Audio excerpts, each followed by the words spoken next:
Hey, what the Arrow doing? Arrow is exploiting the working class. That's like one of my, I want to say one of my favorite memes, but just like, I don't know. I love the image of just like, what the dog doing? And it's just a dog with a tie on. And it's just, the dog is exploiting the working class. It's so silly. I don't know what it is. I just love dogs. Oh, right as the Union poster comes up. Come on, me. A day after, like, Labor Day? Criminy. Gadzooks. My true nature as a oil tycoon billionaire has been revealed. How do you think I can fund all of these TTRPG ventures I'm going on? The fact most of them fail just shows venture capital working its magic. The hand of the market guides my TTRPG pen. Gosh, y'all are so silly. Y'all are so silly. How do I do this? How do I do very basic things? How do I stream on Twitch? Been like a week. Already record.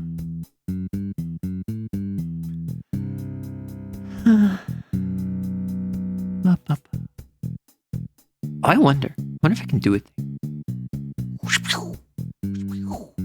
Probably shouldn't do this live on stream, but I'm gonna do it while ads play because there's nothing else for you to do. So if I go here and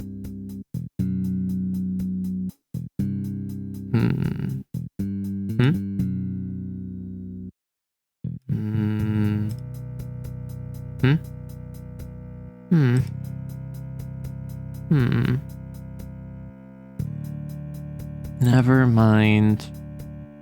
I want to see if I can add a reverb to my stream. I want to see if I could like have a reverb filter where I could go like, huzzah!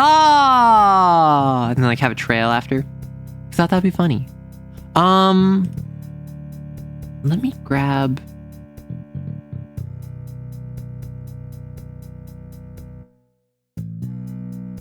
this and put it up there. Too many requests? Oh no. Too many ooh, that's bad. That's bad, that's bad, that's really, really bad.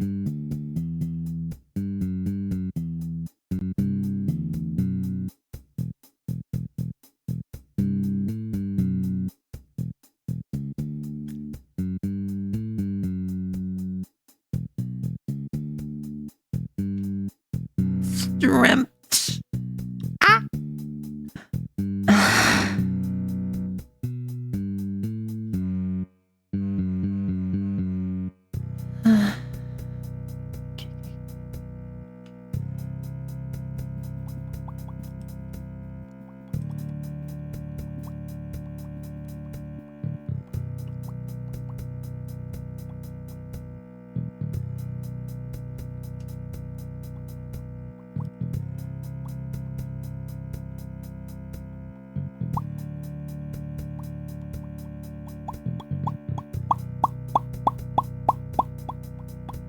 I'm popping.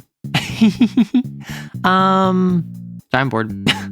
I'm waiting on the ads, and the ads take forever. Are the ads done? Are there no more ads? Have I just been waiting here? No, we have like 20 seconds. Phew! Here I thought I was making the fool of myself, but in reality, I was simply making popping noises.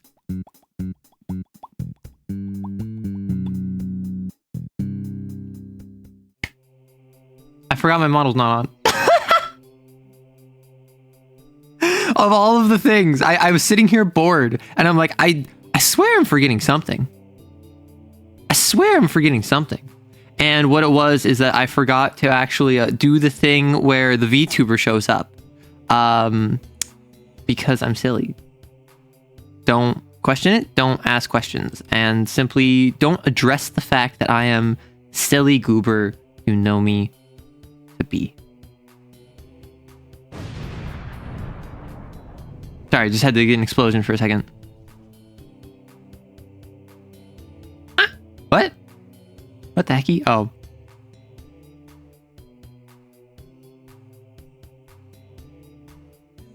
I didn't sleep much last night, in case you couldn't tell.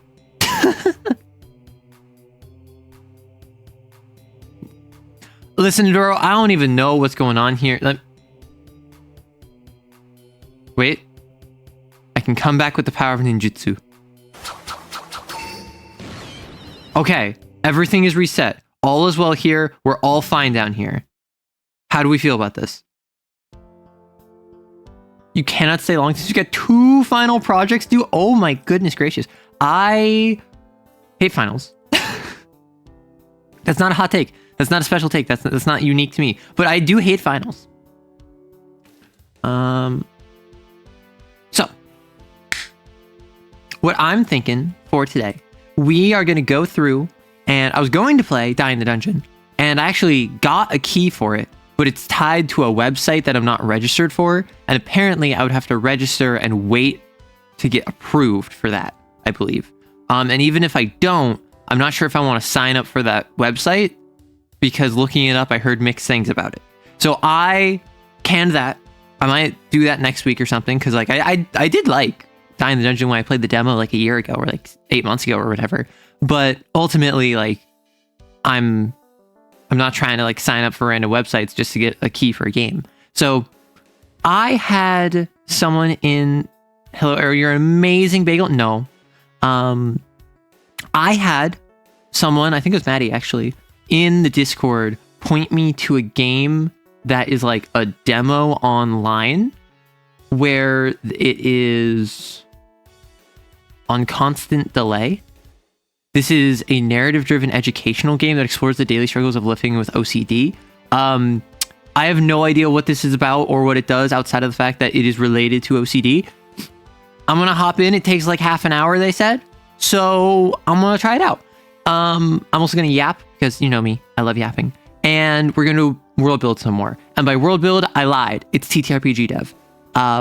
We, yesterday, over the course of a 5-hour stream, made the final biome in the Neolithic, the Stone Age creature builder civilization TTRPG that I've been working on.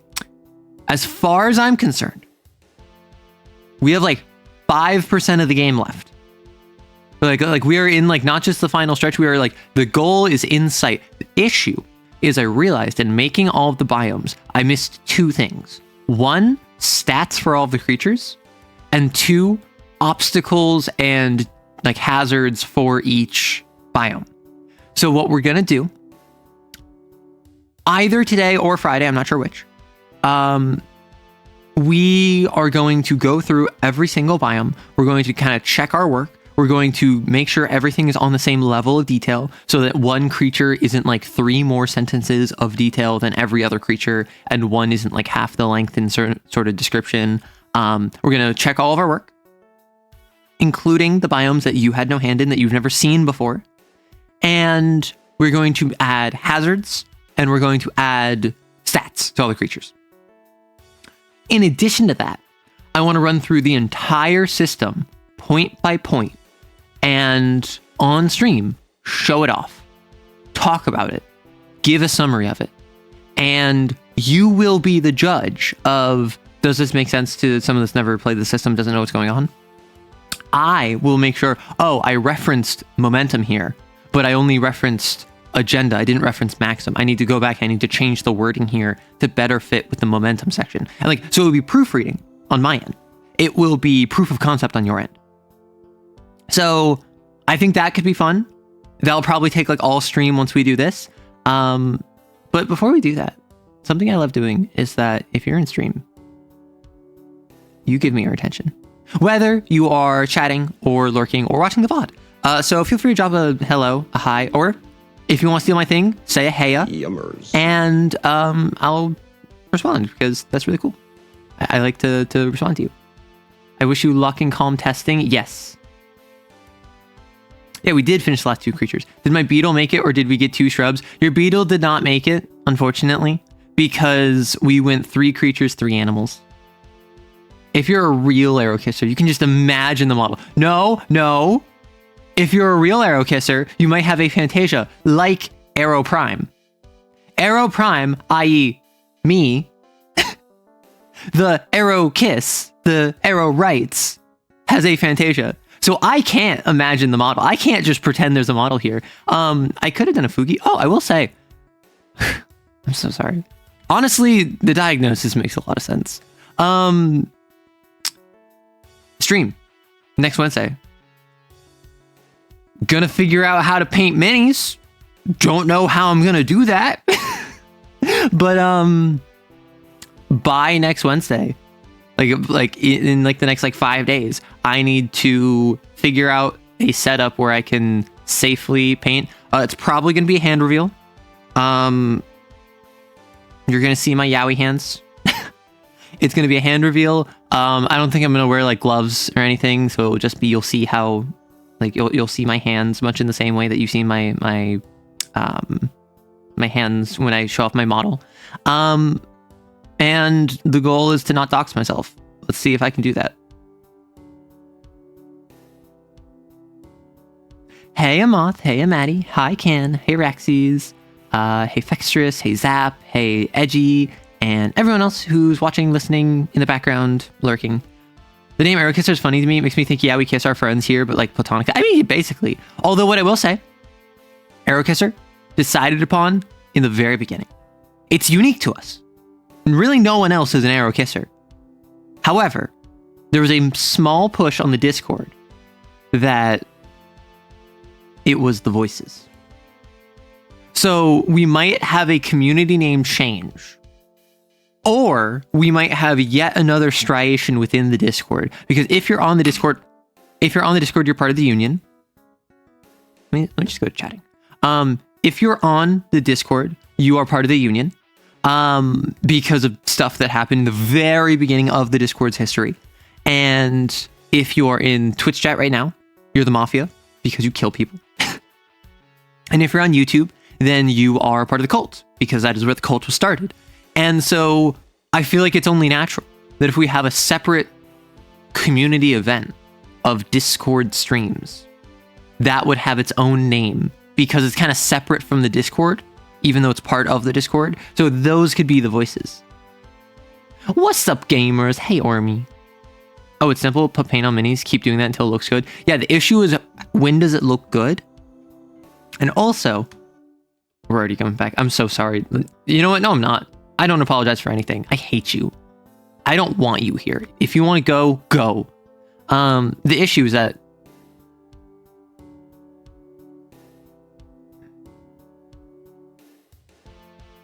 so like my setup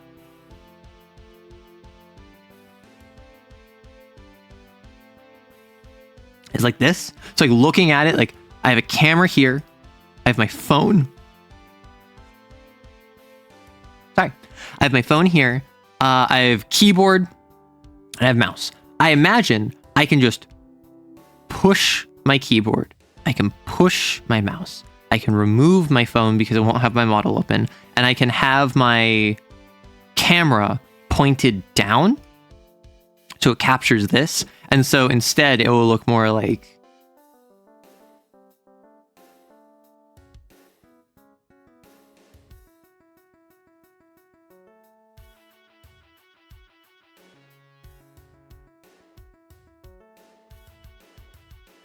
right? And then my camera will be positioned like this to do that. That's the goal. I don't know if I'm going to be able to do that. I might have to do weirdness where like I move my mic boom arm so I can clip my camera to it kind of deal. No gloves, like a wrist flaunting harlot? Listen, it's all about the ankles. I don't know what century you're in. Around here, the harlots show off their ankles. Wrists are simply risque that the youth have picked up in recent times. I've entered my tsundere arc. No. I'm just how I normally am. I've been in my tsundere arc. When are we playing before... What are we playing before dev time? Yeah, so what we're playing before dev time is on constant delay. This is a game that is... about OCD. It's apparently an educational game, and I know nothing about it. So I'm just gonna hop in, and like, I'm assuming, given that it's educational, it's gonna be safe for work. I did not look into it. If we die, we die. Like, if my mod recommended me a game that ends up getting me like banned because it plays like in the end in the title credits, well, the best experience we recommend playing in full screen mode. I'm already there. Okay. There's music, but it's very quiet. There's achievements. Okay. Mental health advisory. Please be aware that this. I think I have to swap over to was this demos?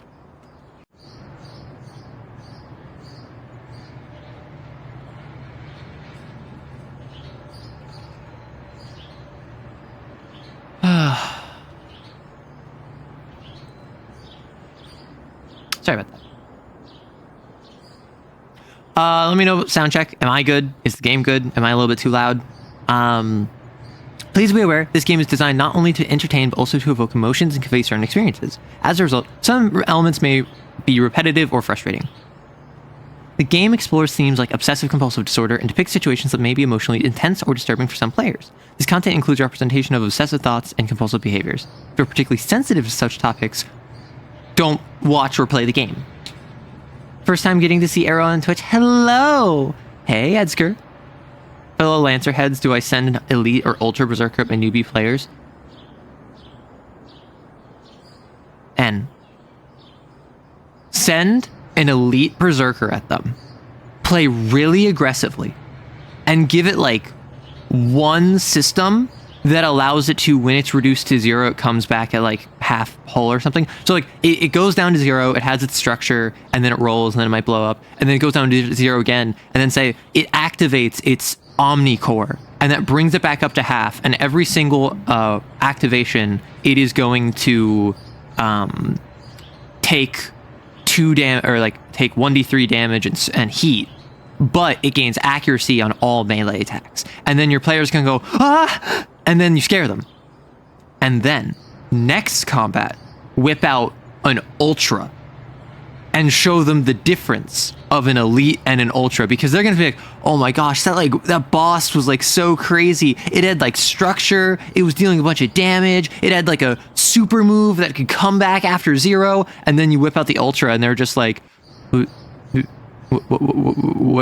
do you mean to structure? What do you mean that it has special abilities that we don't get? What do you mean that we're meant to fight it 1-on-4? I feel like we're the ninjas and it is the samurai. Hi, I heard some juicy risks were going to be here. Not today. On Wednesday, though. I'm going to play the strumpet I was always meant to be and reveal my hands and wrists. The final boss will be an Ultra Assault. No, that's what I'm saying. If you set them up with an Elite and you say, hey, this is going to be a tough enemy, and then you scare them with that, and then it ends up being like a fairly difficult enemy, when they see one enemy by itself, they are going to be horrified. Wow. So this game is about OCD. If you don't want to see that, don't watch it. It'll be like half an hour. We'll be world building and TTRPG deving in half an hour.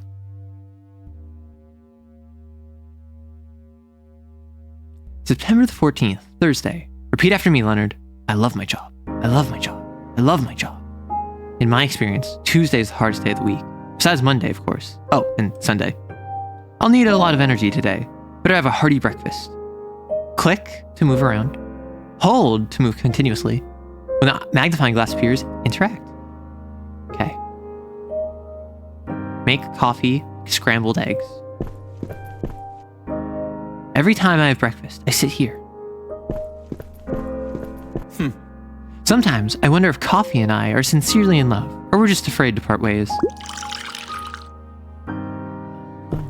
You can't make scrambled eggs without breaking eggs. I need to get them from the fridge first.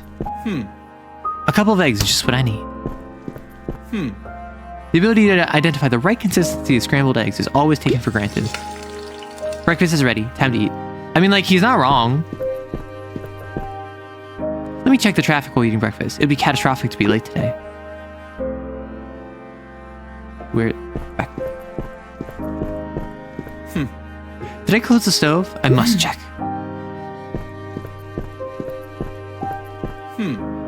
stove appears to be properly closed.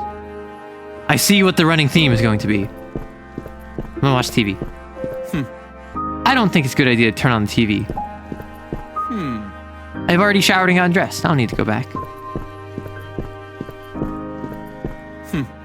Now I can leave. A new day begins. Yay! I did a main quest. I'll grab legionaries to veil the true nature of the ultra. Oh my gosh. Elevator. It's been broken for a week now. What if I didn't close the stove? I know, I just checked, but the risk is too great. Honestly, no, wait, why can't I not go back up? Like, honestly, I've done, like, literally the exact same thing. Okay, close. Listen, I'm gonna listen to the voices in my head. If they tell me the stove is open, I'm gonna go close the stove. Also, this game is clearly not written by someone from the same part of the world as me, because I don't call it opening and closing the stove.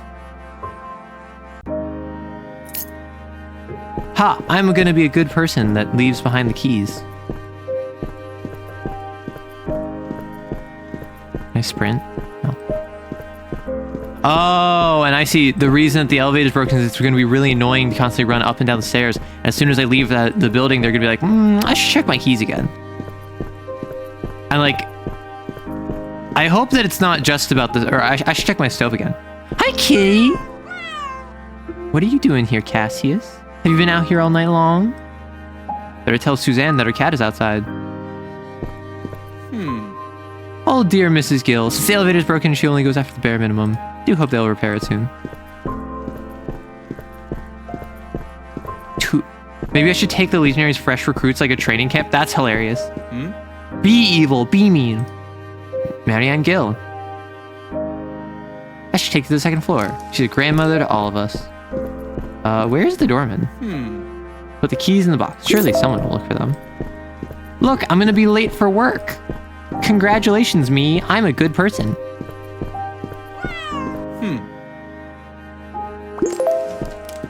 Okay, well, I'm gonna step outside because I feel like I'm gonna step outside and then it's gonna be like, did I close the stove? And then I'm gonna go back inside and I'm gonna complete my side quest. Good morning, sir. Yeah, me too. Can I get hit by a car? No! Means. Good morning, ma'am. Good morning. Has bus heading to the city passed already? Not yet. I'm waiting for it too. Oh, it's gonna be, I'm gonna miss the bus and it's gonna be really stressful. Throws away the old ticket. Now that I've thrown away the old ticket, I can buy a bus ticket. I didn't even realize that's what I needed to do. So the credit card doesn't get stuck like last time. That means that there might be a shimmer. Sit and wait for the bus. I also tried to wander into traffic. I'm seeing possibly Greek or German. Interesting. I mean, like, I get it. Like, you open the valve for the stove, so I'm not going to sit here and pretend as if that's not something that is unreasonable. It's just personally, that's not really what I say. Okay. Hey, Cassius is outside. He's downstairs on the second floor. Thank you so much, Leonard. I think I did enough good deeds this morning. I better head down to the bus stop. I'm such a good person. I did all of the side quests. Where's my XP? When can I remove my OCD debuff? Although that is a question, is that it's whenever you talk about mental illness or mental dysfunctions or any sort of neurodivergence, a lot of people get upset at the idea of calling it a debuff, and other people think it is just a debuff. Whereas there's the idea of reclamation of calling it a superpower, and a lot of people get frustrated calling it a superpower because it's so annoying. So I do wonder how in a magic system you would handle that. I imagine quite poorly. I imagine no matter what option you choose, you're going to upset someone. Same banner here. Your home's watchful protector. Should I buy a smoke detection system? I know I already checked 2 times, but the feeling of not having shut the stove won't leave me. I definitely need to go check it out. And I'm going to miss the bus. It's going to be really sad. Did I close the stove? I recognize that feeling. The fear of losing control was an old friend I'd come to know well. One time, while flipping through an old school book that belonged to my grandmother, I'd seen a picture of a zoetrope, a prodigious device capable of showing moving drawings. My anxiety looks just like a zoetrope. Instead of horses, I can see my nightmares, repeated in hundreds of subtle variations. I can't believe this is happening again. I have to quell this feeling. Woo! Let's go, Miss Our Bus! They were such a close-knit couple. Family's just about to start. What? Is that like my parents? Is this all related to like familial trauma? Freud was right? No one is flamed from the flames except the cat who is now looking for a new family. Oh, it's the different stages. It's the different floors and the idea of each of the people on here. Sir, you've been charged with the deaths of 12 people. How do you plead? Oh no. That's crazy. Okay, let's check the stove. Oh, it's fine. Awesome. Anxiety removed. Now I have to reach the bus stop. Aw, criminy, it's gonna be busy, ain't it? It's gonna be gone. Gives you XP, but since OCD was helpful today, it reaffirmed its strength. No! It's like Fix It Felix. Just like, oh, don't worry, I can break out of here. I have a hammer. Repairs the bars. It's a language thing, I think. Some languages use open for light switches. Yeah, like open and close the light switch. Or open and I mean, like, again, stoves in particular make a lot of sense because you open and close the valve. Oh no, I missed it. It's gone. I should wait for the next one. Sometimes, to reassure children after a bad nightmare, we tell them that monsters aren't real, that they live only in their minds. I'd love to know if a child has ever had the courage to tell an adult off. What is... Yes! And oftentimes it does not work out well for the child. What is more real than fear? It's something you can feel in the deep of your guts, more tangible than the bus stop shelter that protects me from the rain on September mornings. Fear holds me captive, on constant delay. Here we are, had for breakfast. I definitely think I'll opt for coffee with some bread with peanut butter. Oh, mixing it up today. I don't feel like using the stove. Checks out. Look, I already have the bread pre-sliced and peanut butter out. The taste disappoints me every time. Why do people drink coffee? Like, I understand it's literally an addiction. It's Halloween. Oh, it's barely cut off. I'm sorry. Well. If I... Please hold. Please hold. What?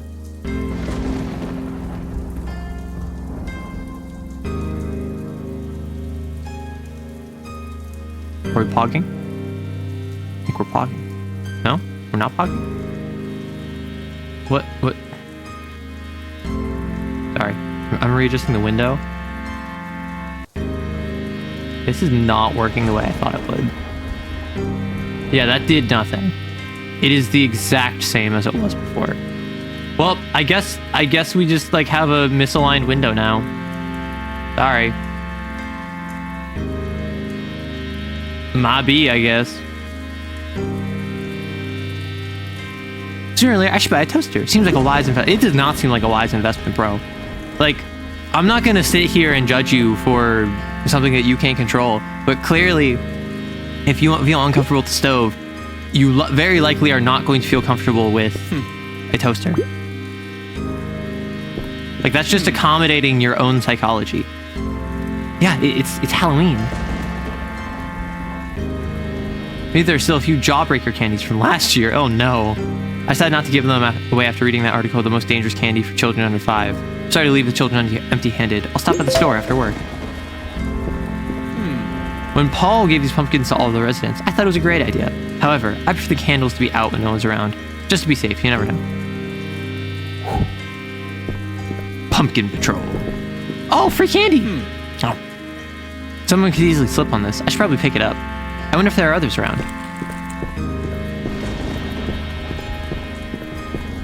Don't worry. I will solve anxiety by blowing out all of the pumpkins. Which, like, I can't even really argue with that one. In all honesty, I'm with Leonard on this. Like, if there's random candy lying around, what if Cassius eats it? Does Cassius have little wings? And the fires should not be left unattended. What are you doing here again, Cassius? Still wandering on the stairwell? Nice costume, by the way. Bat wings? Very festive.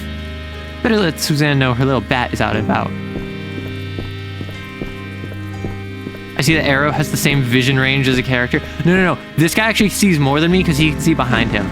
I'm blind behind me. Hello. Cassie's is out again. Oh no, I didn't realize. I thought he was sleeping. Thanks for inviting me tonight. Thank you, Leonard. See you later. How would I know that there's only 3 candies? Was I the one that left the candies on purpose? No more slipping hazards around here. Oh, it's a candle. Me on my way to blow all of the candles. The pumpkin interior is moist and fire resistant. There's no safer place for a candle to be chilling. Well, it's not chilling. It's on fire. Another package. So I am curious. Is all the little side quests, like, is the package thing meant to indicate that Leonard's a good guy? Or is it meant to, like, be tied to OCD? Like, that one I can't tell. But, like, the pumpkins clearly, the candy clearly, the stove clearly.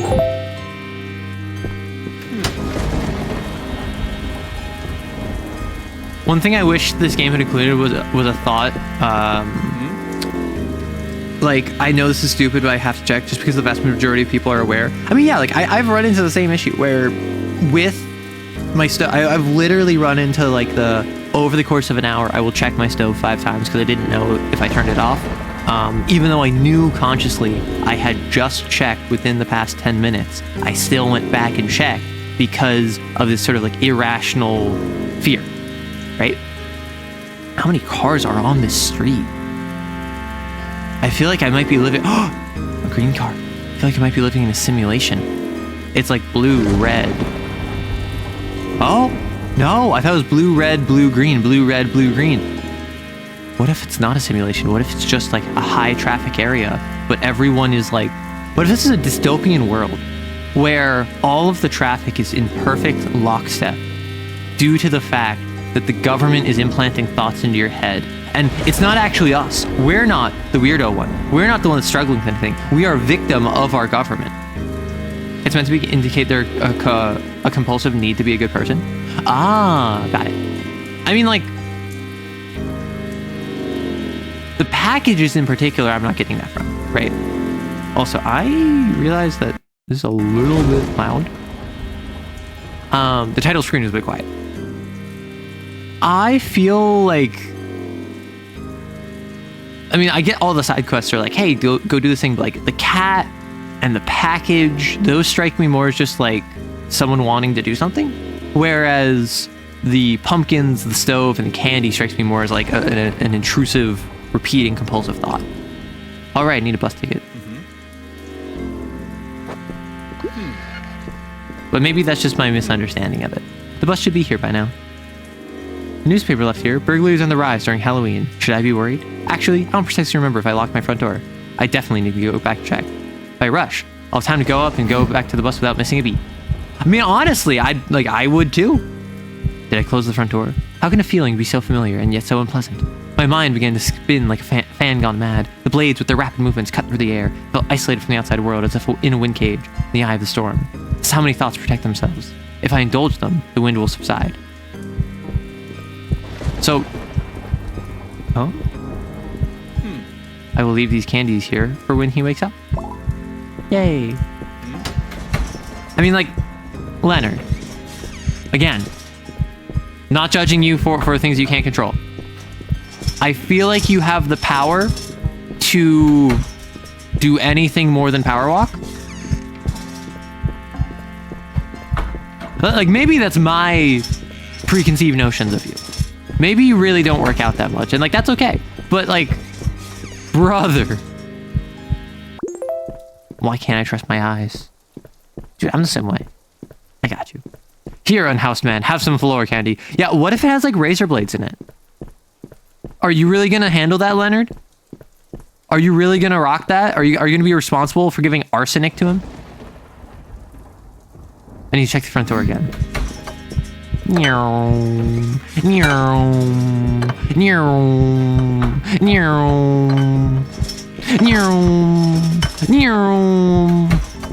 mean, what if it got unlocked in the time I stepped away from it? Wait, did you not touch it earlier? Why didn't you touch it the first time? When I check the stove, I literally, like, touch the stove and I make sure it's locked in step. At least I didn't have to go all the way down to the bottom floor. I'll take a photo so I can check it later. I've literally done that. I've literally like taken a picture to like double check. Although more commonly, I'll get someone else to check, because if they confirm it, then I can't be held liable. So like with the stove, it'll be like, I'll get my roommate to be like, hey, is the stove off? And they're like, yeah. And I'm like, okay. And that helps, like genuinely. Because like if I'm a dumb, stupid idiot head, that doesn't mean that my roommate is a dumb, stupid idiot head, right? The bus is gone. Sad. I don't have OCD, but I also get really bad, did I lock the door? Yeah. And I mean, that's the thing, is that like my experience with the stove, for instance, doesn't mean that I have OCD. It's just OCD-like experiences. In the same way, if you are like, did I lock the front door? That's OCD-like experiences. It's that when it becomes a consistent, ever-present part of your life that interferes with your quality of living, then it would be grounds for a diagnosis, generally speaking. So like, I'm not saying that I have OCD, but like, it's the sort of thing where like, yeah, I absolutely like see this. And I think that, I mean, part of it's just I'm a bad person. But like part of the reason why I'm not like resonating with this in the same way that I think a lot of people might when they see this and like they feel bad for him or they feel really frustrated, like I'm just kind of like taking this at face value. One, because it's a video game that I'm not a part of, but two, because like I've done similar things myself. And so it's not like opening my eyes to a new world. It's just kind of like poking me with a stick and being like, hey, remember that time you did that? And I'm like, yeah, I remember that time I did that. That sucked. Let's not do that again. Real, I trust other people more than myself. That's what it is. Like, hey, can you check the stove? Or, like for instance, I went out to a thing earlier in the week after stream on Wednesday. I plugged in the rice cooker, and then I left because I forgot I put the rice cooker in. And so I texted my roommate like, hey, can you turn off the rice cooker? Because even though I understand that no, it's not going to be an issue, and I had at least one other person home, I was still concerned that it was going to like lead to a fire or something. And so I like had to like reach out to someone and be like, hey, can you turn off the stove? And they're like, yeah, or the rice cooker. Even though a rice cooker, I would say, has a very low likelihood of setting your house on fire, even if you leave it plugged in, because it's literally in a warm state that is intended to be stuck on for hours at a time, or like stayed in for like hours at a time. So like it's that sort of thing where just involving someone else often makes it so much easier. And clearly, if you have a partner or a roommate or a really close friend, like they do have their own life and their own patience and their own schedule, so you can't rely on them for everything. But like if you have your stove friend and you have your door friend and you have your car friend, like if you can, generally speaking, as long as it's not like too obtrusive to their lives, and or if they just kind of get it, you can usually get out some sort of system where, in my experience, that helps. I don't know if that would actually help with someone with OCD proper, but it is something where, broadly speaking, like if you have a support network, use it. Like knowing people, you who is listening to this, have a support network that you don't want to use because you don't want to inconvenience the people who go out of the way to say, hey, I'm good for you to inconvenience me. So whether it's like OCD or depression or anxiety or literally just you feel bad, the point of having a support network is that you do inconvenience them. And they're consenting participants. OMG, it's me. I'm car friend, only car owner of the apartment. Yeah, back in uni, I was the only one of my friends that had a car, or at least like on campus. So I was the one that drove everyone everywhere. I'm also more trusting of others than myself, which is a huge problem considering I live by myself and don't really know anyone in my area. Ooh. It literally can't start a fire unless sabotaged, and who's out here sabotaging rice cookers? I'm a public figure. What better way to assassinate me than my well-founded love of rice? Like, listen, just slip a little bit of kerosene into my rice. Boom. House burned down. It was the rice cooker. Arrow did it to themselves. I could be assassinated. I was gonna say aunties. I have haters. I have people that want my downfall, and they would absolutely break into my house, put flammable liquids in my rice cooker, and then leave without taking or doing anything. I mean, rice is very good for you. Your love of rice is valid. It is. However, okay, y'all haven't seen this in like a couple months, but like there was a time at the end of 2025 where like every single stream, I either had rice, I had eaten rice right before stream, right after stream I was about to eat rice, and or I would get distracted by talking about rice every single stream. And like I don't want to say it's a food fixation, because I don't think it is. But like rice is absolutely something that's super easy to make. It's super cheap. I can get like a 20-pound or like probably like a 15-pound bag of rice for $10. Do you know how stupid that is? Like, do you genuinely know how long 15 pounds of rice will last you? And obviously, like, my meal plan is not one that has rice with literally every single meal. There are a lot of cultures and cuisine archetypes that rely on rice for literally every single meal, in which case 15 pounds goes much quicker. But like, if I'm having rice once a day, maybe once every other day, it lasts so long.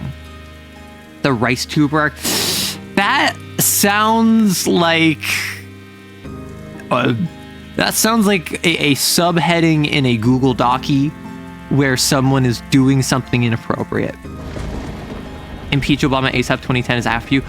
Dude, my auntie, Impeach Obama ASAP 2010. Like, I genuinely, I don't let hate comments get to me. I don't let haters get to me. I don't let people who don't like me, even just on a personal level, get to me. Because like, hey, it's your life, I'm living my life. Like, if you don't like me, sure, I don't really care. Like, you are nothing to me, and I'm nothing to you. Awesome. Impeach Obama ASAP 2010 unironically lives rent-free in my head and has for like 2 years at this point. It's just like, who has the name Impeach Obama ASAP 2010 in the year of our Lord? Like, it was like 2024. like in 2024, they had the name Impeach Obama ASAP 2010. Obama isn't president. You can't impeach him. 2010 was 14 years ago. 2010 wasn't even an election year. Why 2010? A lot of his policies that no one liked came about in his second term. There are people born after that account was created that can vote now. No, 2024. I'm speaking from the perspective of when I saw it in 2024. So it was 14 years ago from 2024. They still have an anti-Obama sticker on their car. Probably. Although my thought process is they're not even old enough to drive. That being said, there are like edgy like Twitter neckbeards that are like 19, 20, 21 who have been like just kind of haters of all things since inception for like a decade now. So this is called On Constant Delay. It's a game about OCD, and I'm not as invested as I think people were hoping I would be. Just like you're distracted by rice right now? God, yeah. I mean, rice is the staple crop. I would say rice is the staple crop of literally everywhere but Europe and the US. I don't know about Canada. Because I would say like corn is probably closer to the staple crop. Because even in like South America and Central America, rice is still really big. I think like maize might be more of a staple crop. I think it's definitely like location specific. Actually, is rice big in Africa? An African cuisine? Because I've not had much African cuisine.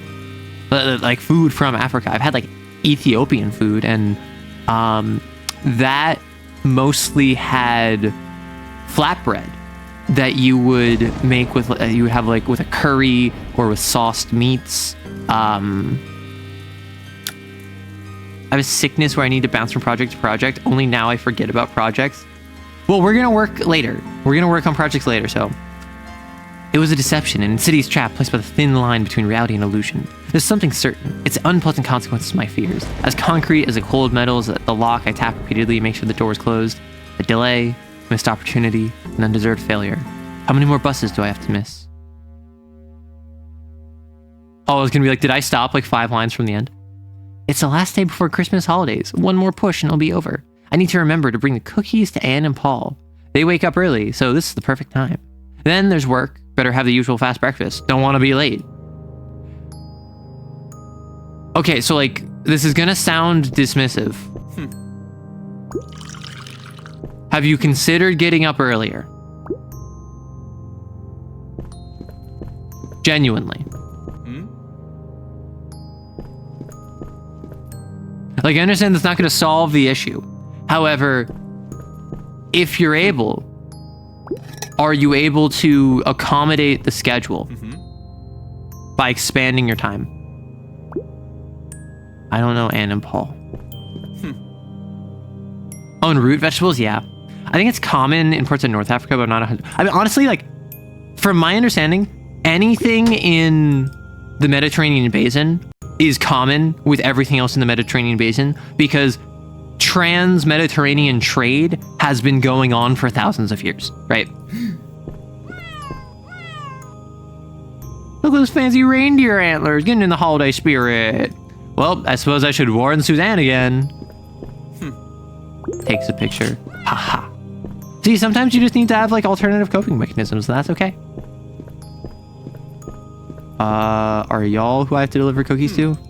Oh, hi! What a surprise! Sorry for the early hour. I wanted to bring you these. I made cookies. How kind. They look delicious. Want to come in for a cup of coffee? Thanks, but I have to get to work. Maybe another time. I understand. Happy holidays. Awesome. Suzanne, your cat has abandoned you. Oh, Christmas card for Trevor. I don't know who Trevor is. I ain't gonna lie. I'm just clicking on every door at this point. Who is it? Hi, Trevor. It's Leonard from the 6th floor. I found a Christmas card for you in the lobby. Really? Thank you. It's from my parents. I'm glad that I brought it to them. Happy holidays. Oh, that was me. Happy holidays to you, too. Thanks again for your kindness. See, Leonard's just such a good guy. Although, genuine question, is the morality of an action changed? Oh, he snuck out again. Well, I suppose if it's not been like a couple days in a row, Suzanne's cat getting out. Is Cassius the mastermind of the simulation? Is this a situation where Cassius getting out is the prompting for a spike of our anxiety, and that we are in a hell of Cassius is making? Does anyone remember what color Cassius is? Mayhaps orange? Mayhaps the sort who hates Mondays, much like our POV character Leonard? Have you considered that mayhaps Cassius is simply a pseudonym? We're playing an I'm Sorry, John game. Leonard is John. Cassius is Garfield. We are trapped in an eternal cycle, manifested in psychological torment. We think it's OCD. It might be. But is it our OCD? Or is it what was given to us by Garf? I'm sorry, John. I can't let you get to work on time. Now bring me my lasagna. Just like the Silent Hill 2 dog, exactly. He looks really stylish, by the way. Thanks. You're officially his hero. I don't know how, but thanks for bringing him home this many times. No problem. I thought I'd give you a small gift. I spent the last few days making handmade Christmas tokens. Oh, thank you. Thank you. Happy holidays. Happy holidays. And to Cassius. I got an achievement. Did I just get a collar? Suzanne, you freak. Or that was the achievement icon. Whoop. Who is here? Oh, I'm gonna have to go down and... Ah, tree! Is it gonna be for Miss Gills? Yep, for Marianne Gill. Whee! I love doing side quests. I love being late for work. Garfield can't be real. He is the only thing that is real. Our world is merely the glimmer in the eye of John in his death throes. I'm sorry, John, but I can't let you die. I can only allow you to experience the pain of dying over and over again. You're a real sweetheart. Thank you. Merry Christmas. Like a grandmother. So she says like really inappropriate things at family gatherings and makes everyone uncomfortable. Suzanne's decoration is perfect for this tree. I'm sure she won't mind if I put it here. Yay! Are my socks for me? Oh, I'm gonna give them to the homeless guy. I have something for you. Well, thank you. It's always a pleasure. It really is. I wish you a happy holidays. Happy holidays. Listen. Are we gonna address the fact that they made the homeless guy like have beer or like an empty bottle in every single instance that he's been here? We don't see this much snow around often, do we? Now that's true. It's quite rare, but given the city a magical touch. Yeah, that's almost like a Christmas postcard. Wish it was a little less cold. Definitely. We can enjoy the scenery.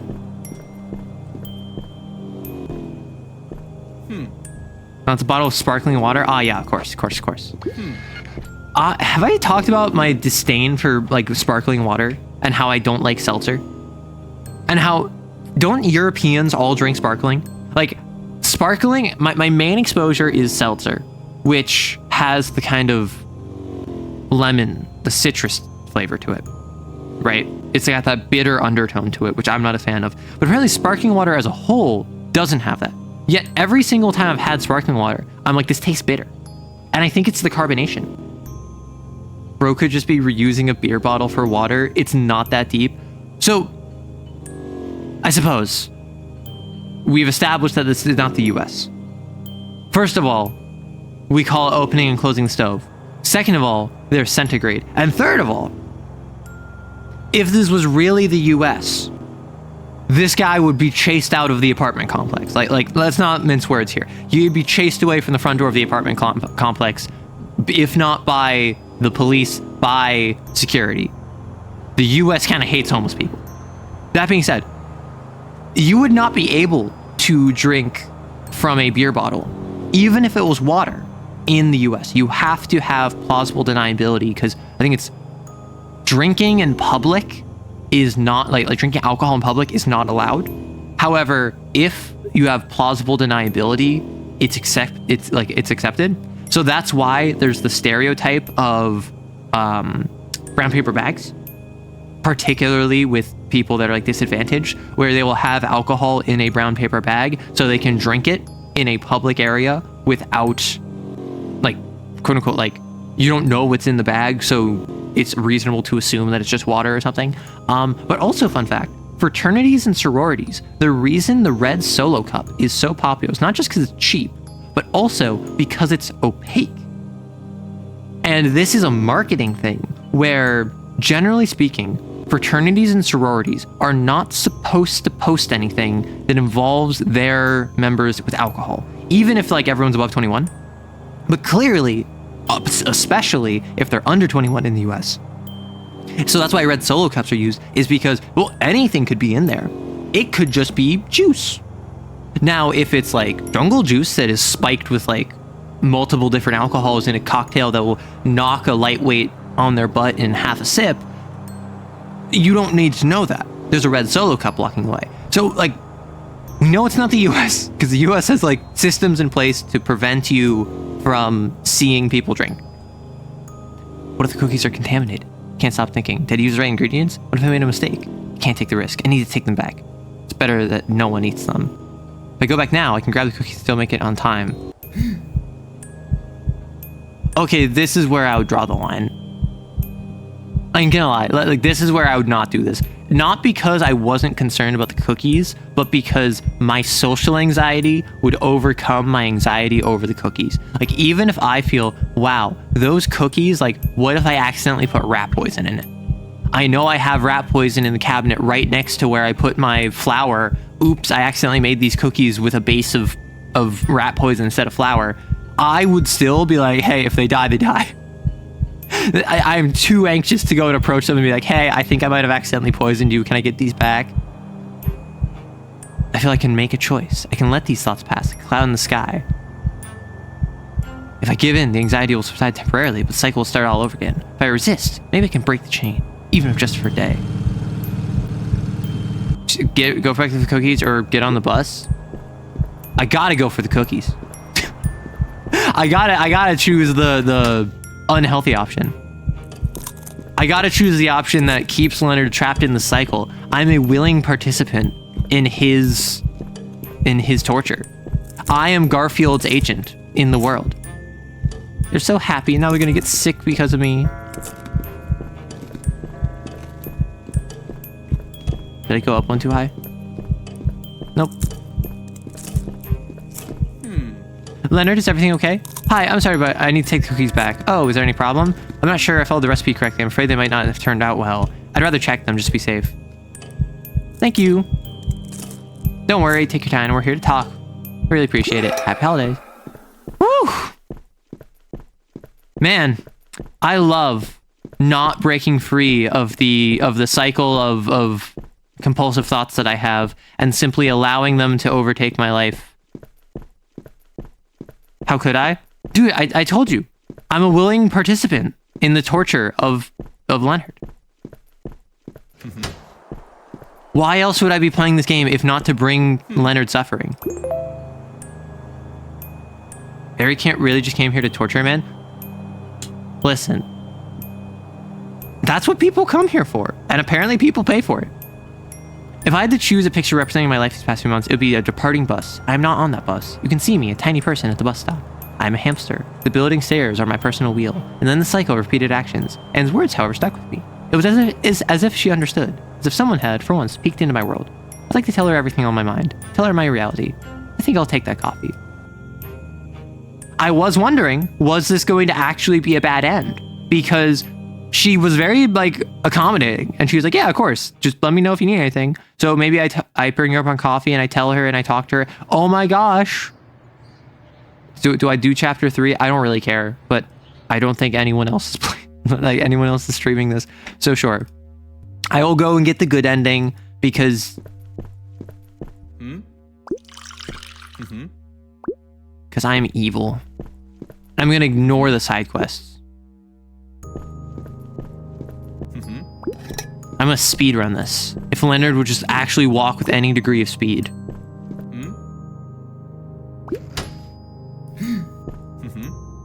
Don't worry, I got this. Bye, Cassius. I don't care about you. Oof. Look at that, would you? Look at these speedrun stacks. The tech on this game is gonna go insane when I'm done here. See? Look at how fast I can go. I can actually skip ahead by ignoring all the side quests. Did you know that? Did you know that's a common speedrunning W?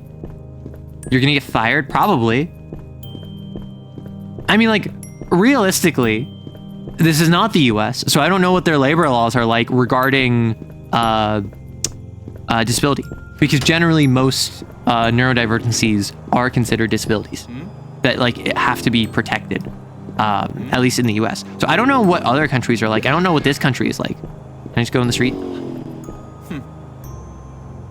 Speedrun strat. Speedrun strat. I forgot I'm speedrunning. I'm speedrunning. Okay.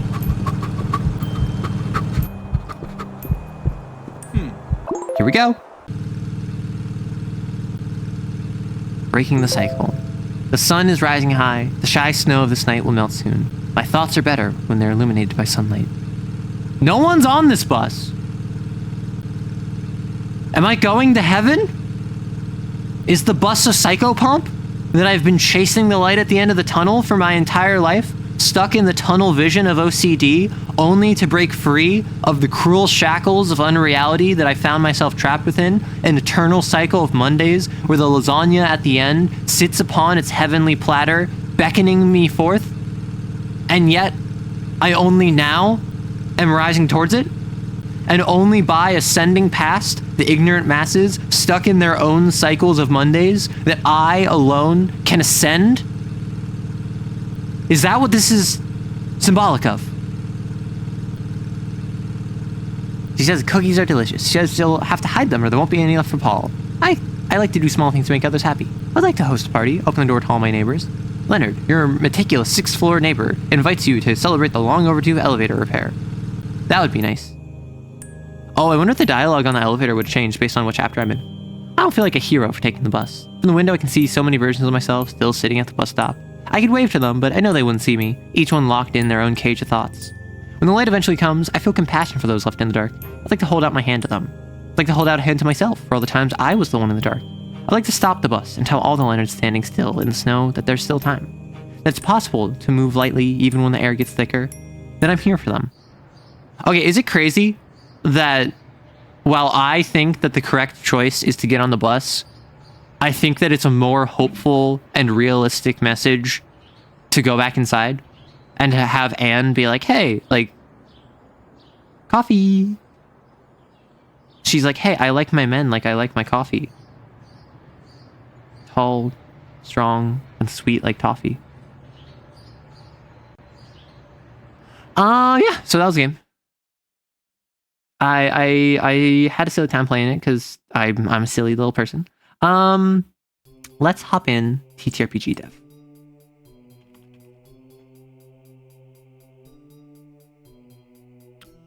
So we have an ad. I'm gonna wait on the ad to run out. But I think both are hopeful in there. I think they are, and I think that I don't think that there was any incentive outside of we wanted to give you the choice to choose going back inside. And that's my concern. That's my, I guess, query is why would I ever want to go back inside? And I understand why Leonard would want to go back inside, but it's even made clear that like, hey, I can either like get momentary relief and just continue the cycle, or I can try and stop the cycle. There was no real ambiguity that like the proper way to move forward, even if it is uncomfortable in the moment, is to build the habit of being able to process and deal with those compulsive thoughts. Because my understanding is with OCD, it's not a matter of removing the thoughts. It's a matter of removing the slavish devotion to those thoughts. You cannot stop compulsive thoughts. You cannot stop impulses, but you can choose to not act on them. And that is generally what a lot of treating OCD is about. It is about the idea that you are the master of your own mind, even if your mind runs wild underneath your guidance. If you constantly are thinking, I need to turn off the stove, it's not healthy, generally speaking, to go back and constantly check it. Maybe you take a picture of it, and that's a healthy coping mechanism that allows you to, I feel like I need to check the stove, let me check that picture, my picture is fine, I am secure. There's a huge industry of disability exploitation too, in disabled workshops or the disabled work full-time menial, yeah. Because it's technically a therapy, ugh. Or, I mean, like, there's so much of that. Like, or child labor that's under the guise of, like, teaching kids, like, in a mentorship program. Yeah, you get that? The ending text was better with that one. I mean, I don't think that either one was a bad experience, like a bad ending. I expected it to be a bad ending, I'm not gonna lie. Give me a moment, I'm taking off my hoodie because it's really warm in here.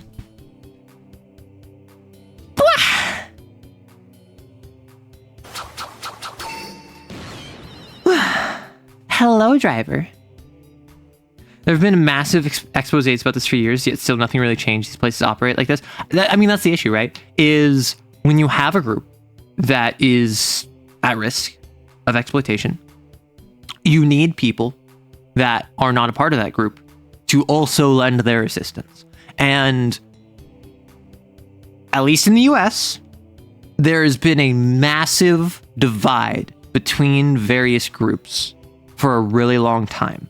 And I'm not going to get into it. I'm not going to say why that is. I'm not going to say what that means. But all I'm going to say is that, broadly speaking, in order to affect real lasting change, people that are a part of a group that are struggling with something need the support of other people from other groups that are not struggling from that thing. And a lot of people need to be willing to say, hey, my thing that I'm struggling with, that my community is struggling with, is important.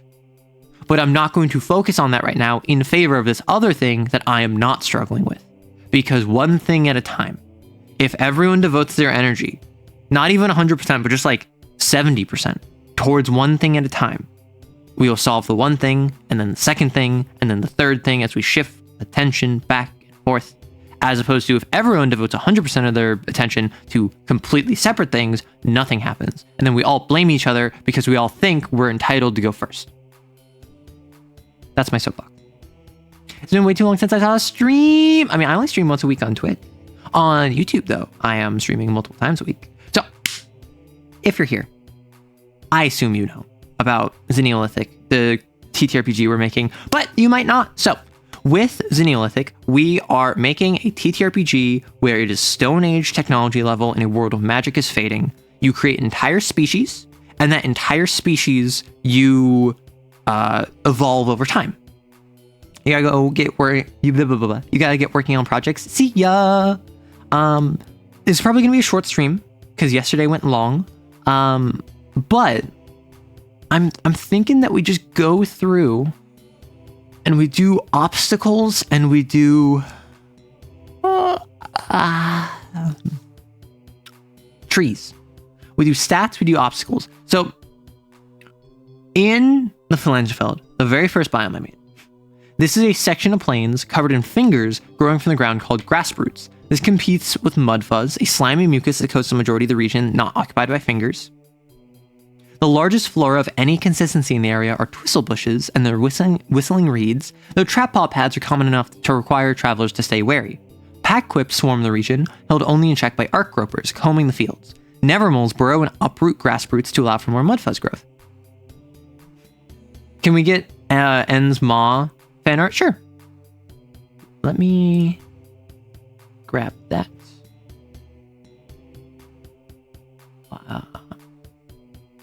I mean, it is relevant to the stream, so Ma. I'm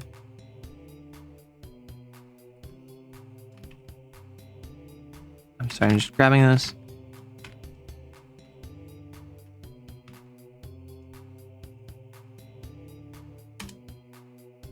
Then if I do this image,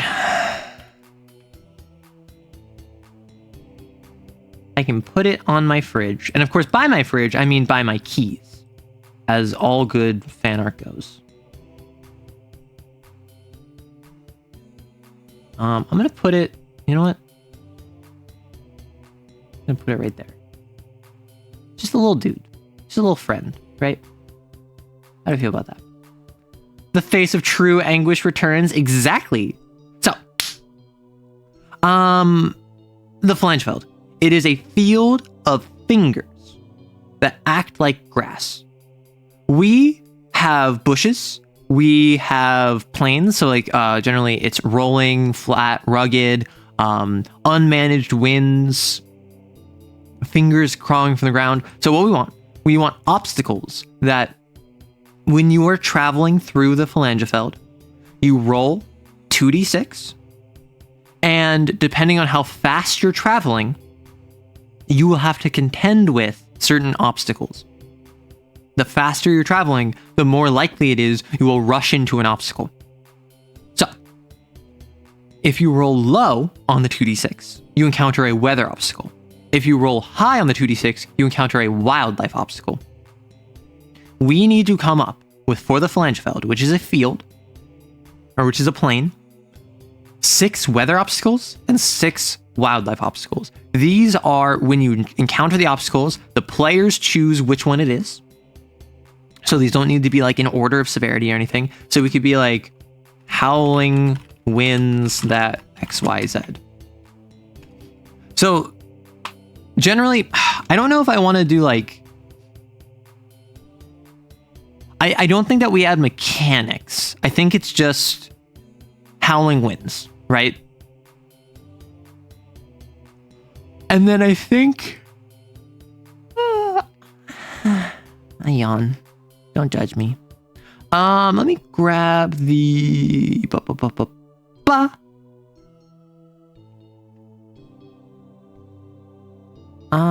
sorry, let me go over to the exploration section. I think what we do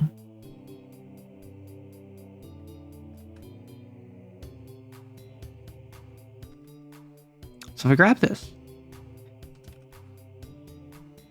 At the beginning of every time slot, one player rolls 2d6. The same player cannot roll again. They then consult the troops' pace. Passive time slot is always considered cautious. Confident, so this is just the rolls of like how fast you're going. If the obstacle is immediate.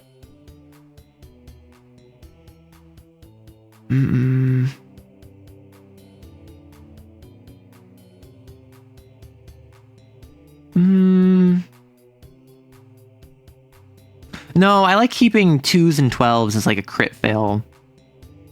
You gotta have the start grabbing at you. I mean, like obviously, of course, right? The question is, how much do we want to make this mechanics and how much do we want to make this vibes? Because obstacles may have a variety of effects based on the region they are within, chosen by the player that rolled the obstacle. Once chosen, an effect cannot be chosen again.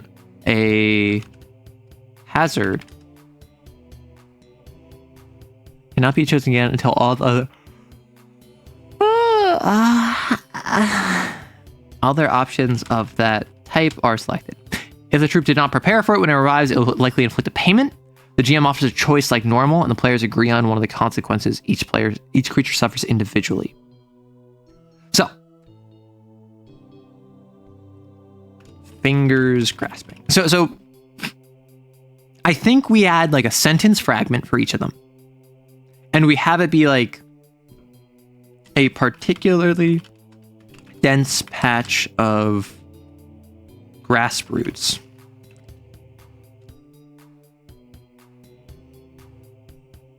Are particularly dense and aggressive palm of grass roots. Right?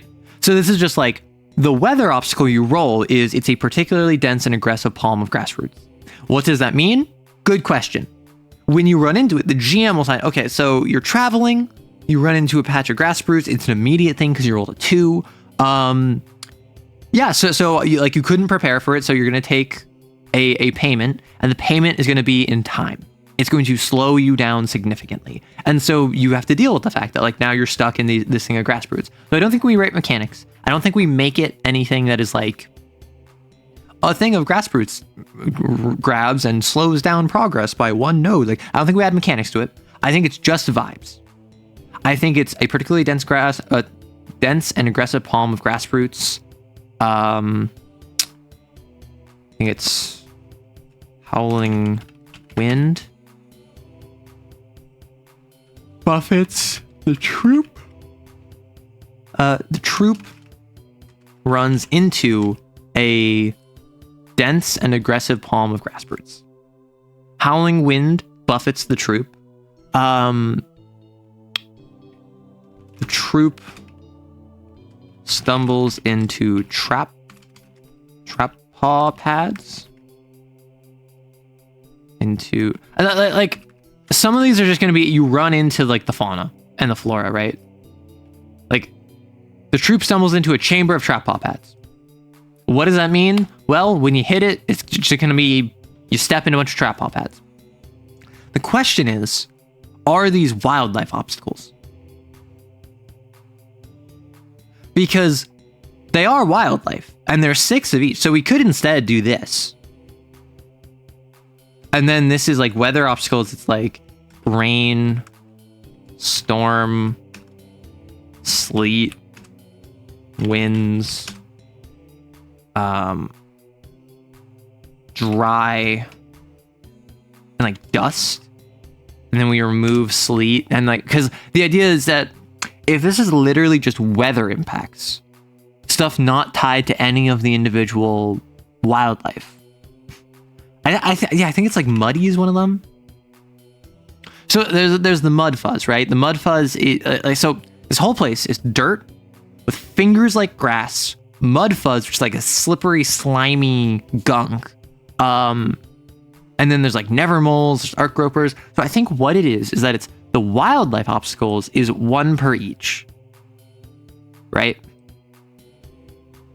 I think it's 1 per each, with the exception of like arc gropers probably like wouldn't be combating.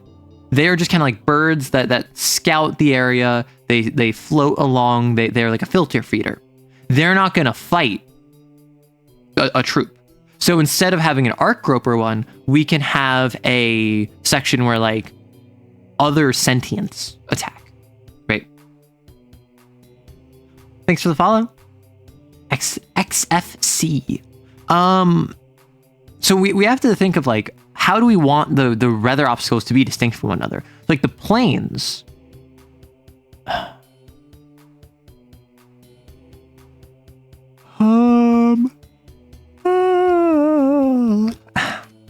Pouring, obscuring rain. Thunderous storms.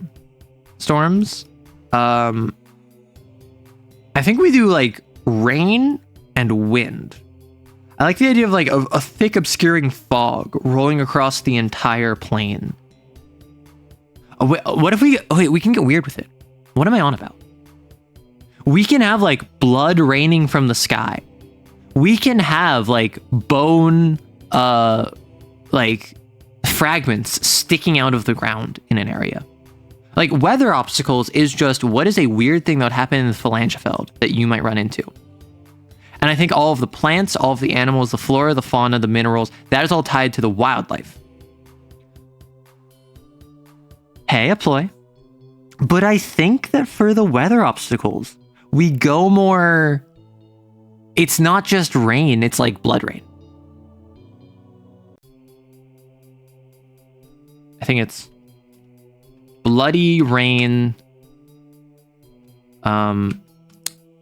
light bloody rain that agitates the eyes and makes the ground muddy. I mean, like blood rain's always got like, and we don't want to get like, oh, this is scary and edgy. Like, no, like this is a field where the grass is fingers, so it would make sense that it bloody rained. A pile, a dead zone of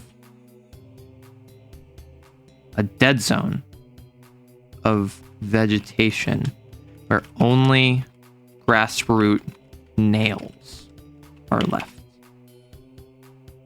Right? So the idea, like these fingers, there's a huge patch of area where there's a dead zone of vegetation where there's only the nails remaining. Where only fragments of grassroot nails are left. That's so weird. What does that mean? Are they sharp that you step on them? Is it that this is dangerous? Is that there's like an environment here? I think that we do a hot, humid fog rolls in, obscuring visibility and spoiling and degrading food. Grassroot growing towards the sky. I think that would be like a wildlife obstacle, no? Like, okay, we have to make the decision right here, right now. We have plants, we have animals. Are the plants in the weather obstacle or the wildlife obstacle? My thoughts say wildlife. That means that if we want weird stuff to happen with the fingers, it's got to be in the wildlife obstacles.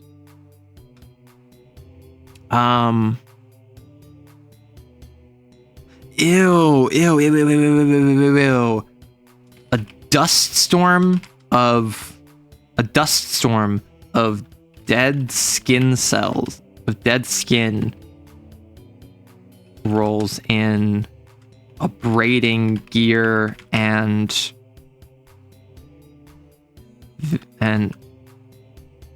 vision. Like a mass fly. Right. So, it makes me think of Doctor Who, The Field of Fingers. Yeah. Like some real flowers only open after rains or similar events, so they're basically intrinsically. Yeah, that's fair. So I did light bloody rain that agitates the eyes and that maybe sticks. That sticks to the eyes and makes the ground muddy. The dead zone of vegetation where only fragments of grass root nails are left. A hot humid fog rolls in, obscuring visibility and degrading food. A dust storm of dead skin rolls in, abrading gear and vision.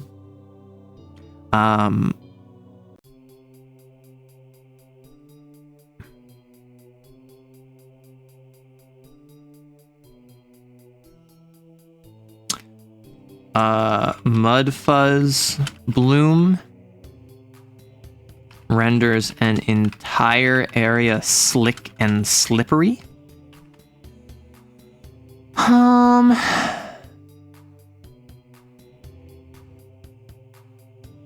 So like that's kind of like the flood that you're talking about.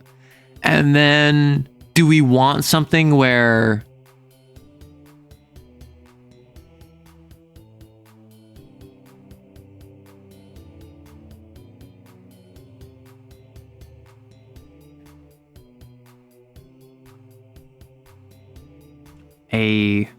an abnormally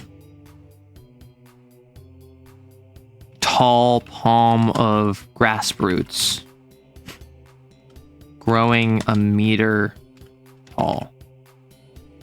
Right, so that's like that's a weather obstacle. That's still I want this to be like weather stuff. I think it's that an unblocked scorching heat. Well, because this can also happen at night, right? We need this to be like, it can't be tied to the sun. It can't be tied to the moon. It can't be tied to the stars. So it needs to be something where, my first thought was like, it's super hot, but that would be like geothermal hot, not sun hot.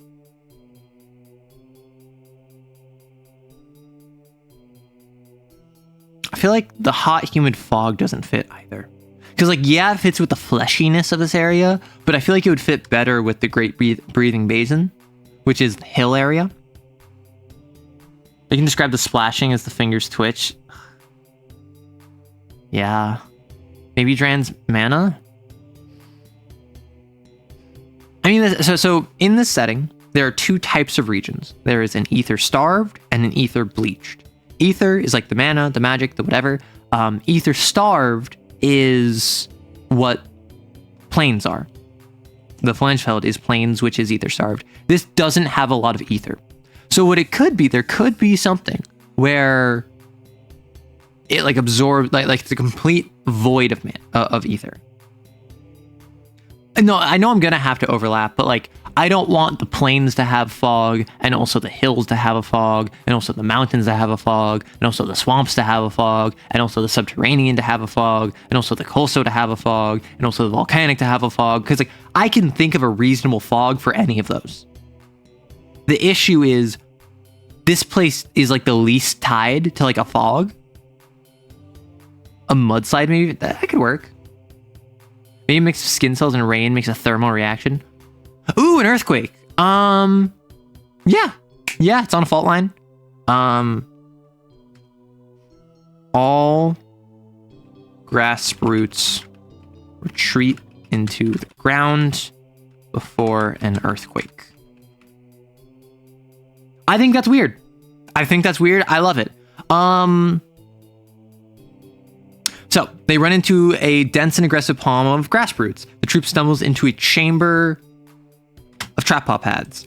Pack quips. Pack quips are like little eel prairie dogs.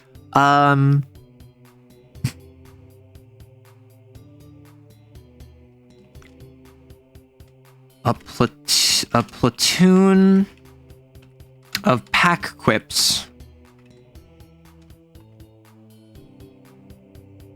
is uncharacteristically loud and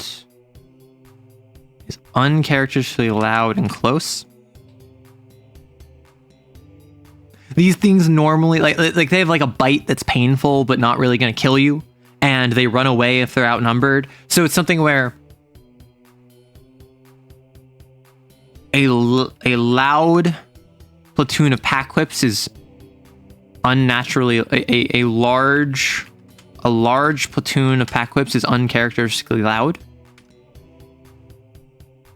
That might not even be that they attack you. That might just be it's hard to sleep. Arc gropers, I don't think we have. Nevermoles. The terrain. Oh, I know what I can do. The terrain is unstable due to Nevermole tunneling. No, you can't make me learn how to build our TTRPGs. I refuse. Yeah. We have something that we do to people like you here. So I got rid of the fog because, like, while the fog would be, I don't think that fits here as well as some of the other places. I don't know. I genuinely can't.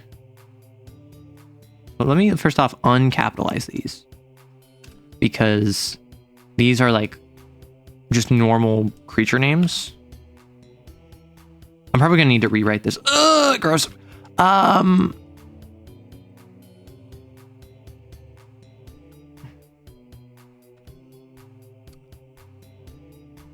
Something about the party losing food.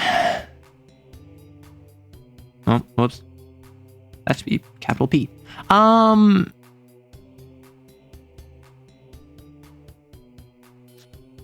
So the Vashzal and the Lenogam live in the plains. So I think that I add one. I think that in wildlife obstacles, we choose 4 of the 6 creatures and animals, and then we choose the 2, or maybe 1 of the ancestor species. So the Vashzal are religious extremists that believe that the rift closing is a good thing. They want to shatter the world, and they also act as assassins. The Lenogam the true Lenogam are in the plains, and they operate off of a communal defensive pacifist structure where they're extremely family oriented. They're all very protective of their kids in particular, and they hotbox with pheromones to communicate. This strikes me as significantly more Vashzal coded than it does Lenogam. So I think this is where the troop encounters a Vashzal shatter.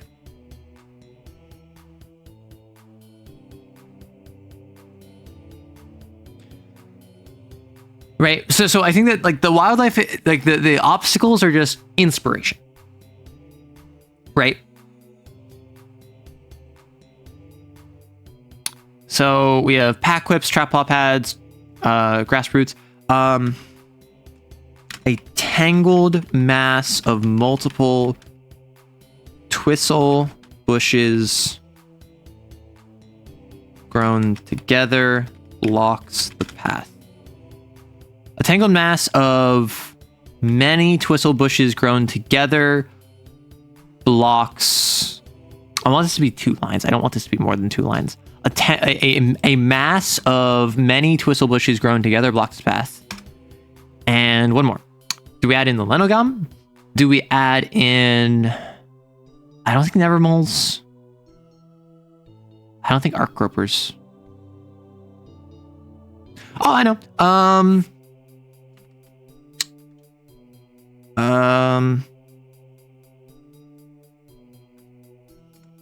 Arc Gropers catch some of the parties, some of the troops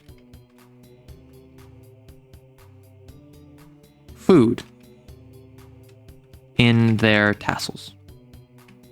Right, so it's the idea of arc gropers. They go around. They are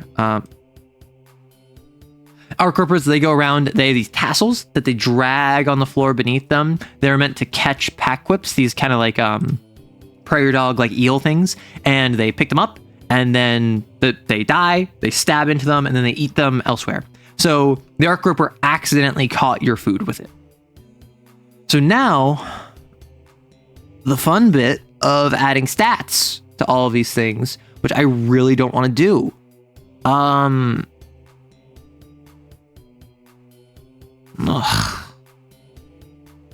I don't want to do this. Maybe I don't do this for the playtest.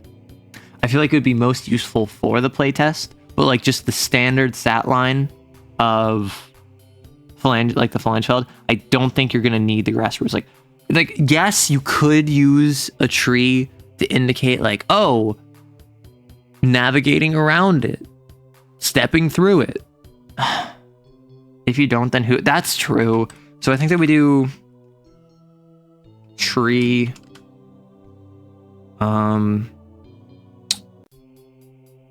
Pushing through active. And then what's the format I use? Is it push? I think it's pushing through 4. I think it's pushing through 3. So what this means, if you want to get through a palm of grass roots, a whole wide area of grass roots, you need to make a tree, a clock or a talisman or some like way of counting successes. 3 nodes on it, and you need to succeed 3 times. Now, based on what items you have, based on how well you roll, you might get more than 1 success in a single roll. But generally, this will be, I roll, I get 1 success. I roll, I get 1 success. I roll, I get 1 success. Okay, we're past the grass roots. And so if you run into grass roots, the GM can look at this and be like, okay, pushing through 3, it's active. You have to make active checks to pass through it. Is a tree just a number, or is there some other graphic? I mean, there is a graphic I made. Where is it? Oh. Like, I made a small section in the master doc. Oh, unable to create some drawings. Beans. Revert changes. Okay. Let me just grab a screenshot instead. Because Google does not like moving drawings from doc to doc. And if you're wondering why I have a master doc and why I don't have everything on one, it is because that's on my private account, that's on my personal account, and I have all of that working there. I don't want to stream my personal account just because I don't want to accidentally dox myself. But so like trees, whenever you attempt something that wouldn't be reasonable, you can make a tree. These are all valid ways of making trees. They can be like a node-based network that's like sprays out like this. It can just be a straight line. It can be more tight. And so it's just like, hey, you might have a countdown that just every time someone does something, it counts down by 1 and increases. You might have an active, which is like you have to make active successes towards it. Or you might have passive, which is when something happens, this automatically advances, but it's not every single time. The difference between a countdown and a passive is a countdown is stamina, is the burning fire, is every time we make a roll, you increment it by 1, or you increment it by 2, or you anytime time passes, you increment it by 1. Passive is I killed you, so your buddy loses morale.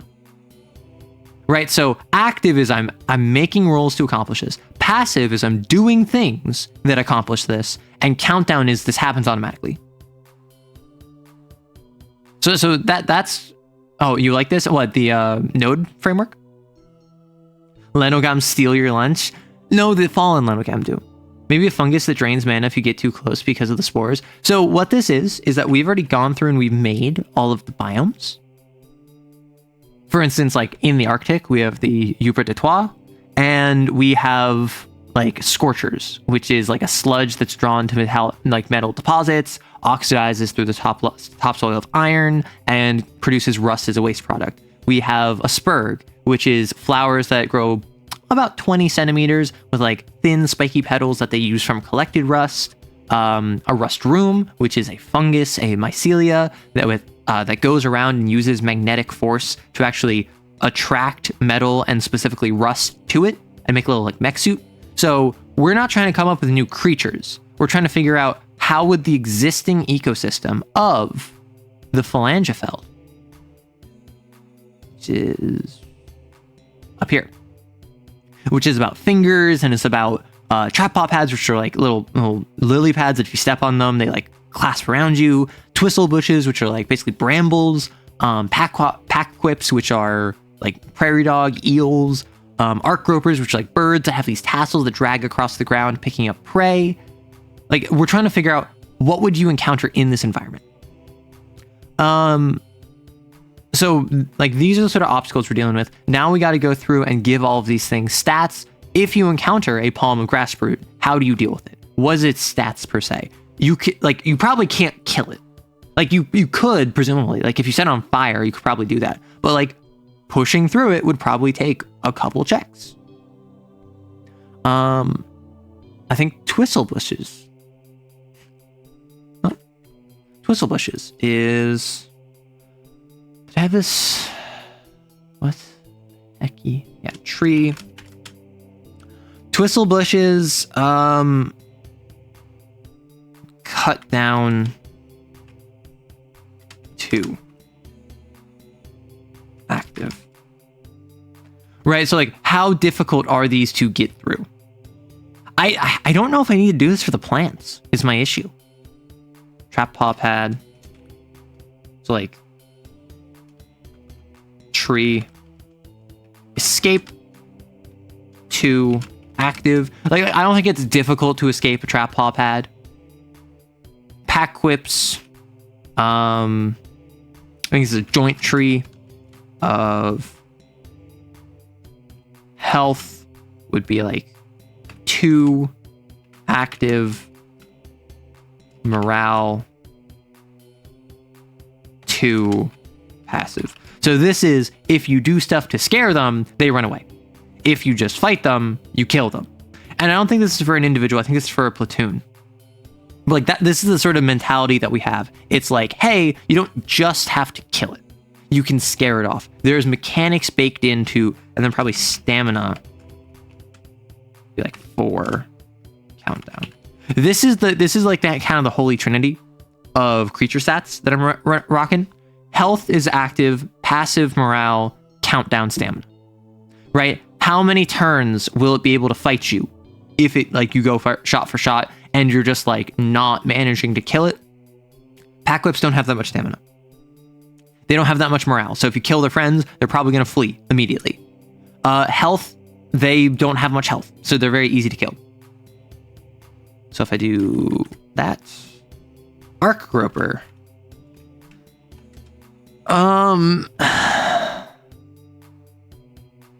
Tracking. I mean, I guess like freeing its tassels.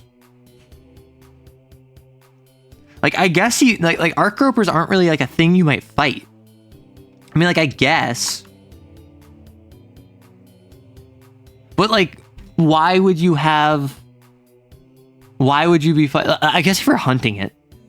Actually, I suppose for all of the animals, you need all of this in case you're hunting it. So I think that like it has a morale of like 3. I think it has like a health of like 3. I think it has a stamina of like 6. I think it has a morale of 2. They're very like social creatures with one another. Similarly, Nevermoles, I think they have a health of like 4. I think they have a morale of like 3. I think they have a stamina of like 6. Like very similar to this, just slightly more tanky because they're big mole creatures. And that's what we need to do. We need to come up with 12 obstacles, 6 weather, 6 wildlife. We need to come up with a series of stats. You're gonna have stats for things your players might never fight just in case they decide to go off the handle. Well, so this isn't like notes from my game. This is a TTRPG I'm making. So this is something where like, I don't care if my players are ever going to try and like fight an Evermole. However, reasonably, you would have to like, I have to account for that.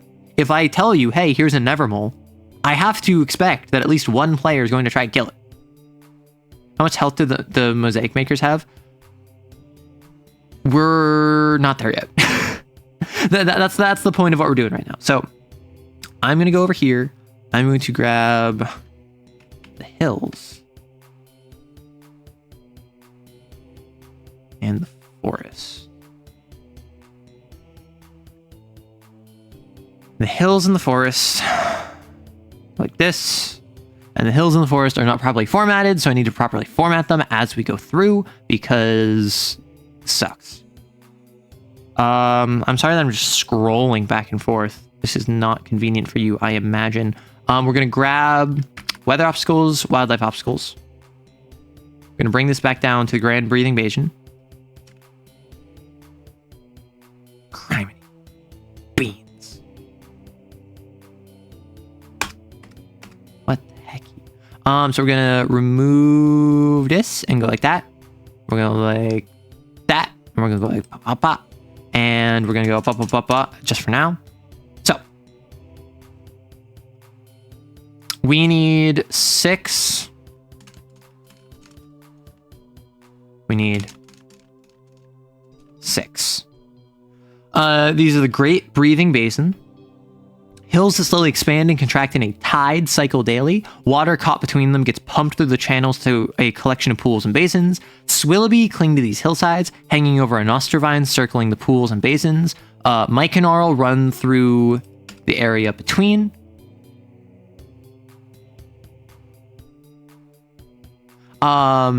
Spiraling around the hills and foliage alike. Heartern dip in and out of higher elevations of the shifting hills that Mastugger stride above. The basins are host to the flipper skippers, uncontested both above and below the water's surface. So, Swillabys are like trees. Anostrovines are these like poison ivy looking things. Or maybe that's Myconarl. Sorry, give me a minute. I'm going to do like that. Wow, it looks so much less bad because it's actually more properly formatted. Okay, so Anostrovines, it is a seed that only germinates in waterlogged environments, and then twice a season there's a sneeze that covers the entirety of the Breathing Basin.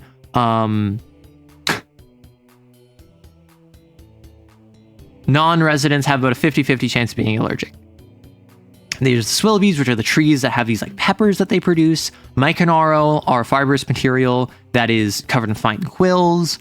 Heartern are 20 centimeters to over a meter long. They consume the dirt. These are like what are they called? Bobbit worms, just like in the hillside. Where is it?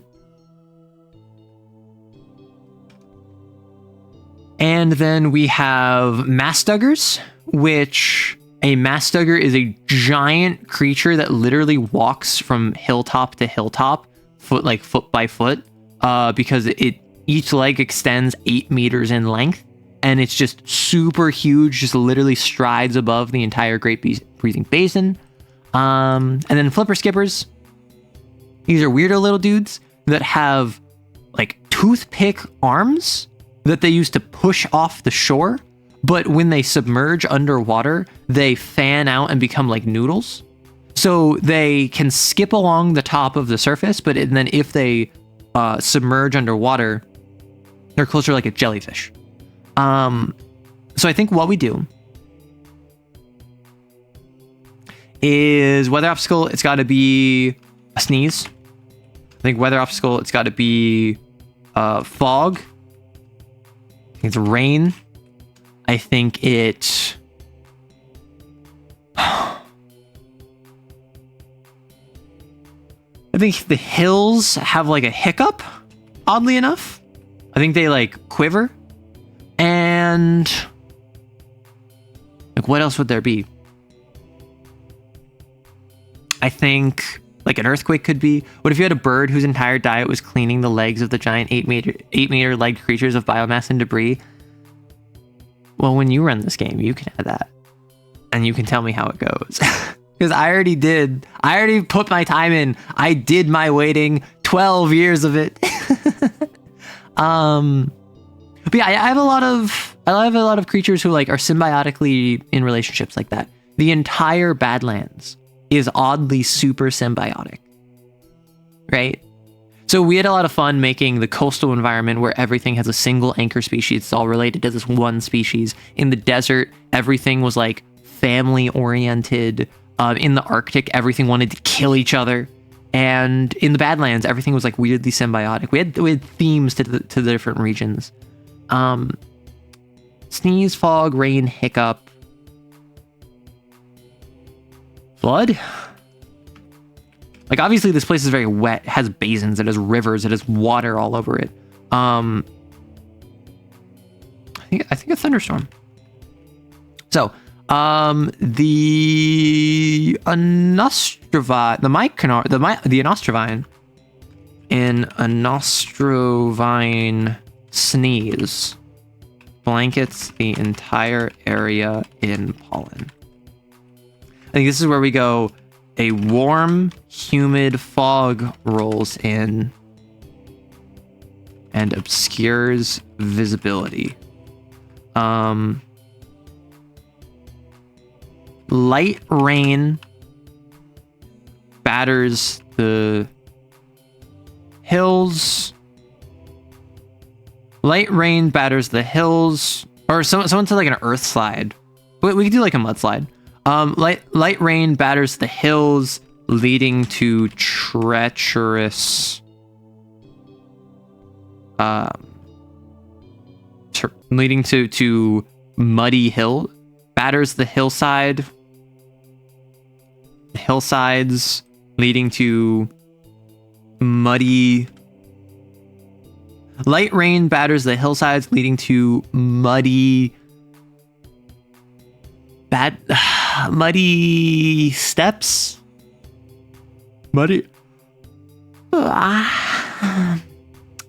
Light rain batters the area, leading to muddy hillsides. The hill, the breathing cycle of the hills is interrupted by a hiccup.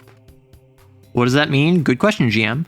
I think light rain batters the area, swelling water levels. And that's kind of like the flood. Then we have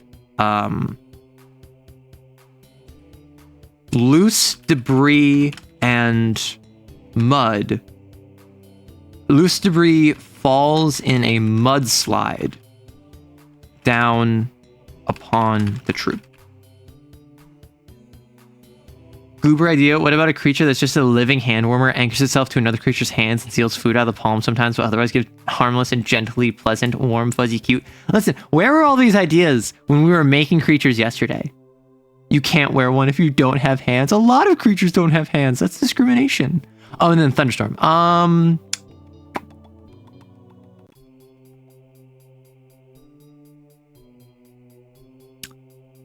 Water levels and making hills muddy.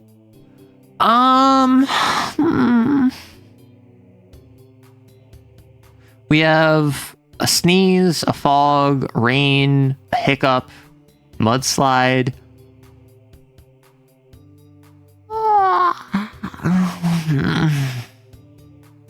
I think water levels recede to dangerously low levels.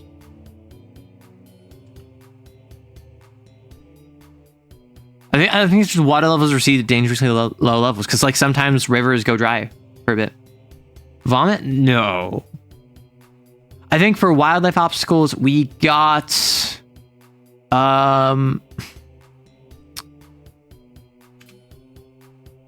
Swillaby migrate, because Swilliby are trees that.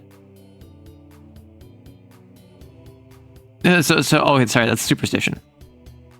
They just have an extremely short lifespan, so they live, they die, they live, they die. So people assume they migrate. So I think Swilliby,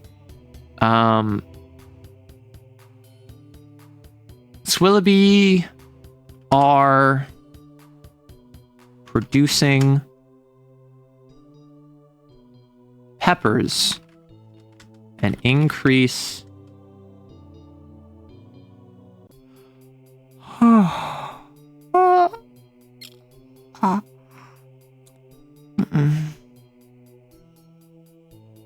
So we have the Nostrovine sneeze. I think Swilliby. I think it's a Swilliby. A Swilliby is uprooted and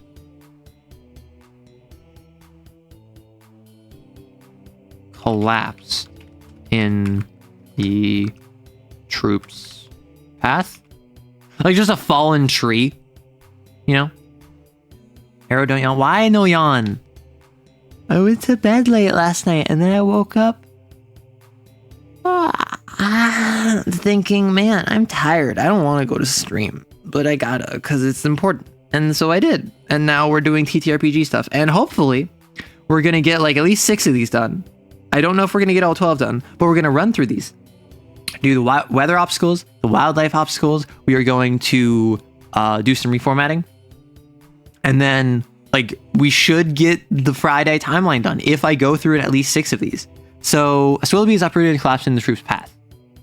A Nostrovine, which is like roots. We already have the sneeze as a weather event. A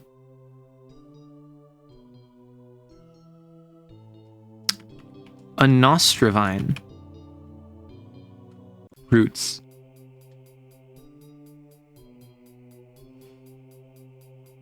Running through the area, make terrain unstable.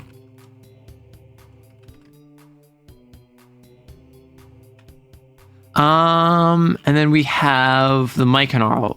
The strands of fibrous material that run along the soft ground must continue to grow or die, avoids waterlogged areas, sometimes gets tangled around Swilliby and Nostrovines, leading to symbiosis, protects other foliage while they give it ample room to grow.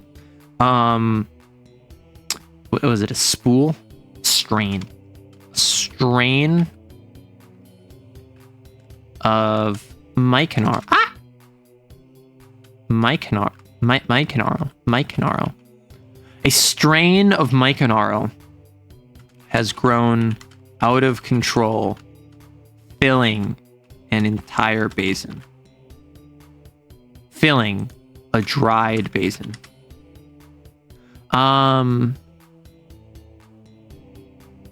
Wildlife obstacles. We have Heartturn. I think we do Heartturn and we do Mass Duggars. I think we do the troops' food is stolen by one or more Heartturn. Right? And like, yeah, we just did that with the Arc Groper too, but I feel like multiple environments will have, oh, just a random creature stole your food.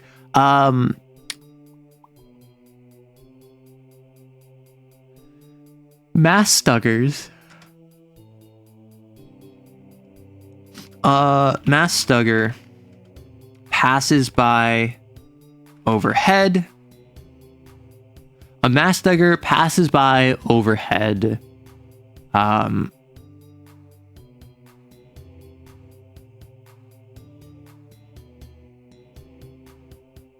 Mass Duggar passes by overhead, blocking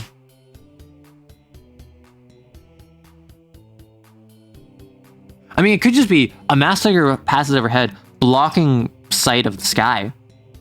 If there's, like, you need the sun for photosynthesis, if you need to run into, like, if you need to navigate with the stars. Maybe it's a good thing if it's raining, blocking the sky for some time. And then I think in the hills we have the Grogan, which are very traditionalist, old school, like almost like dwarf creatures. And then we have what's the other one in the hills? Oh, the Jerry are coastal and... Gotta think about this. Which one is hills? The Vortboff. Right, these are the ones that are like mycelium stoners that are all tied into this collective vision. I think we do the Vortboff. I think we do...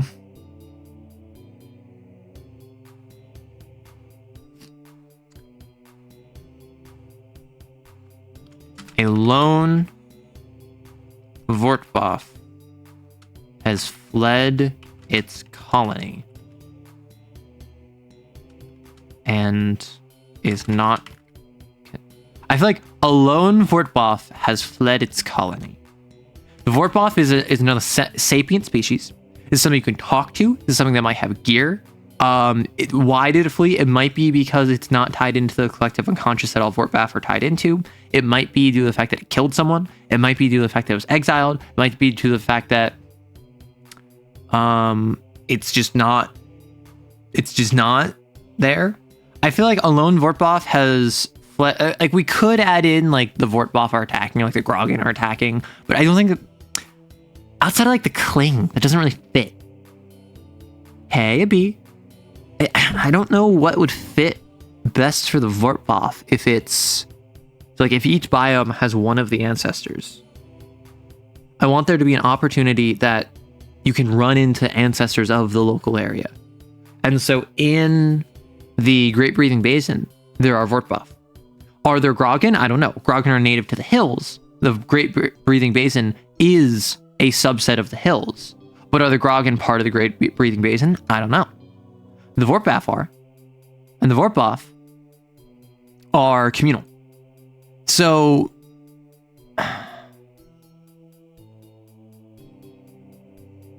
like, I could have it be... I could have it be that you run into a lone Vortboff, or I could have it be like... A lone Vortboff has fled its colony and is being chased by it. A lone Vortboff is being pursued by its colony. Why is it being pursued? I don't know. Is it because it fled? Is it because it's exiled? Is it because it is lost? Who knows? Yeah, the hills are breathing. They are expanding, contracting like a cycle of like the water tide, and then just over time. Okay, so now we got to go through and I don't like doing stats. Tree. This is, yes.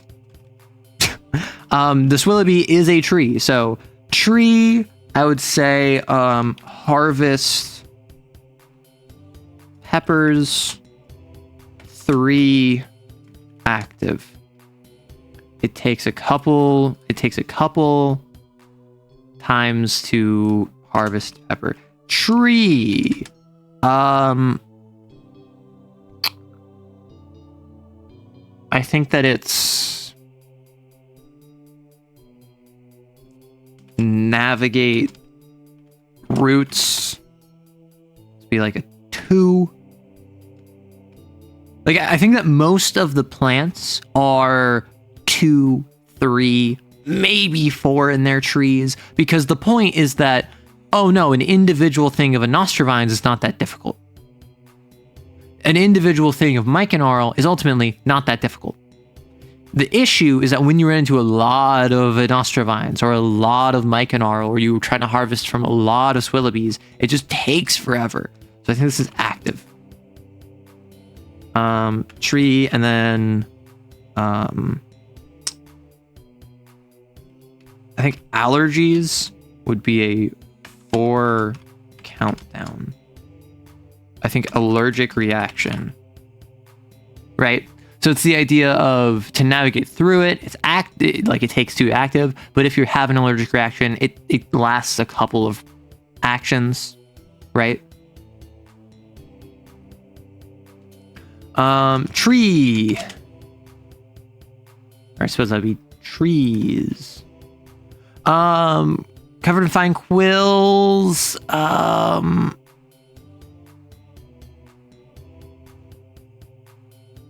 mean, I could just say navigate vines. I feel like that's avoid quills, 3 active. Yeah. It's like if you're doing something where Mike and Arrow there, you gotta avoid the quills. Hard turn.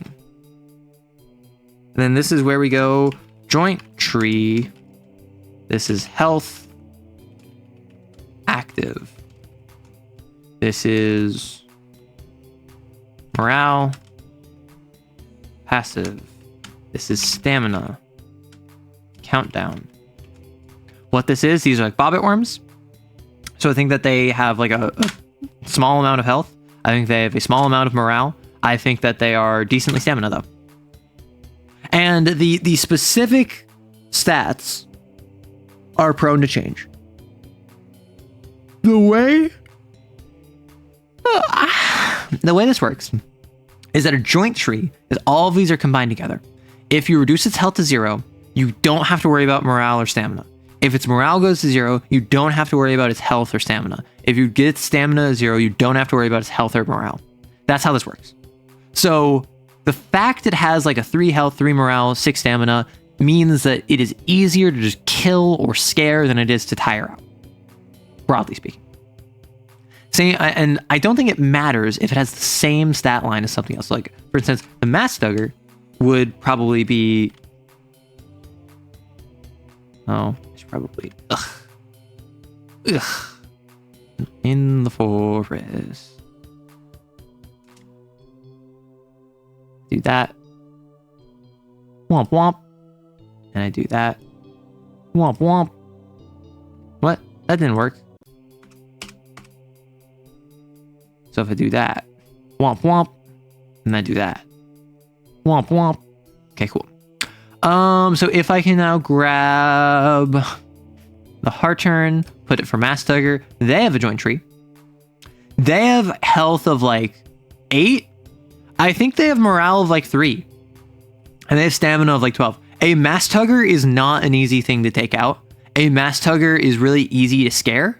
But it is something where it's like it's hard to kill. It's easier to flee, to run away. Like the best way to, if a Mastugger is messing with you, you want to scare it. You don't want to try and fight it because it's a huge monster. Joint tree. I think that they have like 2. I think that they have more morale. I think these are like feisty little buggers. I think they have more morale than they have health. And then they have like a decent amount of stamina, but they don't have a crazy amount. Forest. KKK. The copper cores. These copper cores, it's hard to kill and to tire, but they're scared. Yep, that's the Mastugger. It's a big giant creature that has a bunch of health. It is very good at stamina, but it's like really easy to scare. So careful, because if you are trying to kill it, you might scare it off. The copper cores. These are the redwoods, but instead of being made of wood, they are made of stone, and they naturally produce copper and zinc as tree rings. Like their ore, like their tree rings are ore. So welcome back from the ad, everyone. I was just continuing to write more stats.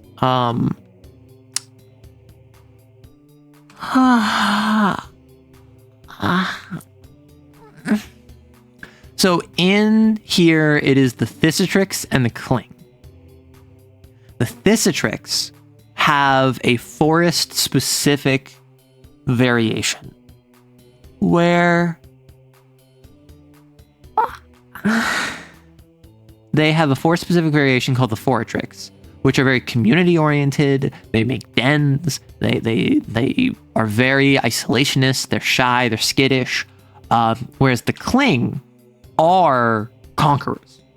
They are like they have a we are the inheritors of the earth kind of deal. So I think that the wildlife here is it's got to be a Kling.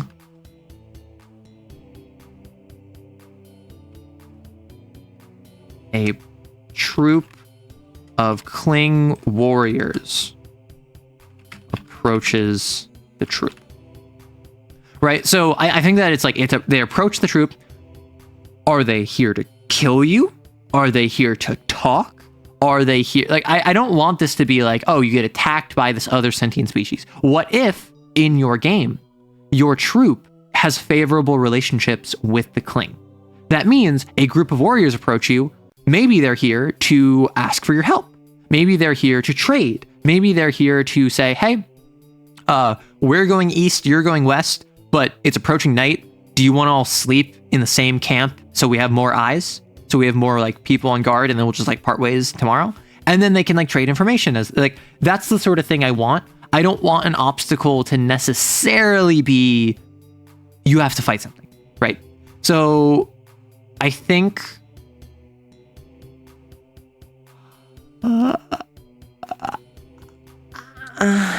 I'm so sorry. I'm so tired. Balkers gotta be attacking you. Irix are like flies, like horse flies. The Palongo migrate through the overgrown trunks.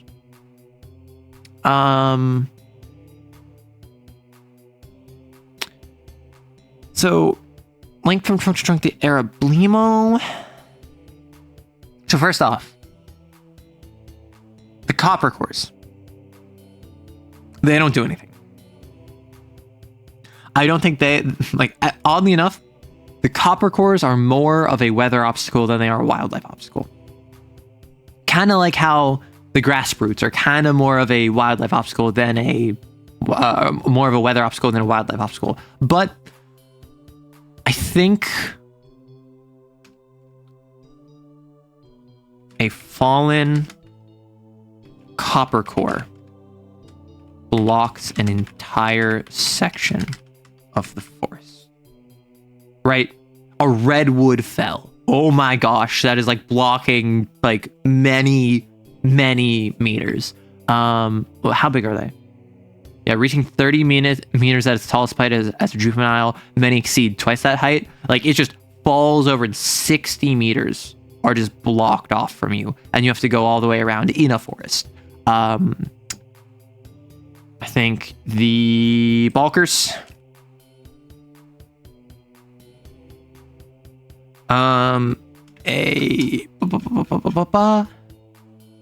A ring of Balkers. The troop catches the attention of a rambunctious ring of Balkers. These are kind of like monkeys, almost like chimps, but not quite. Irix. I think this is a swarm of Irix.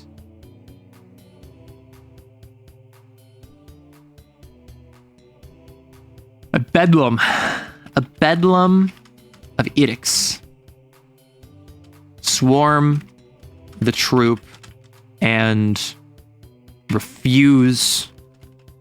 And what do they do? I need to remember. I made these so long ago. Right, so it's four-armed creature. One centimeter at its widest point, this parasitic insect has 6 sets of wings and only a single arm. This arm has a hooked claw, which it scrapes the flesh. Not painful, but itchy. Absorbs the ether from their blood. Attracted to sweet, rhythmic moving targets like shaggies and berries.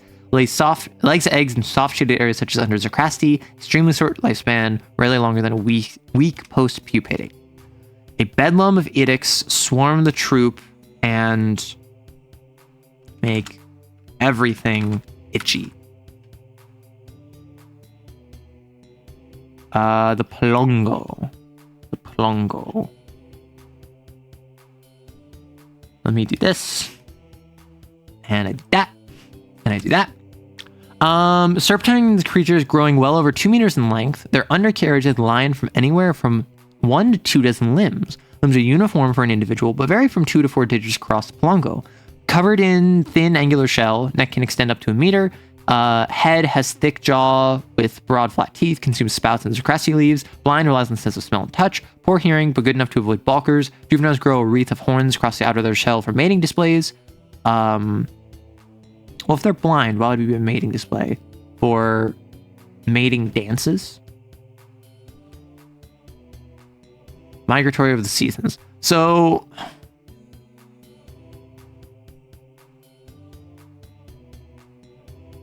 they are... I think one of the obstacles is they come across Plongo that are attempting to bust it down crazy style, you know? I think that they run into a group of Plongo, or a bell of Plongo, and they are like in a mating display. And so they're attacking nearby stuff, which includes the troop.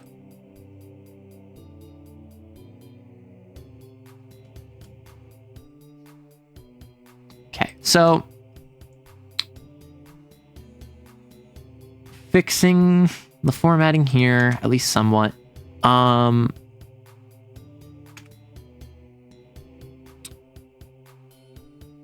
An entire bell of Plongo.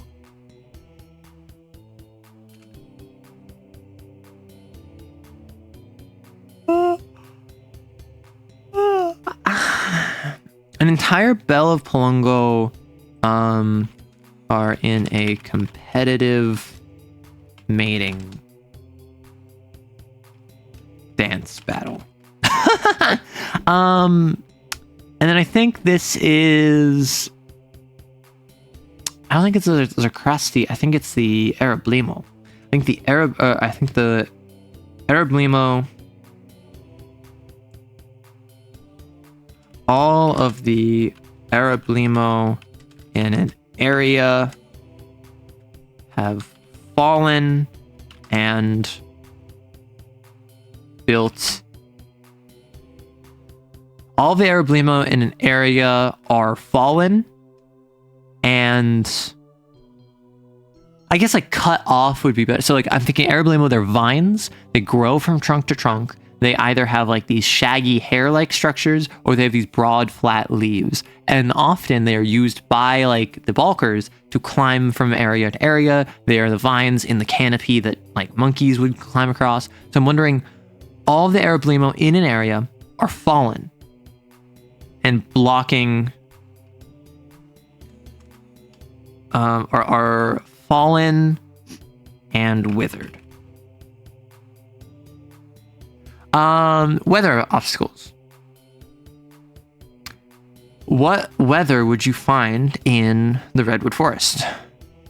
It can rain.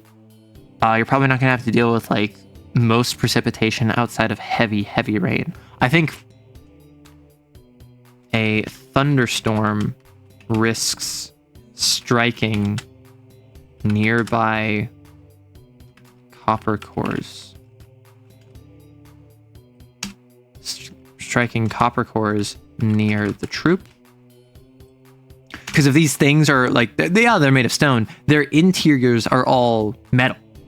These things are giant lightning rods. I assume they'd be hard to traverse at least. I mean, everywhere is hard to traverse. That's what this game is about. So a thunderstorm risks striking copper cores near the troop. A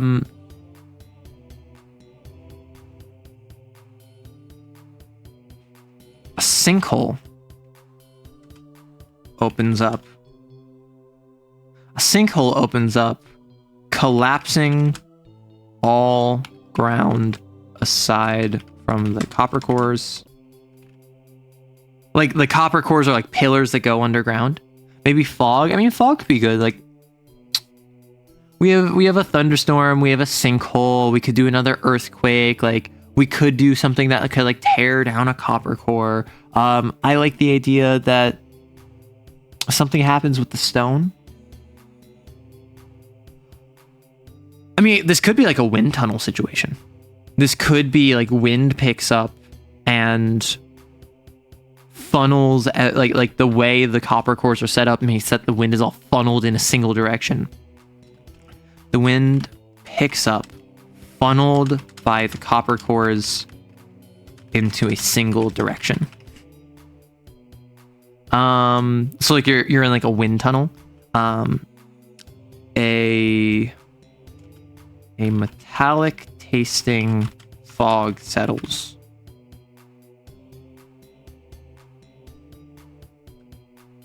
Seemingly emanating from the sky. Like remember, we gotta be weird with it.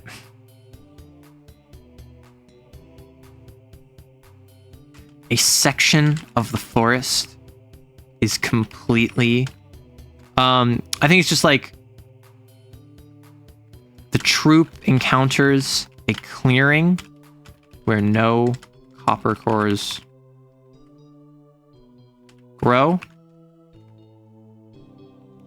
And I want something that's like weird gem oriented. I want one where there's something where like there's more stone growths. I want it to be weather obstacles. Like it's not dust, it's not hot, it's not cold. I think it might be rain. I think it like we already have a thunderstorm. I don't want it to be more mud. I want it to be stony.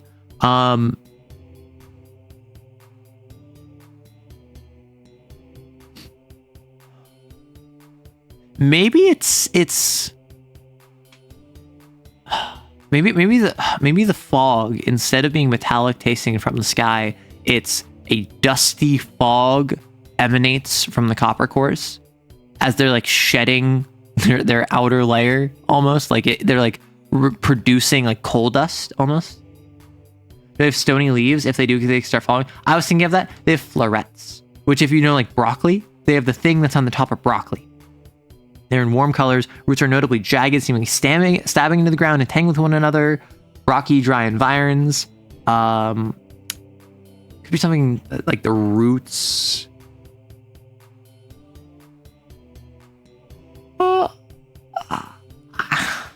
Yawn. I like this being a very like rocky weather pattern. And I don't know what I could do with that, because I already did like a copper core fell, and I don't know what the roots could give in a weather pattern sense. It could be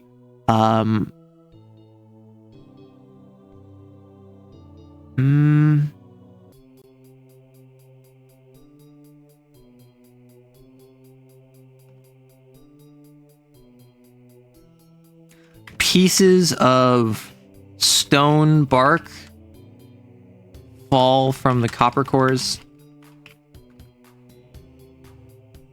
en masse, I guess. So copper cores, tree, yes. I think to fell a copper core is like 12 active, right? To chop down is like a 12 active check. Like it takes a while. I don't know if 12 is too much. It might be like a 10, but I do think that like if you're trying to chop down a copper core, it requires a long time. So I'm not more chatty. I've been doing a Lancer, but no worries. I'm mostly doing this for me. I'm not gonna lie. So any contribution is appreciated, but ultimately, like if you want to treat this as a work buddy program, by all means. Arablimo. Vibrant purple and pink ropes that run between the copper cores. Shaggies grow hair like clumps. Spouts grow large, wilting leaves that drag down the rest of the vine, catch rain to form waterfall. I suppose instead of this, it could be heavy rain. Multiple spouts create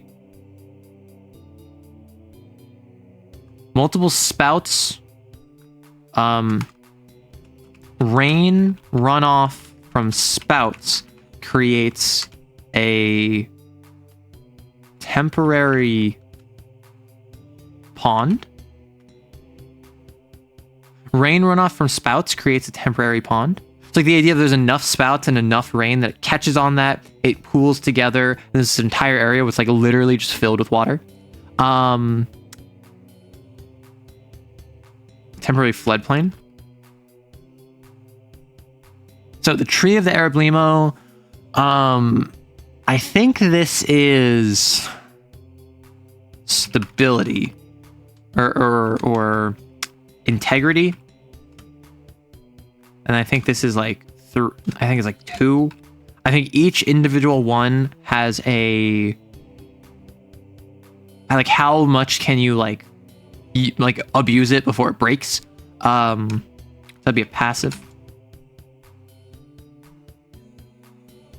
Maybe like uses. Strength. Like maybe tensile strength.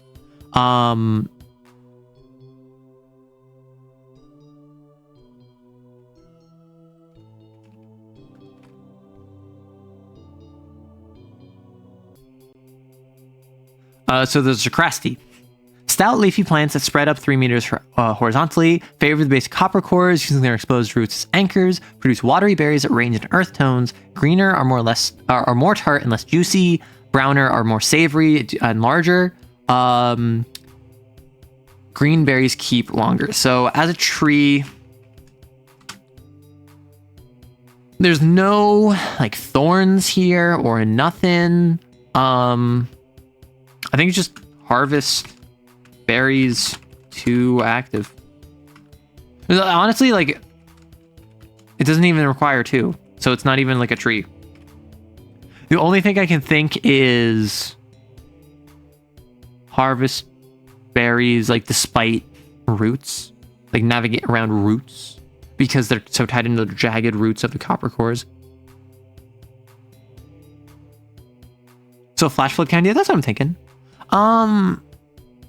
Like, I don't even know if this needs a tree. I want everything to have at least 1 tree. Harvest bear. I mean, like, it could just be a 1-dot harvest berries. That's fine. Bulker. Bulker. Joint trees. Joint tree. Health. Active. Morale. Passive. Stamina. Countdown. I think these things, fine health, pretty all right morale.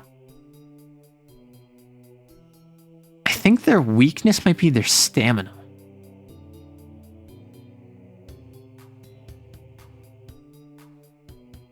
Or what if their morale is like like weirdly high, and then their stamina is just kind of like normal, right? So the stamina is how many actions they will be able to keep up energy for. If you are fighting bulkers, how many actions will you and your like the rest of your troop take before they just get tired and before they get exhausted? And so like you can kill them fairly easily. You can probably kill them in 2 actions, because if you have like a spear, let's say you roll a 7 or higher, and so you deal 1 success and you use your spear to get a 2nd success, and then you take a 2nd action, and then you stab them. They're dead. Morale, you have to scare them off. That actually might not be that reasonable, as it might be easier to just exhaust them than anything. Edicts. These are insects, right? So Oh, I didn't even need to type all that. Do they have a health?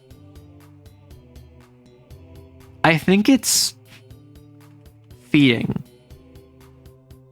I think it's just that they like take a certain amount of time to feed, and aside from that, it's like they're not even something that you fight per se. It is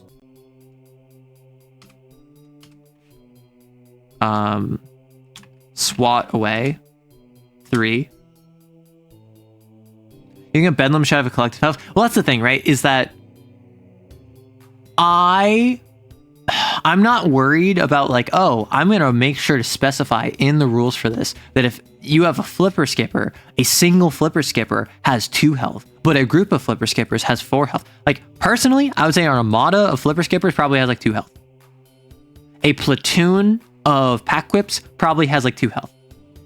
I don't think you need to worry about the individual in that circumstance where they're pretty explicitly like a collective. But like a single copper core is probably chopped down 1.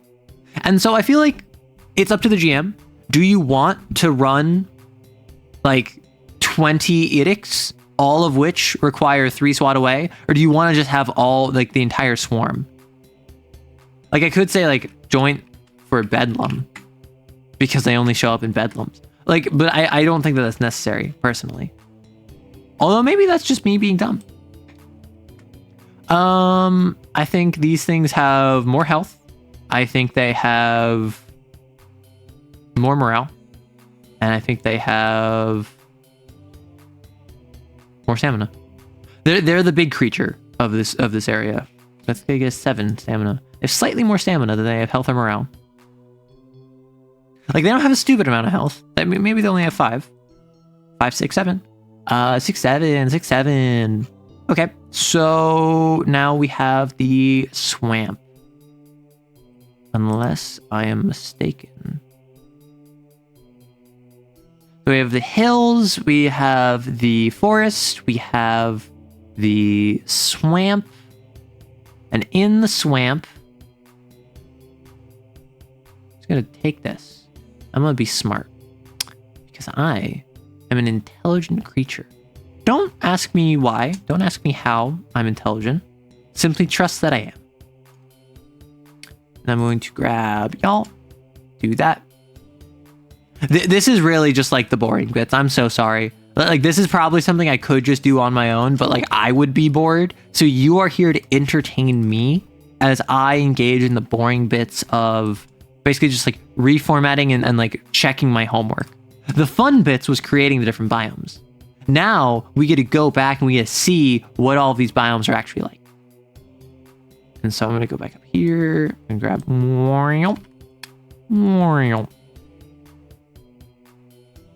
Oh, awesome.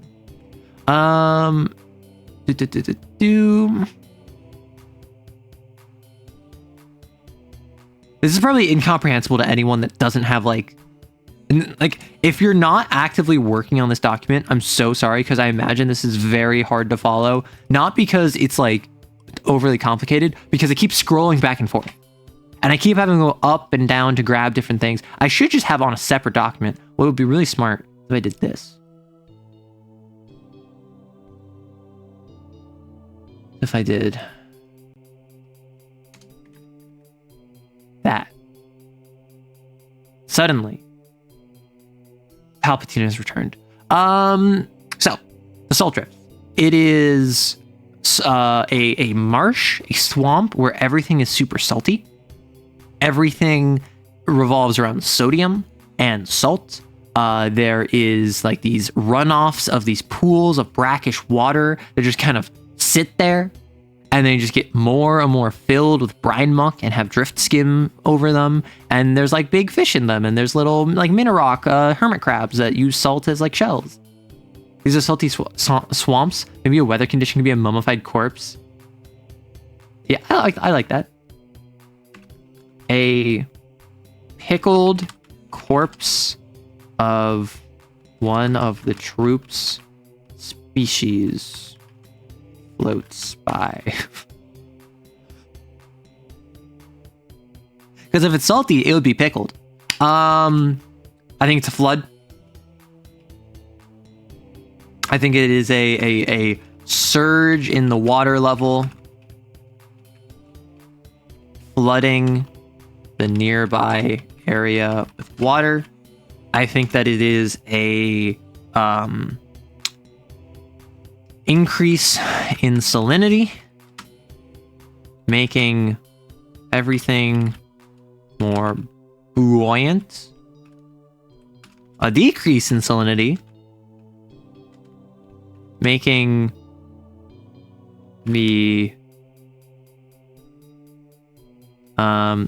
making everything more buoyant. Decrease in salinity, making everything sink slightly. I mean, it's gotta rain. It's a swamp. And I think a fog in a swamp. A salty, irritating fog clings to the surface of the water. Like a briny fog. Like it's a salty, irritating fog. I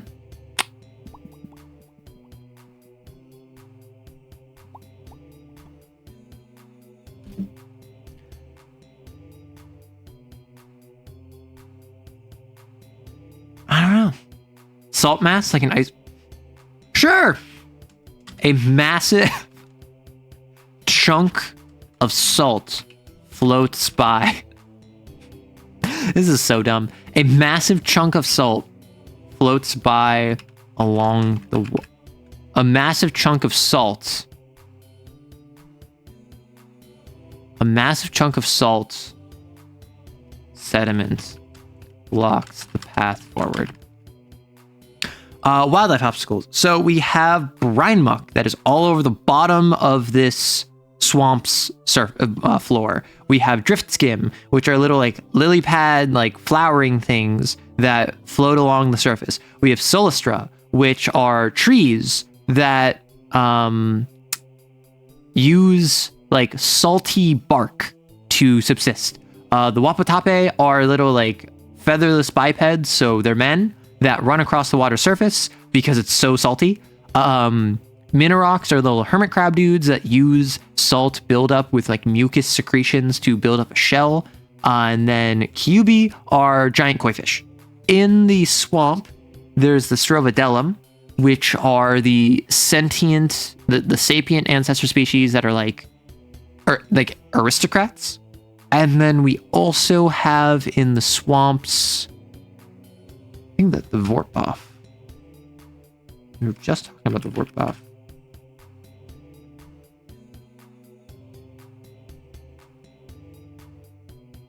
No, that's hills and desert. Oh, the Lomp. Right, the Lomp. The Lomp are silly. And the Strovodellum are coastal, and because I want each biome to be tied to one of the ancestor species. So for instance, the Grogan are the hills and the Arctic. So because we went with the Vortbuff for the hills, the Grogan are going to take over the Arctic. So that means that between the Arctic and the forest, the Kling needed to go in the forest, which means now the Thisitrix will go in the forest and the desert need to go in the desert, which the Vortbuff, which need to go in the desert or the hills, need to go in the hills, which like kind of closes the loop. But then there's a separate loop of like, if we have swamps, that would be the Lomp, and which is the swamps and volcanic. Volcanic is also the Alpip. The Alpip are the volcanic, and I think, what are the Alpip? The caverns. Subterranean? Subterranean. The subterranean and the volcanic. So we have to like go through all of that. So who do we want in what biome is really the question we have to ask, because that has a cascade effect on all of the others. The other subterranean species. What is the subterranean species?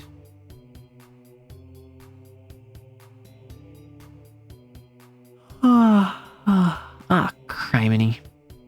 It's like the Jirikiri are the mountains on the coast. I feel like the Jirikiri would be the coast, so the mountains would be the West Rim, which means the Badlands would be the Lenogam, and then the plains are already occupied by the Vashsal. So that's good. I'll just send it. I'll just rock it. I don't need to worry about all this.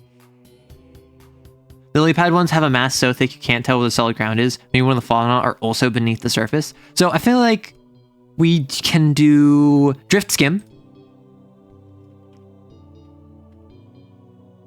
The drift skim is so thick. So thick.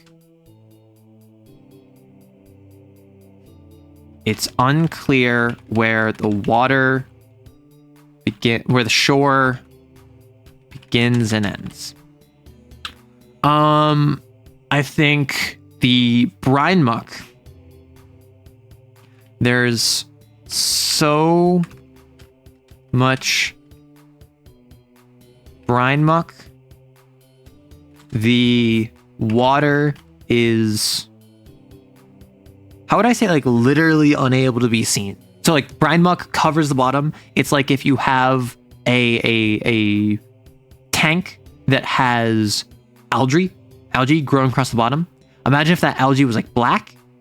So there's so much brine muck. The water is completely opaque. Solistra. I don't think the Solistra do anything. So I think it's the Wapotape.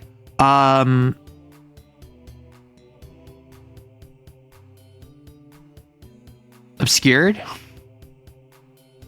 Well, it's not that the water is obscured.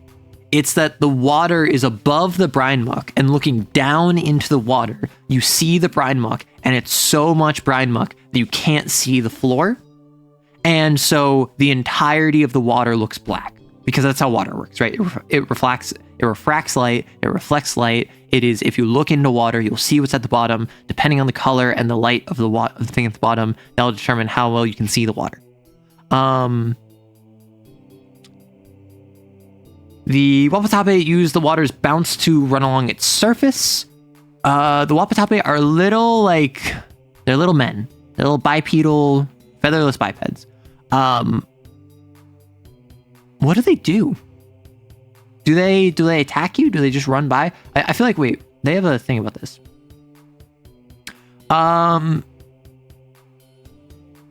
Organized based on age range, with juveniles banding together and leaving their parents marathon seasonally. So a marathon, I think it's, maybe I don't call these obstacles. Maybe I call these events. Because a lot of these are like troubling, but not like dangerous per se. I mean, they're intended to be obstacles, but like I feel like event would be better. The drift in is so thick it's unclear where the shore begins and ends. A marathon of Wapotape run along the water's surface. A marathon of Wapotape run across the water's surface. Like, I don't want all of these to just be they block forward progression, because that's boring, right? A marathon of Wapotape run along the water's surface. A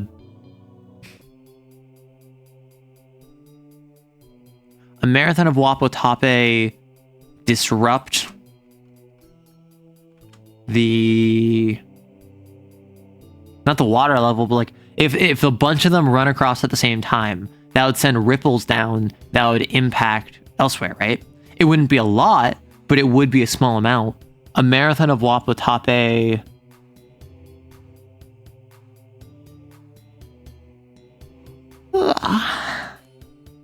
I was thinking that it attracts an aggressive creature, but there's not really an aggressive creature in here.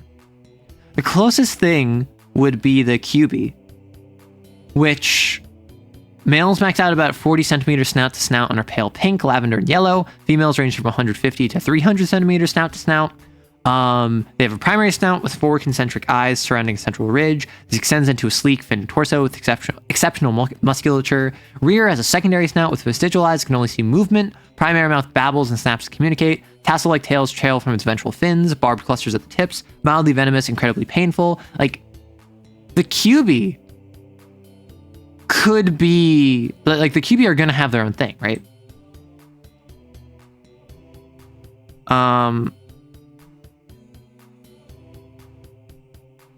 But like at the same time, it's there is no like predator here. This is a fairly chill environment, all things considered. I guess like a marathon of Wapatape run directly into the troop, right? An entire marathon just sprinting, and they just hit the troop and run through them. Minox. I don't really have much either. Are you expected to travel by boat? That's the thing. I don't know. This is a TTRPG. You could travel by boat. You could make a raft. You could walk it. You could swim it. You might be able to fly past it. Like, I don't know what you're going to do. Right? So this is a situation where like, I can't make any assumptions. I need to plan as if you can do anything because it's a TTRPG.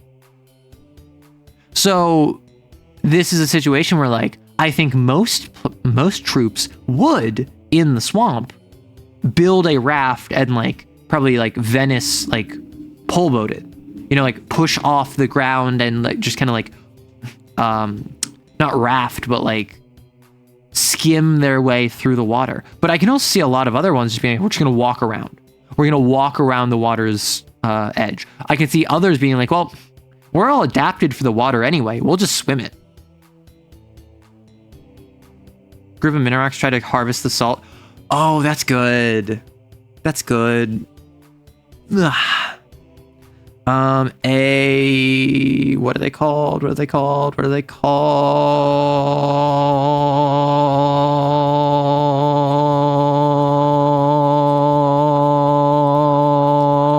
A helmet.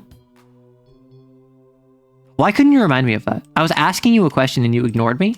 How dare you? Come on, you're in chat. You should have known that. You should have known every single thing about this system that isn't even released yet. A helmet of Minox.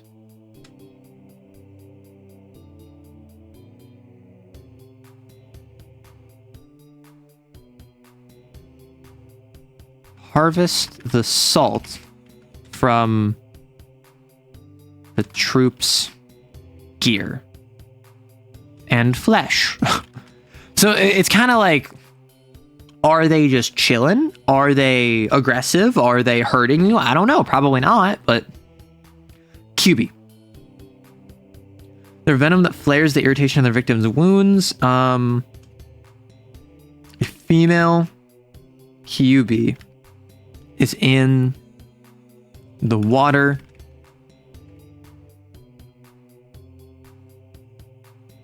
Where the party needs to pass by. And then we can do, this is either Lomp or Strovadelin. Do we want aristocratic fish or do we want funny, silly snail people? We're going to have both of them eventually. The Lomp would either be here or in the flying volcanic islands. The Strovadelum would be here or on the coast. I want the Jirikiri on the coast, so I think we need the Strovadelum here. But the Strovadelum would also fit the Prisma Atoll. So I could see the Strovadelum being like either way. The issue is the Lenogam have to go in the Badlands, which means the Westwim have to go in the mountains, which means the Jirikiri have to go on the coast, which means the Strovadelum have to go here, which means the Lomp have to go on the volcanic, which means that the Alpip have to go in the subterranean, which means such and stuff. So like we got to do Strovadelum here. Aristocratic fish forced to pay a toll. the Strovadelum monarchy. The local Strovadelum monarchy demands a tithe for passing through their land. A Strovadelum monarchy demands a tithe for passing through their land. Perfect. And like that tithe might be information. That tithe might be money. That tithe might be food. That tithe might be respect. That tithe might be whatever. So Brian Muck.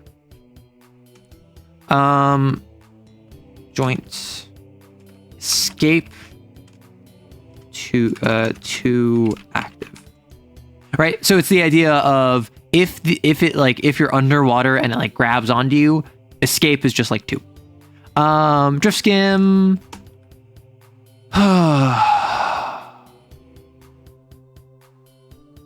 Tree carrying capacity 2.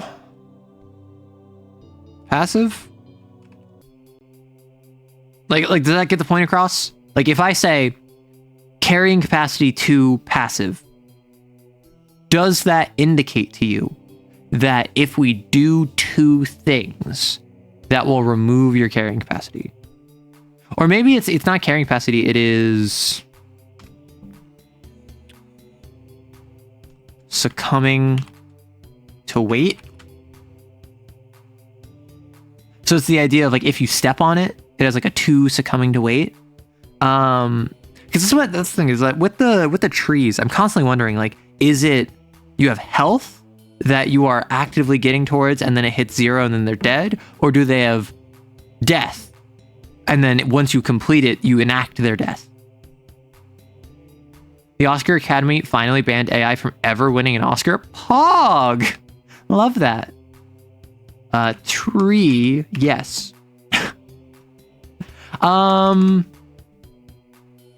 Bark is thin, flexing water currents, crested with salt over time. What portions are above water? Flower twice a year into cup-shaped flowers. Flowers remain in bloom until removed by QB or particularly strong rain.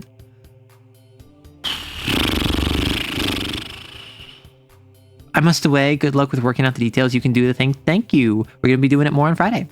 What would you do with this? Like, I guess harvest flowers. Like it's not that hard to harvest the flowers.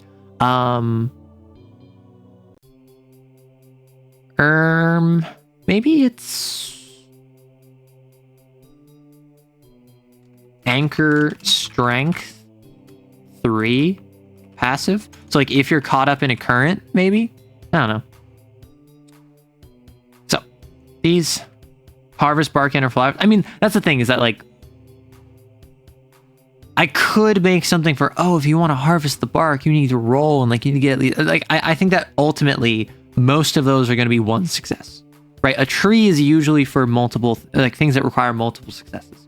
Wapotape, tiny little dudes, 2. They got like 8 stamina, right? They're like stupid. They're 7 stamina. They've got like stupid ability to just like wah wah, right? I think Minarok is gonna like 4, 3. They can't last long, right? They're easier to just run out of time than anything else. QB. I think this is like 6. This is 4. This is 5. They're not particularly good with stamina. They're not particularly high in morale, but they're fairly healthy. I think maybe even stamina 4. Right. Stamina 5. I'm operating off the assumption of a female, not necessarily a male. So I'm not going to worry about that too much. Okay, so we have... I had to sneeze, sorry. We have... That is 3 of the 6, and so I need to grab The mountains. Yay.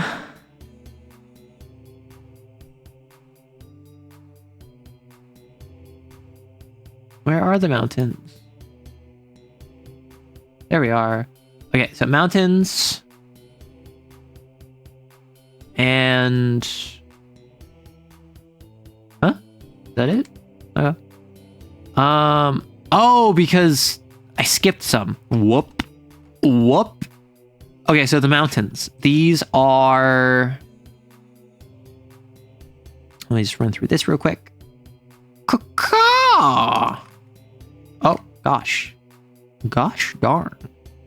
Yuck.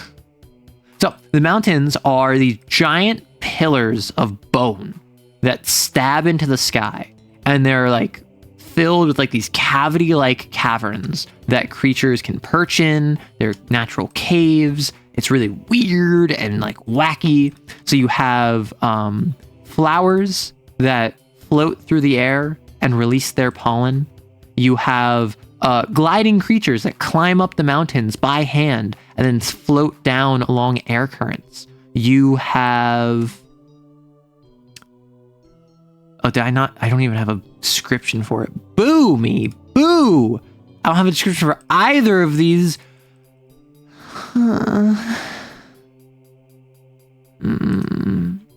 And before I forgore, above the mountains is the swamp. Above the swamp is the forest. Above the forest is the hills. Above the hills is the field. Wait. Field, hills, swamp, mountains. Wait, forest.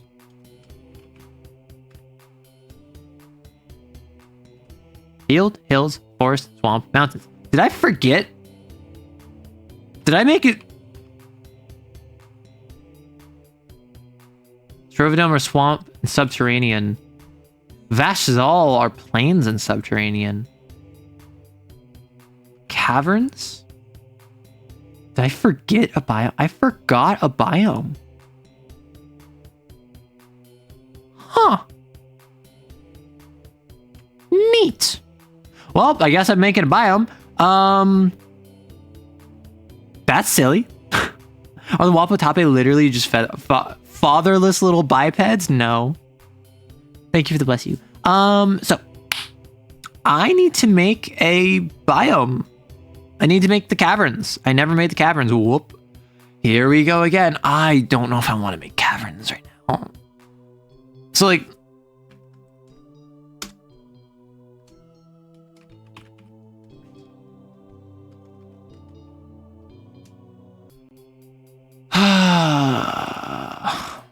I go.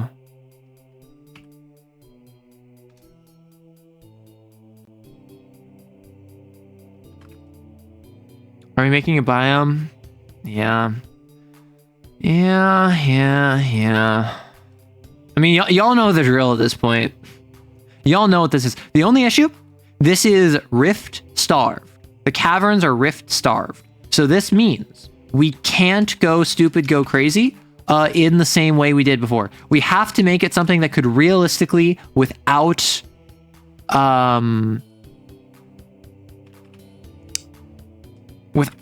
ether just kind of propping it up, be able to survive.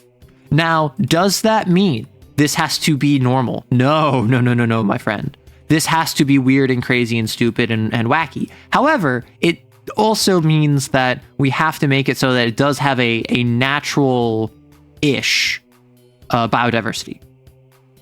It can't be something where it all has one anchor species that is entirely reliant on ether. It can't be one where it has like ether-based magnetic pole reaction to make mech suits, right? Be full of bioluminescent creatures. So what I'm thinking, caverns. Caverns are exposed to the underground while retaining a significant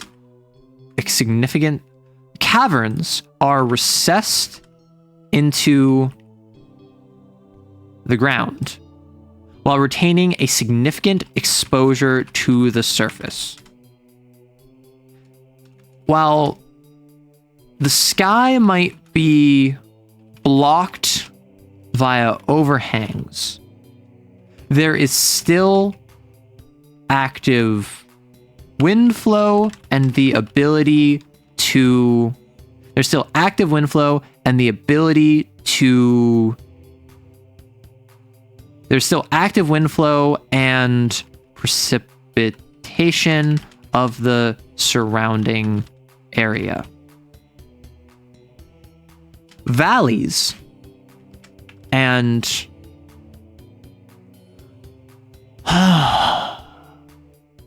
valleys and craters are two such examples, as are stone faces with caverns bored into them. Stone, as are surfaces with caverns bored into them. Denizens must be comfortable with being at the bottom of the world, where all the water and refuse and muck accumulates. However, such places are protected from the dangers of the surface, while simultaneously allowing access to its pleasures. Natives live in a liminal space with the best and worst of both worlds. So, I think that the caverns, what makes them distinct from subterranean, fully underground. The reason subterraneans are ether rich is because in order to have a fully underground ecosystem, you need to rely on ether, because you can't have plants, at least en masse, without some degree of like resource to draw from. Caverns are recessed, but still accessing the sky. They can still see the sky. They can still access the surface. It is a valley. It is a crater. It is a sheer stone wall that has caverns bored into it, making it distinct. I initially was going to have valleys be a part of the mountains. I was initially going to just have valleys be part of the mountains, but I think that fits better with caverns, and that also fits with caverns being a rift-starved region. So, stalagmite squids, I love that. Stalactite bottom feeders, I love that, right?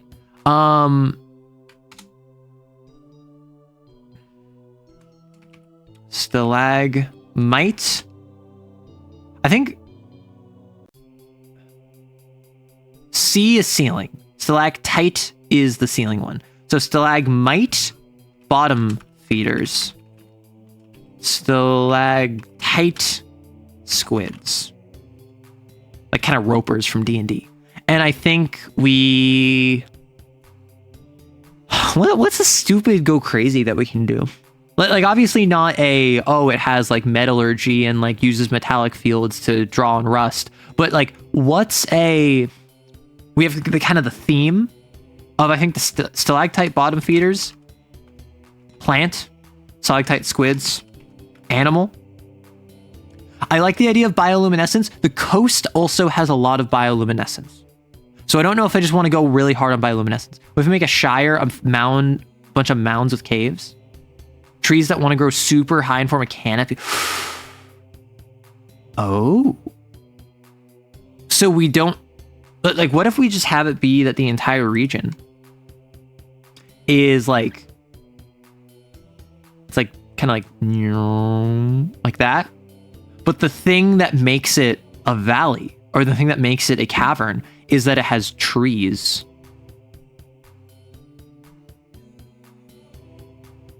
They go like that, right? So, yeah, you can just kind of like walk out. But like, there is no sky.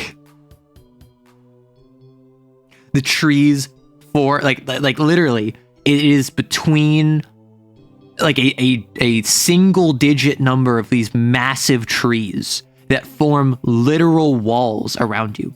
Fireflies?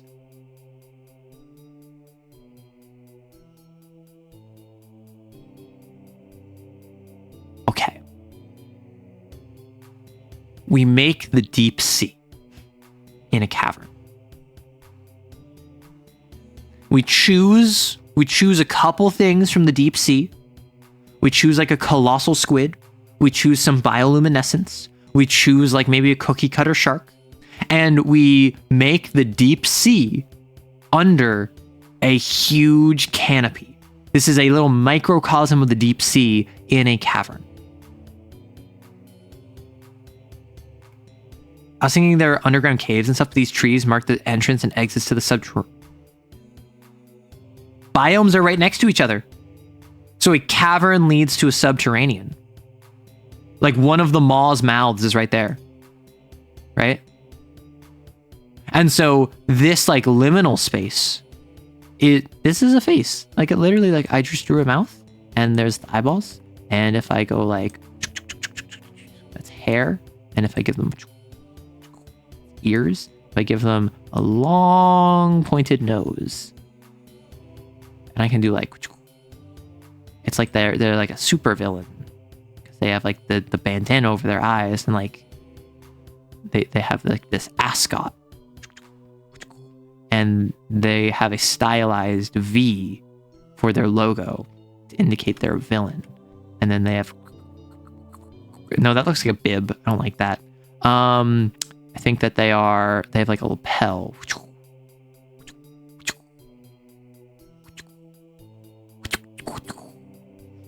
And then they have like a shirt underneath where it's like, and then it's like they're right-handed. No, they're left-handed to show how evil they are. And then they go like, and then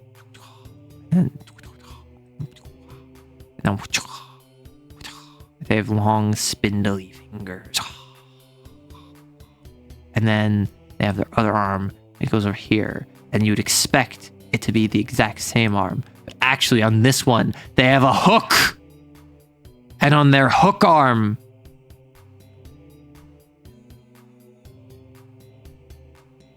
it's because they have a background as a pirate.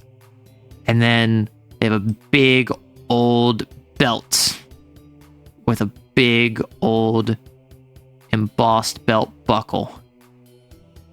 On the belt buckle, you already know it's another V for villain. And then they got pants that like flare out.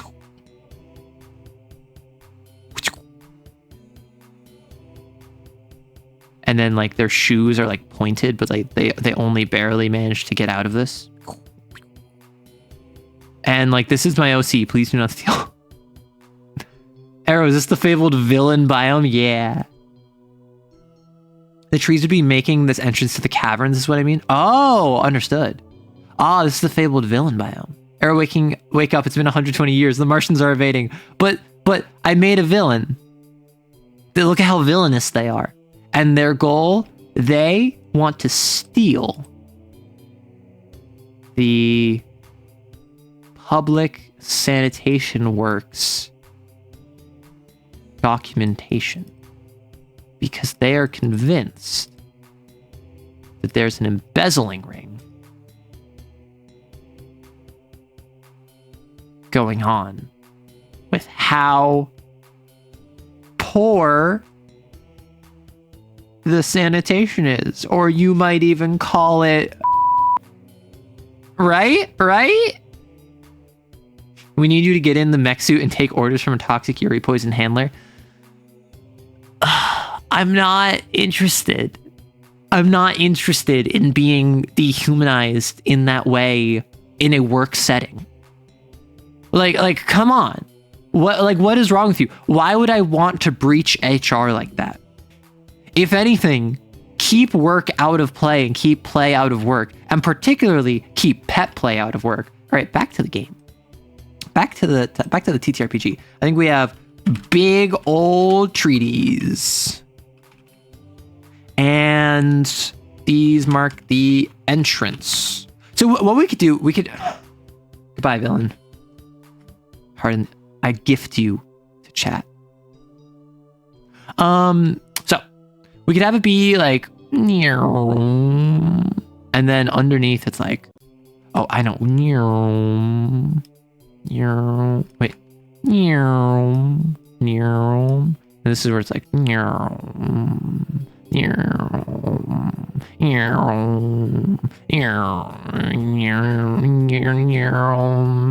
know, and then it's like, and then we go, and then there's like one that's like, and obviously it's like, it's a hole, so it's like, and so like there's more trees, and there's like, like,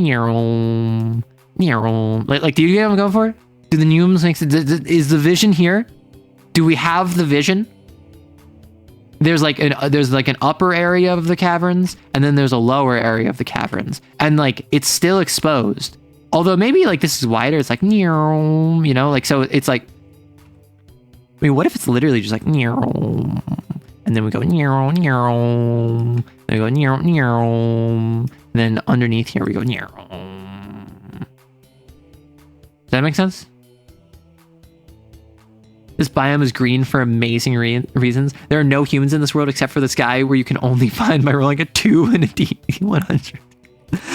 I'm going to post a reference picture or 6 in the Discord. So shrubs around the foot of it are purple to absorb the light that gets through. It's all green reaching the ground. Interesting. Did my neumes help? Did my neumes help with the drawing, or did that just make it like more incoherent? I like to think it helped. It helped me in my brain. So I think what we do is we start with the...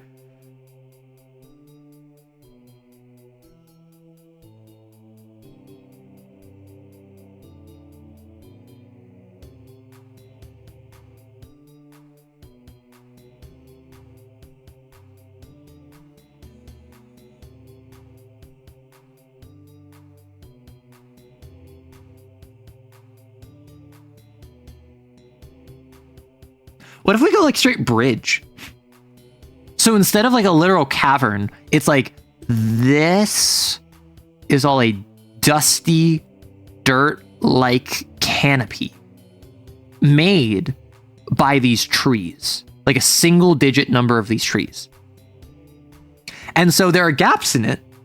And if you look down, if you peer down, you can see like, oh, wow, there's like this entire area down there. But like, this is where all the stalagmites are probably not hanging from here, but like maybe on branches hanging from these are like the stalactites. Those are the squids. Or maybe we skip the stalactites and we just go stalagmites that are like bottom feeders. And then we have like big old squid that use their tentacles to like go from one to one. And we also have like a big shark, like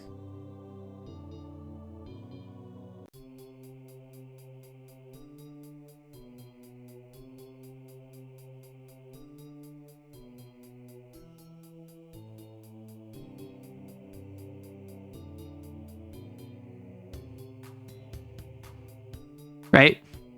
Like, this is my OC, please do not steal. Stalactites and mites are already cool enough on their own, they need no change. That's what I'm thinking. Like, I'm thinking that the tree, the canopy, is much like the copper core, is kind of like mineral. It is like dirt. It is probably not stone, but I think it's like boards, almost like a natural like board state that produces its own like dust, or allows dust and sand to settle on it. And so there are stalactites that hang from it, and there are stalagmites that grow from it. What if a small shark, a land shark, even called Jeff, war criminal? Also, is it just me or is this adorable? Like, is this significantly cuter than I expected it would be? Like, I wasn't expecting to be able to draw something, but this genuinely is like kind of adorable. And I think it's because it's so minimalist, and I think it's because I gave it the big, like dopey eyes and like the single fang. Like if I do this, like, no, that's still kind of cute. I'm still kind of rocking that. What if I do like that, right? Oh no, I feel like the one fang is cuter. I could give like weirdly human teeth. That is so much worse. That changes everything. What if I go, nya?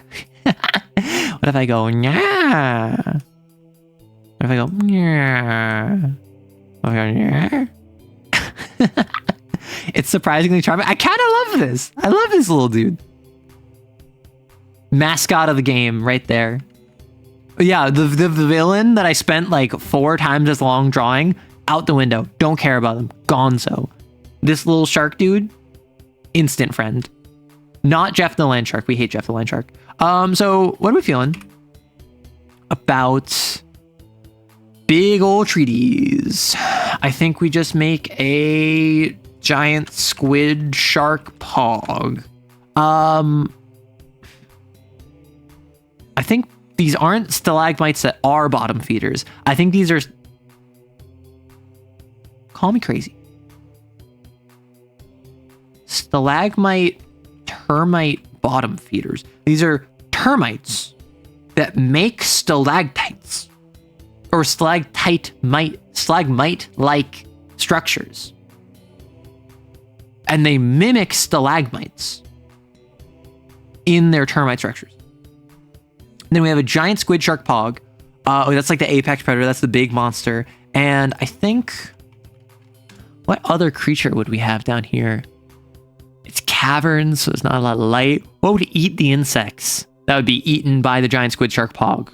Am I crazy for just wanting like a gorilla? Like, I just want gorillas. Like weirdly humanoid, covered in hair or fur. They build mounds on stalagmites to reach the ceiling. Oh, so the mounds connect to stalactite and stalagmite. I love that. Anteater gorilla. And that's why they climb, is they climb up the things to like ant-eat in the termite fields, and that's when they're most vulnerable to the giant squid shark pog. And the giant squid shark pog is probably like 4 meters in length. Like it's big, but it's not like ridiculously big. So it's a big enough cavern that like a double-digit number of these giant squid shark pogs can exist down here. And even if they're territorial, even if they're fighting each other, there's not enough of them, and they're not so massive that it's unreasonable to expect that they could exist. Anteater? An anteater. Anteater. Anteater. Worm, worm, worm. Thank you for giving me backing vocals, Motorcycle. I didn't ask, but... Big old treaties. What are some other plants down here? I have a lot of vines. I have a lot of roots. I think we need flowers. We need just like straight up flowers. What's another plant we've been looking for this entire time? We could do more myceliae. Like we have mycelia. We have plenty of it, but I do think that like mycelia is underrepresented in fantasy and xenofiction. The giant squid shark pog dies to stalagmite impalement. Maybe. I appreciate that you gave it its full name.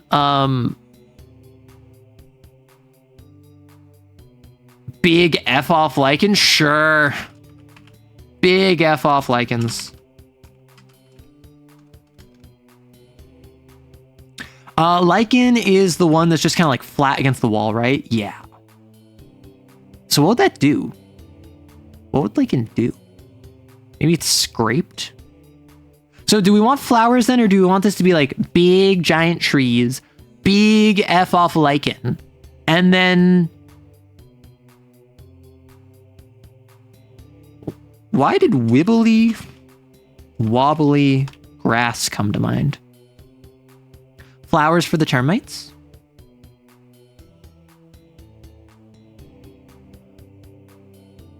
Wibbly wobbly grass that grows like kelp and only flowers at high elevations, which is why the termites go so high. We did it, chat. The wibbly wobbly grass grows really tall so that it can hit what little sunlight is available and flower. The termites grow up and build bridges out from their mounds. They connect the stalactites and stalagmites and as like anchor points, and then they build out bridges of like termite juice to go out and get these flowers. The anteater gorillas climb up and eat them. This leaves them vulnerable to the giant squid shark pog, and then the giant squid shark pog just kind of like kills itself. It just kind of like they fight one another. No tentacle, it's just sticky. I think it's just sticky. Yeah, the lichen.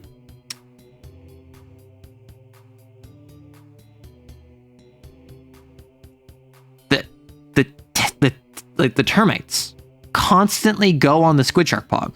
So the squid shark pog has to go over to the lichen and like roll around in it like a dog getting a sand bath, or like a chinchilla. And so the sticky lichen like grabs and steals all of the termites off of it. So suddenly the big F-off lichen has a purpose, evolutionarily. Why are the trees there? I don't know, don't ask me. And the more the termites grow their bridges, the more the squids can maneuver effectively. But also, the more they touch the termites, which means the more termites get on them, which means the more they go over to the lichen, which means more the lichen grows. And the lichen is in contest with the wibbly wobbly grass. So then sometimes if the wibbly wobbly grass gets too reduced, then the termites start dying. So the termites stop going on the on the giant squid shark pog. The giant squid shark pog stops giving to the lichen retreats, the wibbly wobbly grass grows, it goes back up to and reaches more flower points, the termites reconnect the flowers, cycle of life continues. The trees are treeing, don't worry about it. Yeah, I got you. So, big old treaties. Only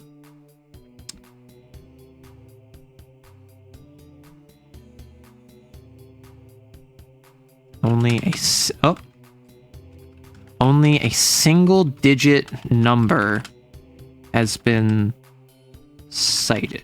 I mean, I want to say single digit number.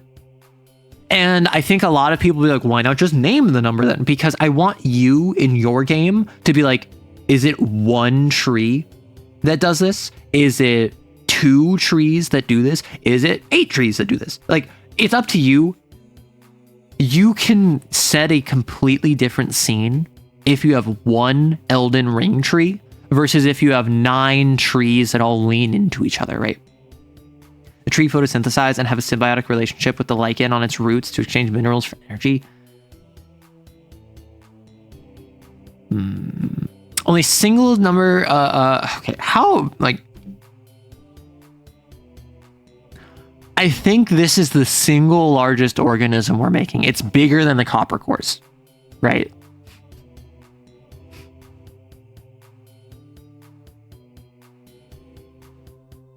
Tall enough to dwarf a mountain with a canopy that blocks out the sky. Quite small trees. That's the thing. It could be quite small trees. How would the giant squid shark pog maneuver? I'm thinking we either do like, because we already did like this is the copper core, right? Like that's copper core. We could do and then this one right? We could do this, or we could do like giant gnarled old school tree that like extends past the horizon's edge, and like even the giant squid shark pog is like, you know, like It has to climb over it.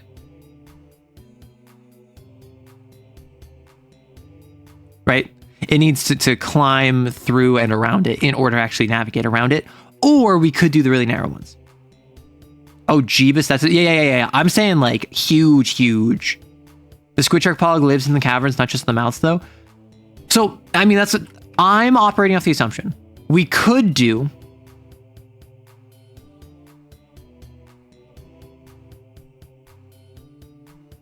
Right? That's option one.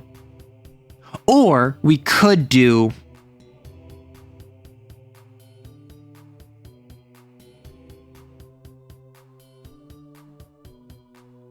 Question. Mushrooms? Giant, flat-topped, like shiitake-looking mushrooms? You're thinking option 3 both? Maybe it could be like those swamp trees with the roots that still have a lot of space between them. So do you want this to be a tree or do you want this to be a mushroom? Because like mushroom means no canopy. It means flat surface. Tree means leaves, means canopy, means some light gets through. Mangrove trees? Mangrove trees.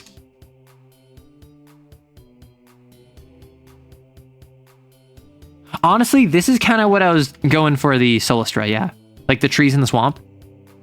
This is basically exactly what I was going for with those. So, I mean, if you say option 3 both, we could do...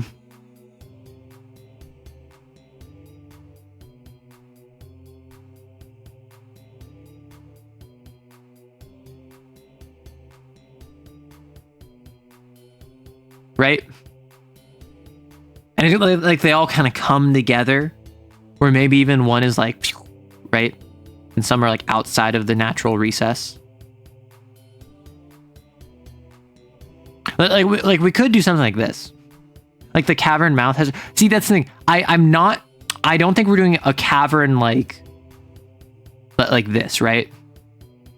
I think what we're doing is we're doing like a dip. I think we're doing a recess. I think we're doing like a basin or a crater or something that's like you take a terrain editor in a video game and you say elevation down. That's what I'm thinking. Oh, hey, Ma's on the table. Yeah, N asked very polite, or I think A asked very politely if we could get the Ma in the screen. I'm like, sure, I'll put like Ma on my table. How's it going? I realized we didn't make a biome. We skipped a biome, or I skipped a biome rather. That one was all on me. So we're making that last biome right now. I think we should do a proper cavern. We already have the subterranean. Like my issue with that is now it's the maw, right? My issue with this is this just becomes the maw. But if we do this, this is still firmly under, like, avoiding the issue is like cavern versus subterranean versus mountain. Like they all have similar enough overlap. I could see arguments happening at tables. I think it's really up to the GM. More open than a subterranean, not just a box cannon. I mean, what we could also do, we could also like fissure in the ground, like top down view, fissure in the ground, tree here, tree here. You feel? And then from a side view, it's like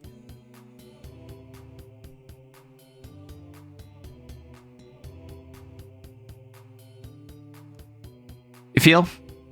So like it's really narrow. It's like a fissure crack in the ground. And then it's still completely exposed. It's like a valley. I think it does have an ancient river that has since dried up. That's what made the valley. But I like the idea that's like, it's this like really thin slice that then kind of opens up in width. So like, even though the top is like this, it's more like in terms of underneath, but still has like a skylight. Le Underdark. The maw feels like it would be a singular place while general Underdark caves. So the thing with this, we are making a cavern. A cavern is underground, but exposed to the surface. subterranean this is fully like closed ceiling. So a cavern would be a valley or a crater, or I would even say like in a wall that like a sheer surface that like carved into, like bored into, there's a bunch of holes and like caverns into that wall. That would also be a cavern network. Maybe instead of stone trees is like crystal trees that are collapsing after the mana drought in the area. So that would work if that was a ether bleached region as magic is fading.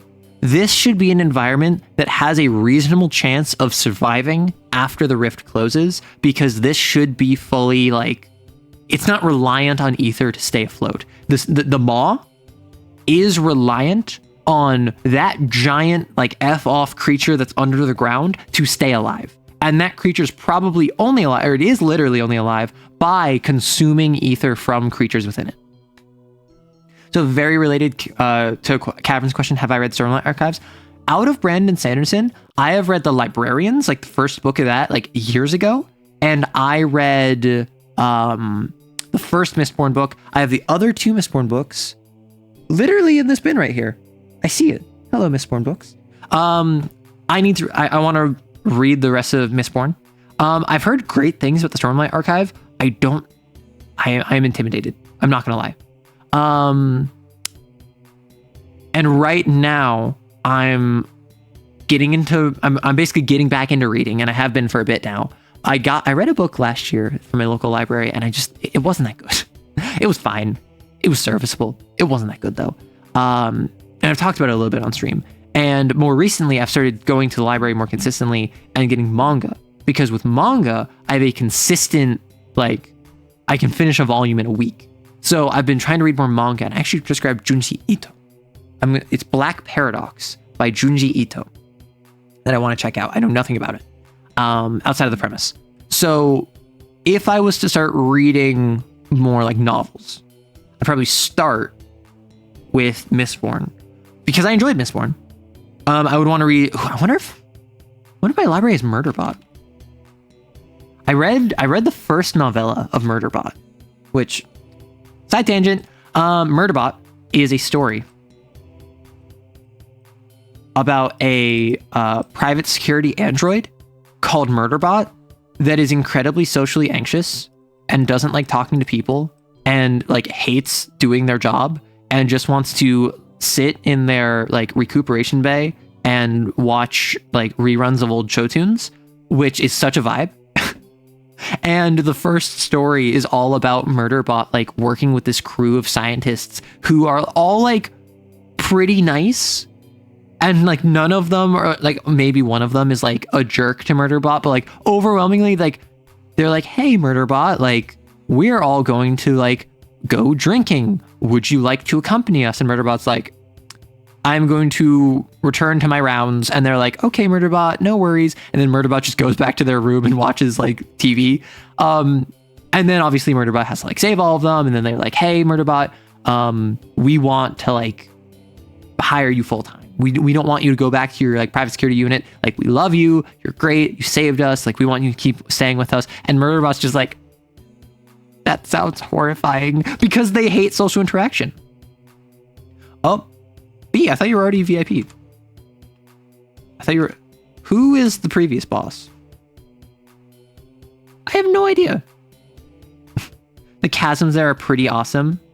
Yeah, so Stormlight Archives, which is what prompted this. Stormlight Archives, I know the premise is Brandon Sanderson said, how can I make giant crystal swords and power armor work? And then he ran from there. And apparently like everything evolves to crab. There's like giant like mech swords that you can wield. There is like dust storms that can tear your flesh from your bone. It sounds really cool. Stormlight Archives is the one with like Bridge 4. I've heard Bridge 4 in particular is like a highlight of the series. And like my buddy read through Stormlight, because like that's a like Way of Kings, right? So like I've heard that Bridge 4 in particular, and I think it's Dalinar or Kaladin. I think it's Kaladin. His story in particular is like really compelling. So we have, so caverns. We have big tree, squid shark pog, termite, frondly lichen. What about a non-photosynthetic carnivorous plant? We already have all flora, don't we? Yeah, we have wibbly wobbly grass, and this is the one that flowers, and it is why the termites go so high. Not quite crystal, but pretty much, and storms are storms, not dust storms, but everything else, yeah, awesome. Yeah, the grass. So, big old treaties. So first off, biome. A fissure in the ground, the result of an ancient river that has long since dried into a pitiful stream with significant rain, with significant upland rain. It flares into a mighty brook for a few nights before receding. The stone, I'm getting, I don't know why, I'm getting like classic like desert sandstone vibes from this. I don't know why. I'm getting like savanna up on the surface, desert sandstone cut through by an ancient river that goes down and down and down, and it gets browner and it gets cooler and it gets more like packed the further down you go. It's like sandstone.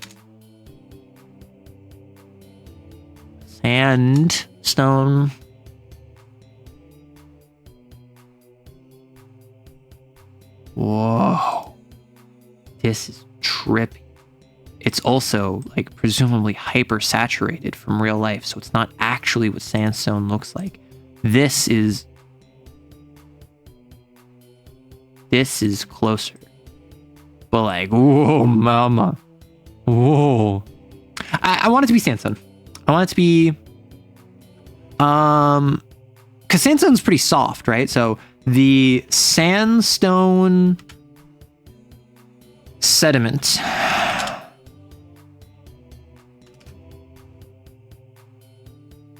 well, so it's not that red though, right? It's more brown, like the beige that we saw.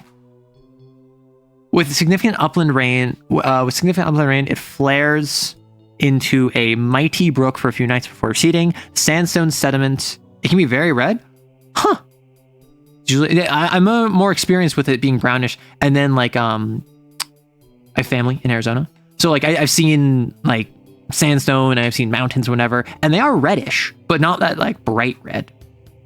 You have very, very, very wide color combinations. Sandstone sediment varies from beige to red to magenta to turquoise. The sandstone sediment varies from beige to red to magenta to turquoise. The sandstone varies from to turquoise as deeper into the sediment layers of the valley.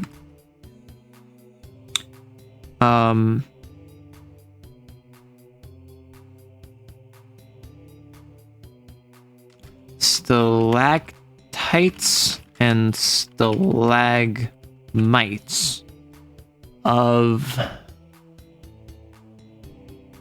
So stalactites and stalagmites tend to form in wet environs that over the course of thousands or millions or hundreds of thousands of years, dripping water leaves behind trace amounts of sediment, either on the ceiling or on the floor, usually both.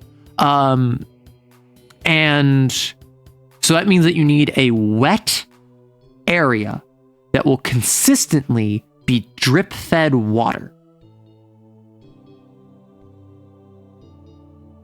I don't think...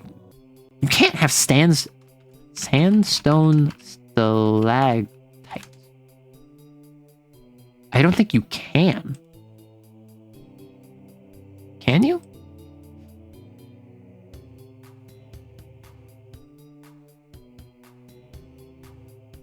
I don't know. I don't think these are sandstone. Like this definitely is not sandstone. I don't know if you can have stalactites and stalagmites. You seen white sandstone? I mean, like, at the end of the day, hand wave magic, but I want to minimize how much I'm hand waving magic for the ether starved regions.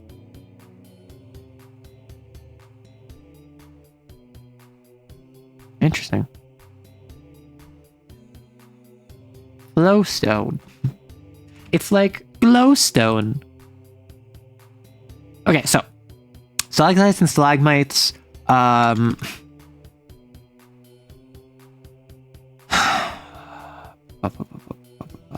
Sedimentary minerals can be a bunch of different things, but I don't know anything about it. Rory, help me. You're the rock guy I know in my life. I'm going to just hit up his DMs and be like, hey, can sandstone form stalactites / stalagmites?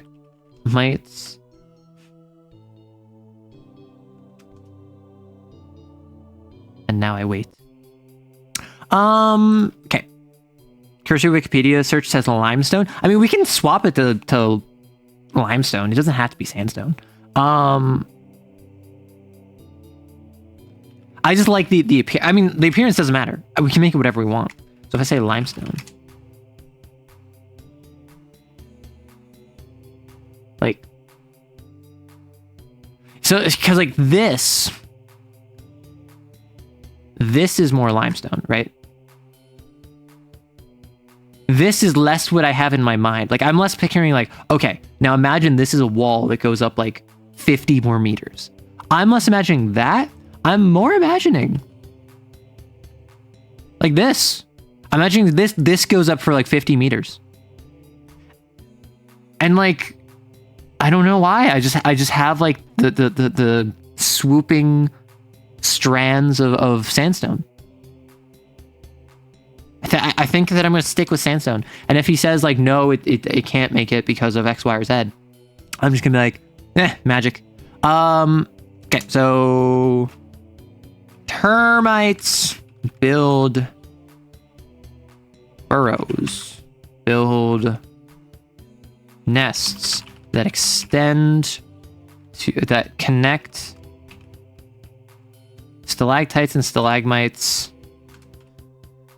Okay, so the limestone varies. The sandstone varies from beige to red to magenta to turquoise deeper in the sediment layers of the valley.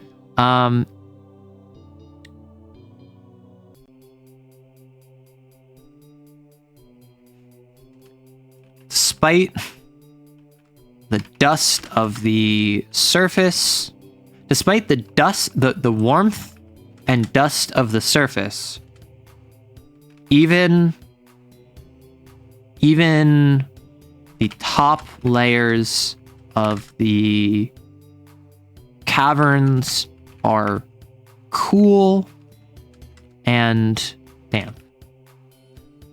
The deeper caverns are more limestone where an ancient reef was buried. No, we're not doing that.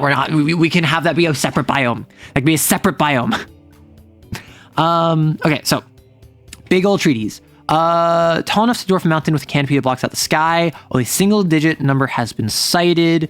Exclusively occupy the surface of the caverns along the fissures length. So are these like stupid big trees, or are they just trees that happen to be in like the worst possible spot if you want sunlight down there? With the world having a lot of magical stuff before, there could have been a lot of weird events that mix stuff up. Volcanic rocket, mountains flying places, but I also imagine ether bolstered tectonics. So yes, but again, this is a rift-starved region. There are two types of regions, rift-starved, rift-bleached. Rift-starved should be even though it has like alien creatures, pretty logical, pretty coherent, pretty like if you took away just wave your hand magic, it could still function. The Rift Bleach regions are the ones where it's like, no, this, like you're screwed. Like just put it like to put it bluntly, you're screwed. The environment and the biome is gonna fall apart. Baobab tree. Baobab tree. We could do that. I think that it would need a thicker canopy though. But yeah, we could have it like Baobab tree like a smooth a smooth trunk. So exclusively tall enough to dwarf a mountain with canopy that blocks out the sky. Only single digit number has been cited. Exclusively occupy. So okay. Tall enough to dwarf a mountain with a canopy that blocks out the sky. Leaves are broad and thick, often overlapping one another. Often overlapping one another. Branches extend out its top in an arch. Branches extend out its top in an arch. Branches extend out its top in an arch.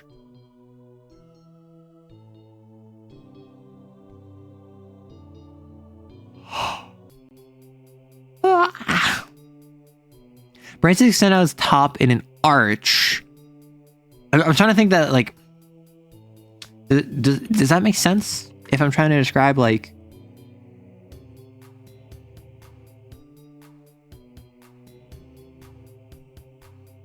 that. Or maybe we just, like, straight up do this. Like, you know? Like it is a very flat, like almost like you stand on it and walk like a floor.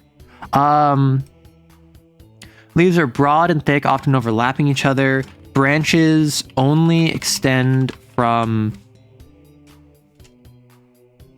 its top in straight, flat lines.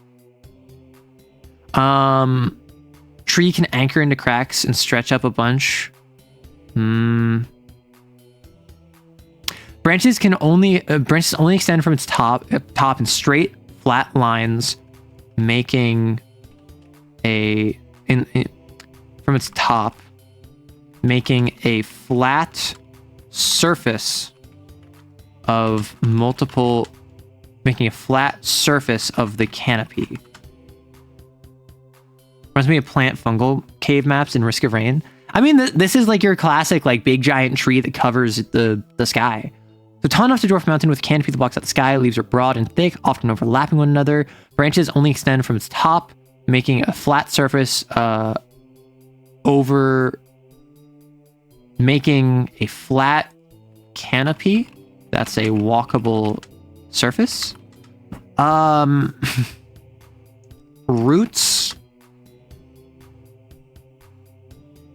Roots curl and wrap around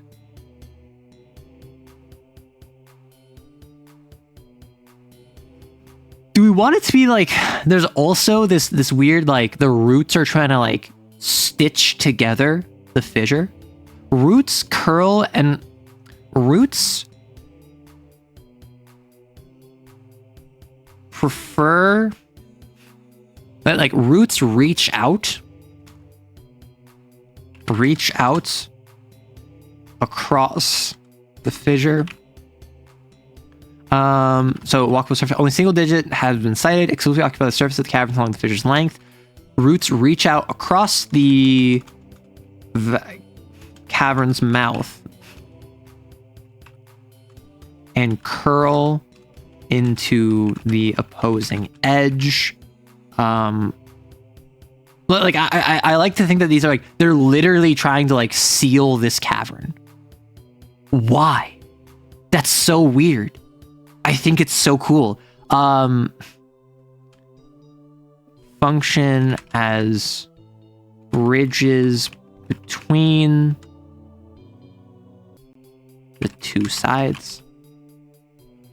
What else does this do? Like, it's not just leaves, it's not just branches. I think it's covered in a thin membranous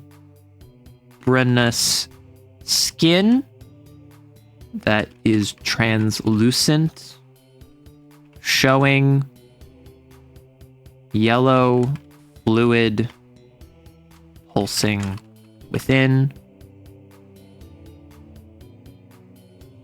Fine hairs cover its surface, which stick out in colder temperatures.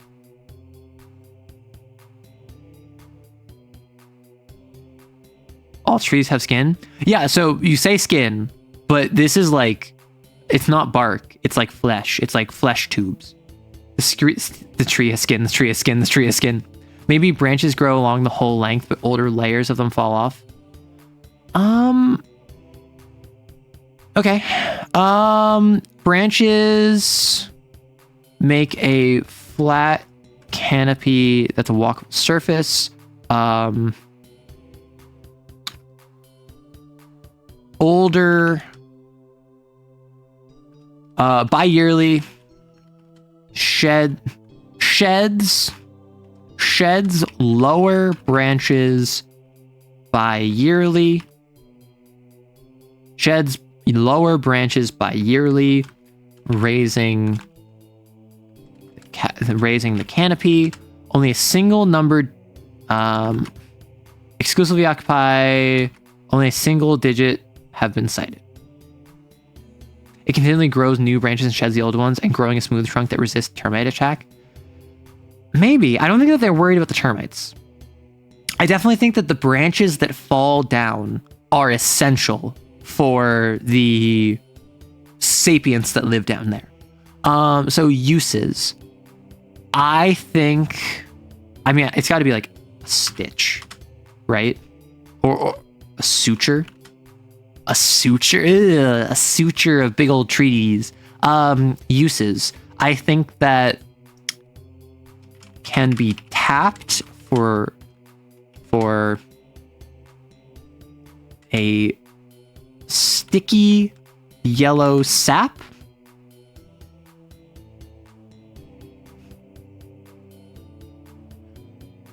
Can be tapped for a sticky yellow sap.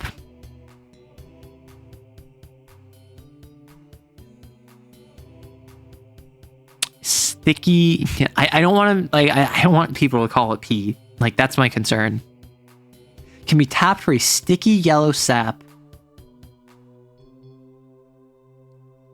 That's highly refreshing and sweet. Sweet is boring. Salty is weird. And I have a lot of stuff that's bitter. Highly refreshing and earthy in taste. Branches, fallen branches, are skinned and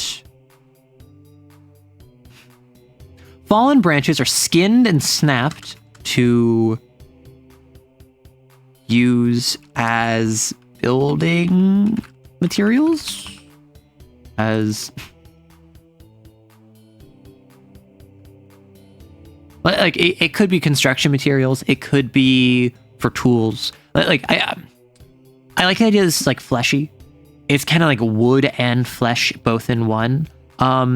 Maybe fallen branches are skinned and snapped, are skinned and roasted to harden.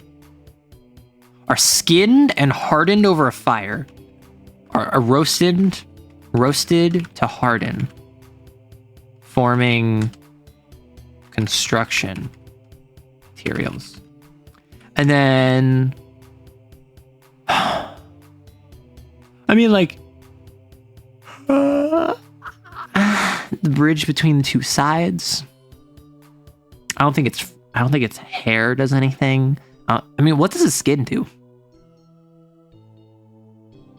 Skin can be layered upon itself and dried in order to form leather. And then for superstitions, they are the world's attempt to seal the mouth of the caverns. I think maybe it continually sheds branches, growing a smooth trunk to resist termite attacks. That's a superstition.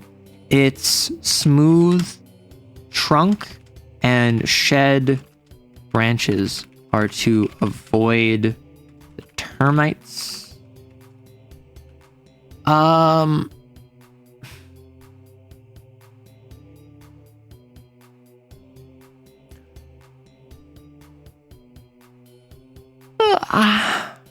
Only a single digit number has been cited.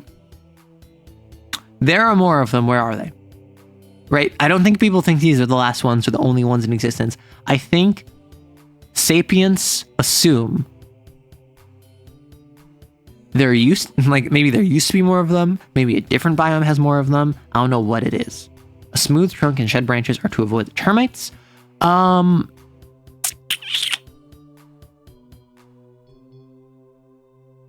There are more of them.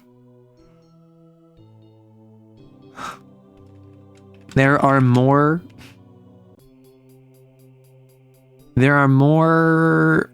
I mean, what's a flesh tree name, right? What can we name this thing in a halfway reasonable manner? Which I understand. Asking someone to name a tree that is made of flesh is not reasonable at its start. Let's get one thing clear. But how do we continue to make it reasonable with a name that invites you to imagine this is a tree?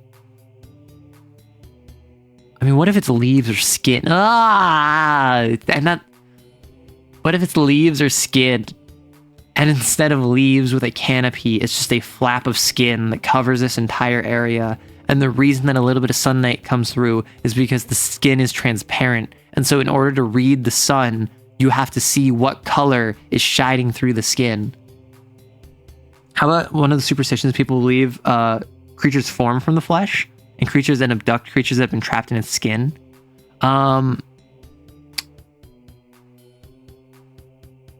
Branches produce skin that makes a flat canopy. That's a so branches produce skin leaves that make a flat canopy that's a walkable surface. So you said it was supposed to be ether starved with even more logical stuff. Okay. The phalangifeld has fingers that are growing, and I consider that to be ether starved. Xenofauna does not entail that it's reliant on ether.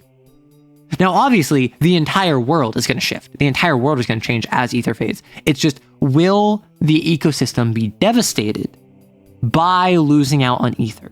With this area, with the caverns, we have giant skin trees that are made of flesh and that probably have eyeballs somewhere.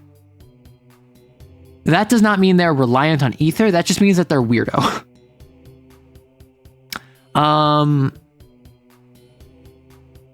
If you sleep on the skin canopy, it will absorb you into its mass. Can the trees get a rash? Can the trees get a pimple? I'm not going to answer those questions. You can answer that question when you run the system. Although I did specify that the fingers can get sunburn. the fingers of the phalangopheld can get sunburned. So these are a suture because they're kind of like sealing the fissure. Perpendicular branches, that's weird.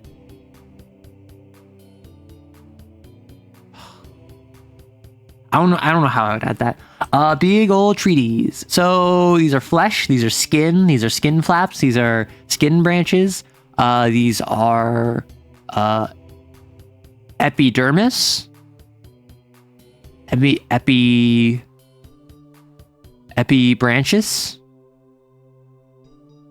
So like derm is the root of skin. So we should have a dermock. A dermock tree? Dermock tree. A suture of dermocks. Okay. That is big old treaties. Let us do the wibbly wobbly grass. It grows like kelp and only grows at high elevations, which is why the termites go so high. Wibbly wobbly grass. Can the trees get freckles? And if so, are they cute? If it's freckled, that means it's going to die soon. What if?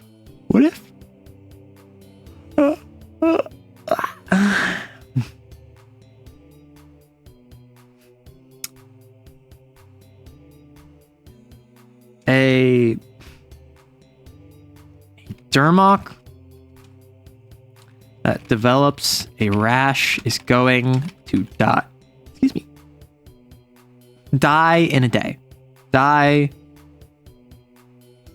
soon. A dermock that develops a rash is going to die unless it rains. Fractal membranes more flexible than normal wood, likely to be more flexible than ash. The tree's probably awesome for bows. I mean, yeah, it's probably like a U, right? So I think flexible branches produce skin leaves that make a flat canopy. A flat walkable canopy. Branches parallel to the ground, branches perpendicular to the tree itself. So that's not what we're doing here. Although that is cool. We have a fissure in the ground and these trees are covering the fissure. Do the trees rot when they die? And if so, does that attract scavengers? I don't know if anyone's seen them die. I think...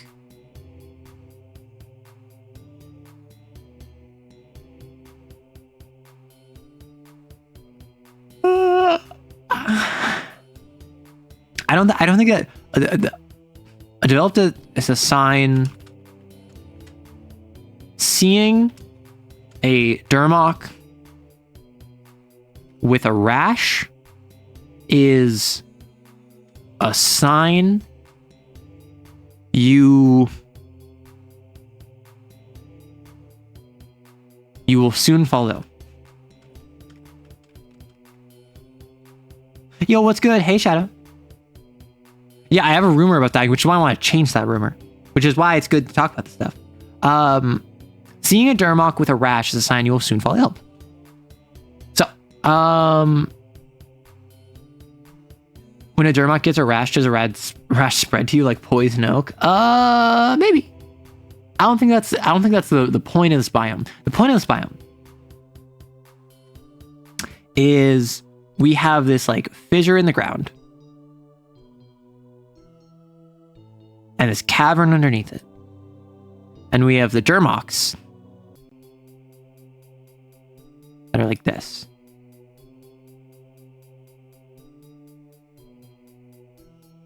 So most of the action is down here. Right? The dermocks are not the central focus of this environment, and therefore I personally don't really care if they're like poison oak where they transfer a rash to.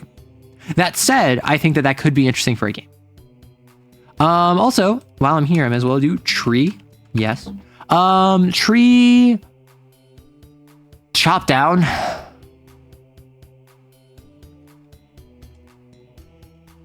This would be like 6 or probably like 8.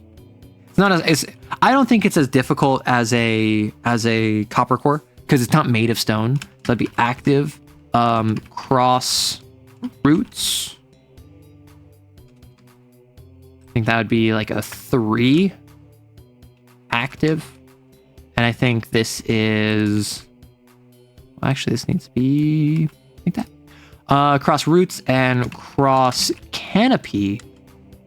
I think this would be a 2 active, but you would need to climb up to it. You should never burn warts with heat since the particles can cause warts. Ew, ew. I hate that. Why would you curse me with that knowledge? I mean, like, I understand why you cursed me with that knowledge. Like, bravo, I must say. Very cursed information. That said, why? You also shouldn't burn poison ivy because you're making me an itching compound airborne? Right, because it's oil, right? Like the itching compound is oil.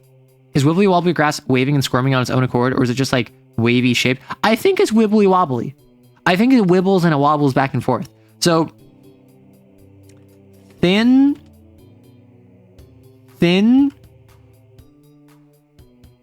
rounded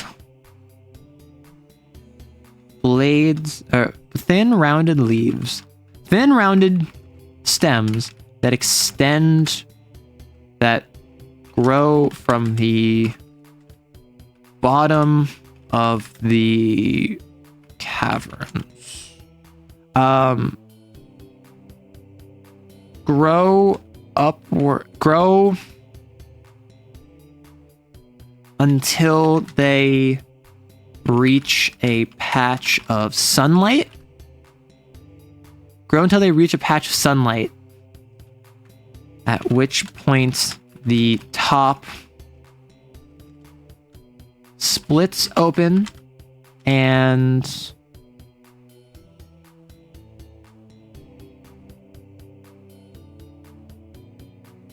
what?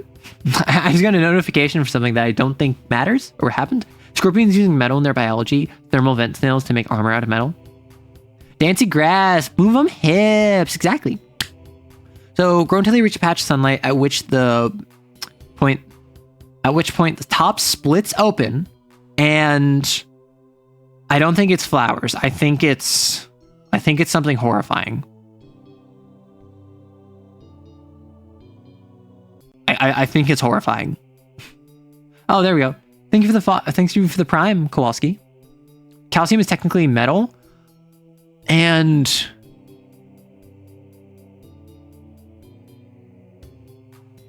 so thin rounded stems grow from the bottom of the caverns, grow up until they reach a patch of sunlight, at which point the top splits open and releases a collection of feeler tendrils. Each tendril is coated in a... it could be mucus. We've done a lot of mucus because that's gross. It could be a saliva. It could be a sap. It could be a juice. In a sweet juice, high in sugar. Each tendril is coated in a green juice high in sugar.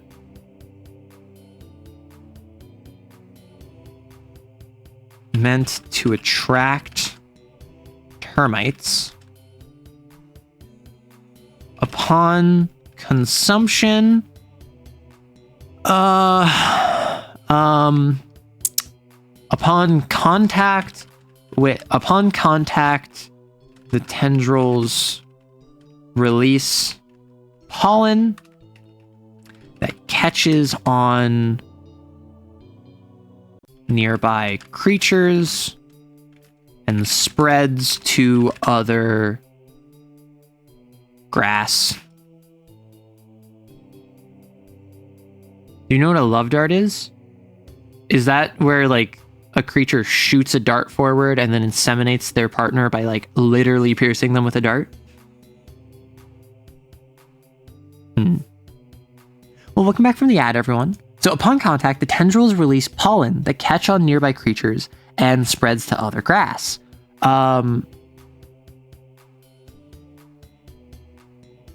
not inseminate. What a horrifying message to read. Snails and slugs have them. I mean, that's just how they reproduce, right? Upon contact, the tendrils release pollen that catches on nearby creatures, spreads to other grass. Once pollinated,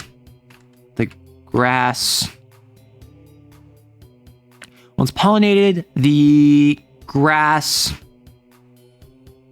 releases seeds that fall to the cavern's floor, to the valley floor.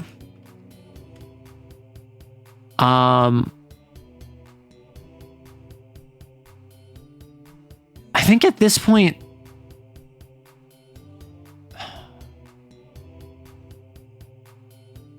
I think at this point it falls. I think it self terminates. I think that it snaps, it collapses, releases seeds that fall to, one note is, the stem snaps and falls to the floor, falls to the valley floor, bringing pollinated seeds with it. The stem then snaps soon. The stem soon snaps and falls to the valley floor, bringing pollinated seeds with it. What's another weirdo thing this grass does? Stems are notably flexible and shift back and forth as if swaying in the wind. When agitated, shifts faster. It's laced with a chemical. Talking about pollination, at least mark the screen 18 plus. Listen. Pollinators are a natural part of the ecosystem. Wibbly wobbly grass and termites, match made in heaven. They fire them and impale their partner and makes them more likely to accept their DNA. Ah. Thin and volatile spa juice, evaporating so smelling easy to smell. I think they shift back and forth in the wind, as if swaying in the wind. I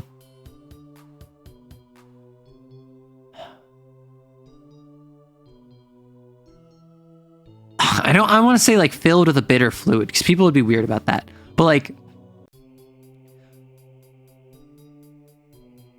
okay, stem is fibrous and bitter, but technically edible and used to skewer other meat, right?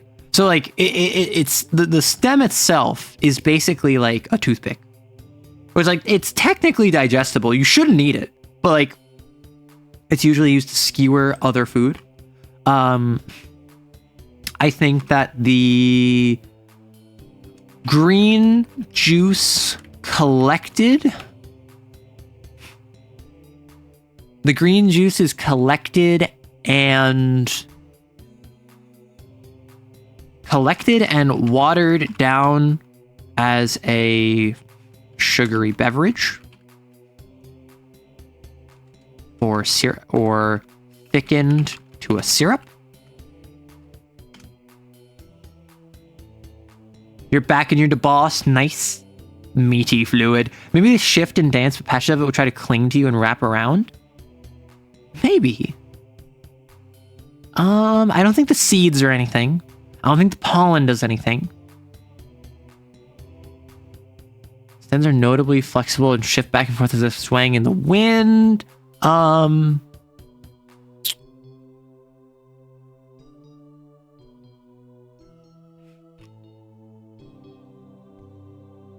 spool of name. I feel like we've done spool. Meat fluid. Don't the meat fluid. You know what the meat fluid is. Steak juice. So it's like sugarcane. I'm picturing sugarcane in my brain.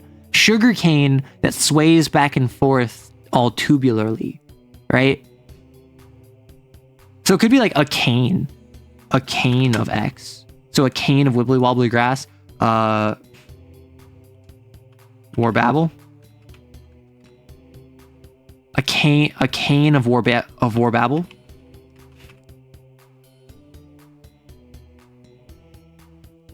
To the rest of the cane. A can? No, can. Stems are notably flexible and shifting back and forth as if swaying in the wind. I'm thinking like tiny thorns near its base. I'm thinking something about its base.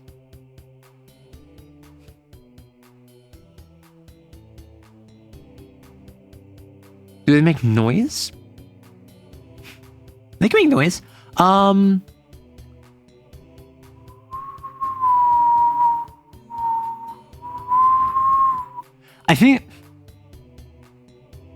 think it's like maracas.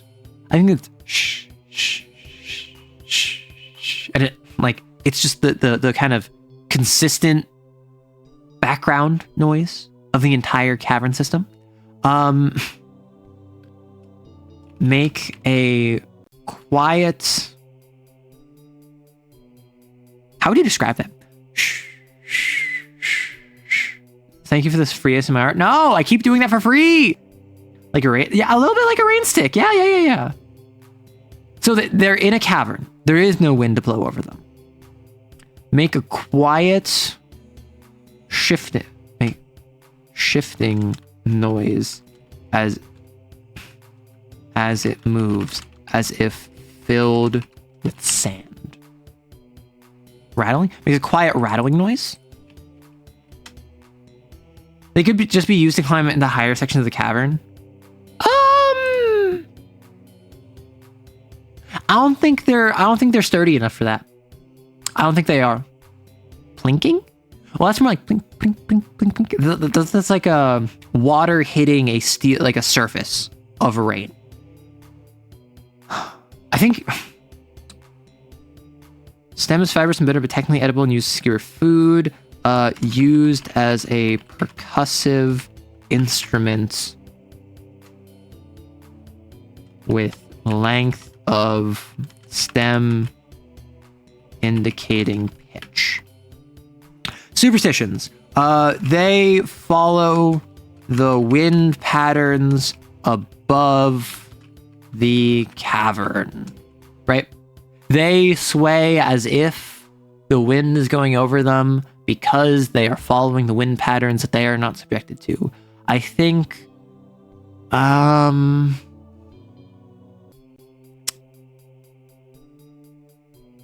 they seen as like we already have ones that reference like you can hear a pin drop equivalent, right? I don't know if there's definitely a saying about them or a comparison to them where if you talk like one or if you are one, you are someone that constantly speaks and no one listens to you because it just constantly makes a rattling noise in the background. Maybe it's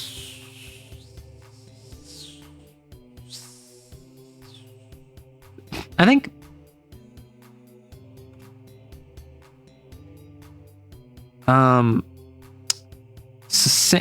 what are their names? Did we name them? The War Babble. I mean, they do kind of babble. Creatures that speak a lot but aren't listened to are said to war babble. Right? So it's like they are said to do the verb. Like it is a verb indicating exactly that. So creatures that speak a lot but aren't listened to. I mean, could be creatures that speak a lot and say nothing. To war babble is to constantly speak but not add anything. When war babble doesn't rattle, an uncanny moment. Yeah. So I think it's definitely like when the war babble stops, when the War babble stops shifting, danger is imminent, right? It's the idea of like, if you don't hear birds in a forest, you're in danger, right? Creatures that speak a lot but aren't listened to are said to war babble. We have the lichen, big F off lichen. This is a slightly sticky lichen. It is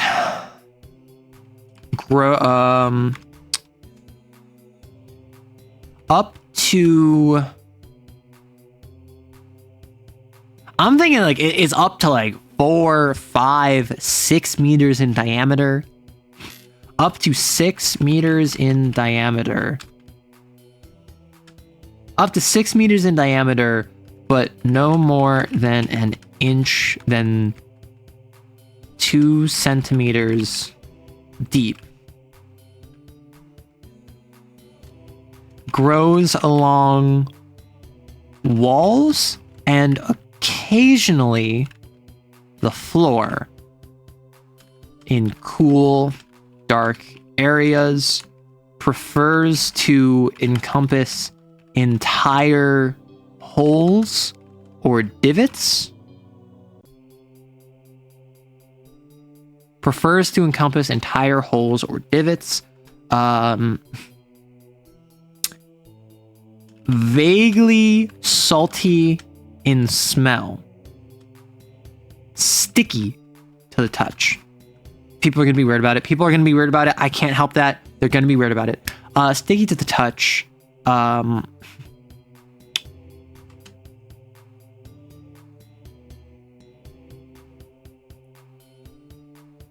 Used by giant squid to rolled around on by giant squid to catch and remove termites, which are then dissolved over time. Make them purple colored. I mean, they can be purple. Purple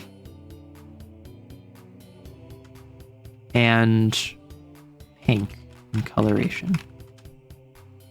So vaguely salty in smell, sticky to the touch, rolled around on by giant squid to catch and remove termites, which are then dissolved over time and converted to ether. Giant squid then carry spores to other regions of the caverns to create new plural. Okay, I think that's all we need. Maybe we can do one more thing where it's not just sticky. It's not just vaguely smelly. It is also... Well, okay, so... dried and form. Dried and... What if they're like nori? Dried and cut into thin, cut into compressed? Dried and compressed? I don't know. I think it's just like, so we take this, we cut off a bit, we dry it, like we bake it, and then we have like nori. We have like this flat paper thin thing that is naturally kind of salty that you can eat as a snack. Sections cut off and dried to form salty thin snacks. Because like I like nori, and like wasabi flavored nori in particular, like nori with wasabi is really good. Sections cut off and dried to form salty, thin snacks. 2 centimeter paper okay, fine. 1 centimeter deep. Like, yes, I understand paper thin is significant. Like, I don't know how thick lichen is. That's the thing. So I think that this needs to have some, like, depth to it, but not, like, Maybe it's closer to a cracker, if that floats your boat better. Patches.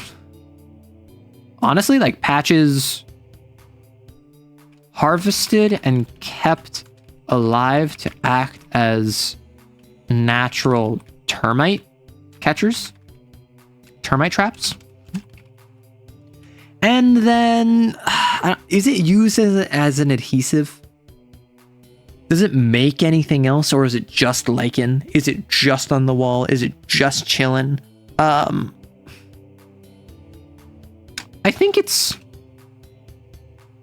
think powdered and added to cooking, powdered and used as a spice in... I don't want everything to be a thickening agent.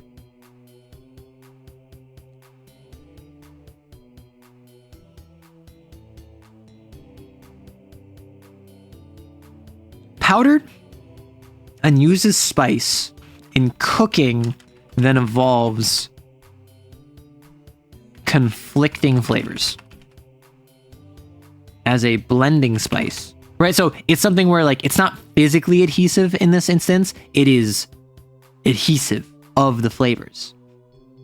Maybe it's used to close wounds. I mean, it could be like applied to a wound and keep it closed. Act as natural termite traps and bandages. Superstitions.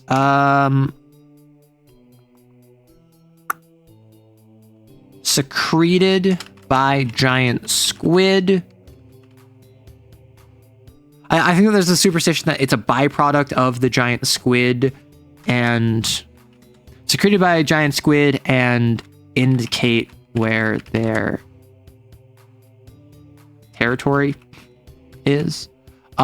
Which, like, it's not entirely wrong. It's kind of right. It's just not correct. The lichen is... I think there's a purple-pink distinction. I think purple lichen is X, pink lichen is Y. I think purple indicates it is... What if we do pink indicates it is fresh and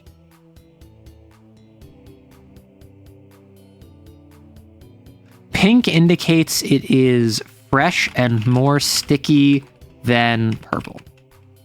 Sure. Are your giant squids just as scary as they are IRL? So in this environment, in this biome, they are giant squid shark pog. So they are a giant squid and they're also a shark, and that makes me go pog. And that's what it is. So I don't know what they're going to look like. We're going to figure that out as we go. We haven't made them yet. Right now we're going down the flora first before we hit the fauna. So one more superstition about the lichen. I think the lichen...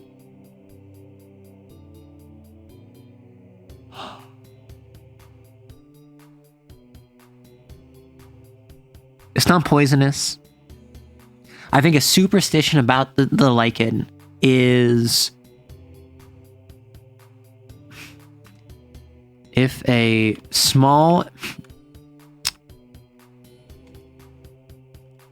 It will absorb any creature caught in it, even those large enough to escape. So I think it's feared that it's like, oh, it's kind of sticky. Watch out. It'll capture you. It'll absorb you, just like how the bug's in it. But I think it's like, no. I think it really only has the ability to catch and like eat the termites. It's a big F off lichen. I think the fiken. I think the fiken. The fiken. The phylin. A phylin? A plural of phylin? Of phyla? And,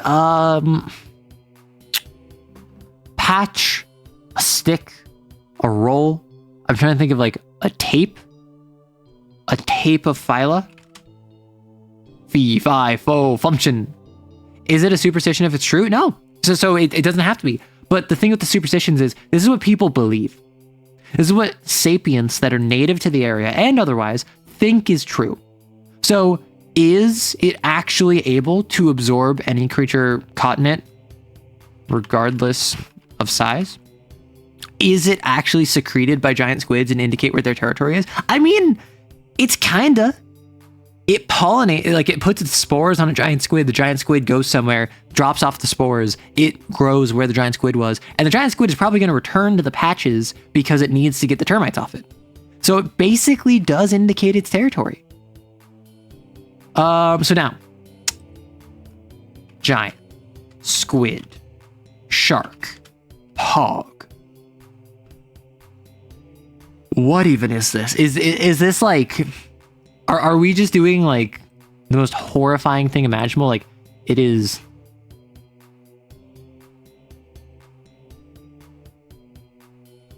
So maybe it's this one now.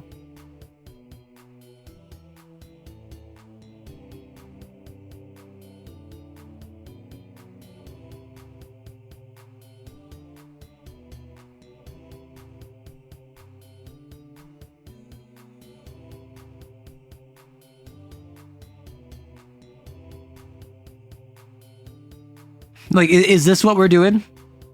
Is this really the epitome of evolution? Wet, mucusy salamander shark squid? I think it's just slither walk like a salamander, but on goopy tentacle. So you're saying less like this, and you're saying more like...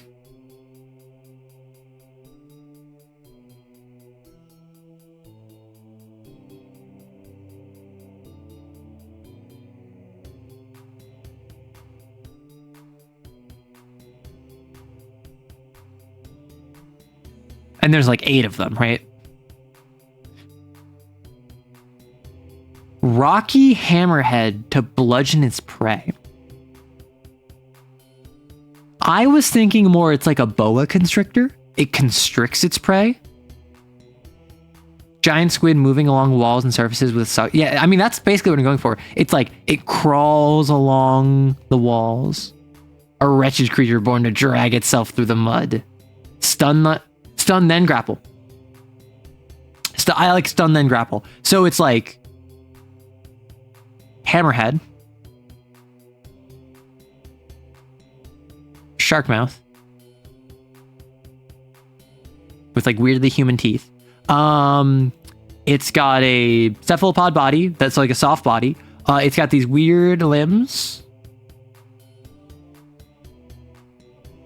And I think it like RKOs you, right? I think what it does is that it wraps its legs around you and it wraps its arms around your throat and it strangles you and then it like drags you off and then it eats you over time, right? Unless it can strike off a 50 caliber, I don't claim it as the peak of evolution. I think it like restrains you with its tentacles. And I think we're doing like, it has tentacles. What if instead of a hammerhead, it has like hammer tentacles? Because in case you don't know, a squid has, I think it's like 6 arms and 2 tentacles. An octopus has 8 arms. It has no tentacles. Tentacles are the long thing that like, so then it has like 2 really long ones. Those are tentacles. So what if we do like, if it's a giant, if it's like a colossal shark squid pog, we go, it has like multiple salamander arms, but then it also has like 2 giant hammers that it like whacks you with. The Maw's in good company with this thing. Listen, this thing, I want to be cool because I find the deep ocean horrifying. The violence engine of the deep. I think this is like the apex predator of this biome. Can fall off the wall and gulp a creature in one go because stretchy, paralyzing neurotoxin. Well, so what if instead of... Okay, so gets hammer, right? It's hammerhead. It has little like spurs, you know? So it's like, its MO is you, a fool, are walking in this environment and you're smiling because you don't know what's coming to you. And then this thing like jumps down from the top rope. Right? It just like leaps down. It slams into you, probably crushes your skull, and like you're dead already. But then it wraps all of its limbs around you. Around your throat, probably around your waist, and then people go like, and then I'm like, what? And then it's like, it does that with its 6 limbs, and then its 2 tentacles inject you with paralyzing stuff. And like a spider dissolves you from the inside out. Except instead of wrapping you up in a cocoon, it literally just bludgeons you, like restrains you, and then dissolves you from the inside out like a spider. Okay, I'm liking this. I like the constrictor angle but with spurs, hammerhead less so, but maybe blunt force from its body slamming. It's just, I think this thing's whole deal is overkill. So I think what this does is that it toes. Well, yeah, so like remember, each of these arms has little like salamander toes.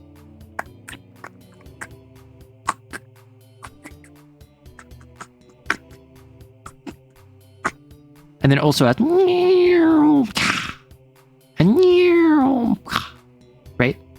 So it has little like tentacles that have like little dissolving stuff. These are like, it injects you with this, with its long tendrils.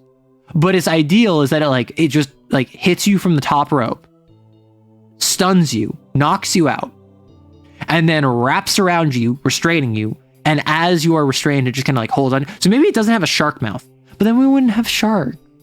I want it to be a giant squid shark pog. What are you world building? We are making a giant squid shark pog. Yeah, Stone Age xenoflora and fauna. So we are making a biome in a setting that there are no humans. This is not our world. This is a completely alien environment. And magic is fading. So it's a Stone Age civilization, a Stone Age technology level, where the TTRPG is that you create a civilization and you create a species and you have to evolve while magic is fading. We are making the environment, the setting that you are playing that game in. Sun Wukong has 1 million immortalities, but this thing got 1 million ways to kill him. Okay, so giant squid shark pog.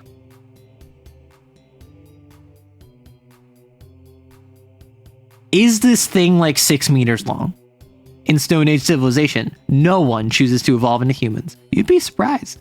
Hardened head. So 6 meters long, not including its arms. It's just it is an absolute unit of a tube. Pog is in the game of pogs. Yes. This is a pog. It jumps around a whole bunch. It's really tied up in the 90s. Don't worry about that. So 6 meters, not including its arms. Hardened head with I don't think it has natural mineral deposits. I think it's literally just a hardened head that it throws like head first itself at enemies. And the goal is that, because remember, its main prey here is just actual literal like gorillas with anteater heads. So there's the termite mound. Termite mound grows out. The wibbly wobbly grass is there. Termites, yay! So you have a gorilla.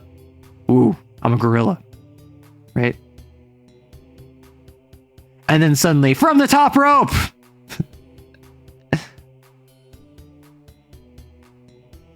Right? So like, the goal is not that it's stunning it. It's literally, it throws itself at this thing and is trying to knock it off.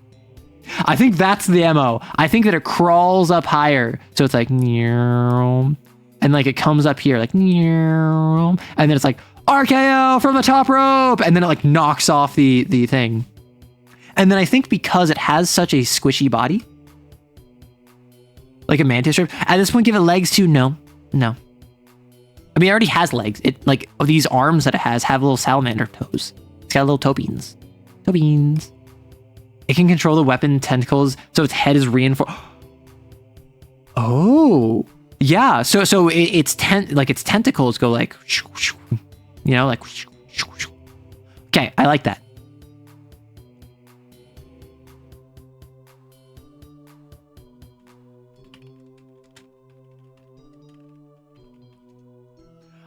So Rory got back to me and said no. So I asked, hey, can sandstone form stalactites/stalagmites? He said no, but limestone ones can form on top of sandstone. And I said cringe and unbased, understood.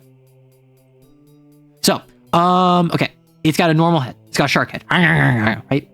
And it has a thin skin and fleshy body. Thin skin and fleshy body.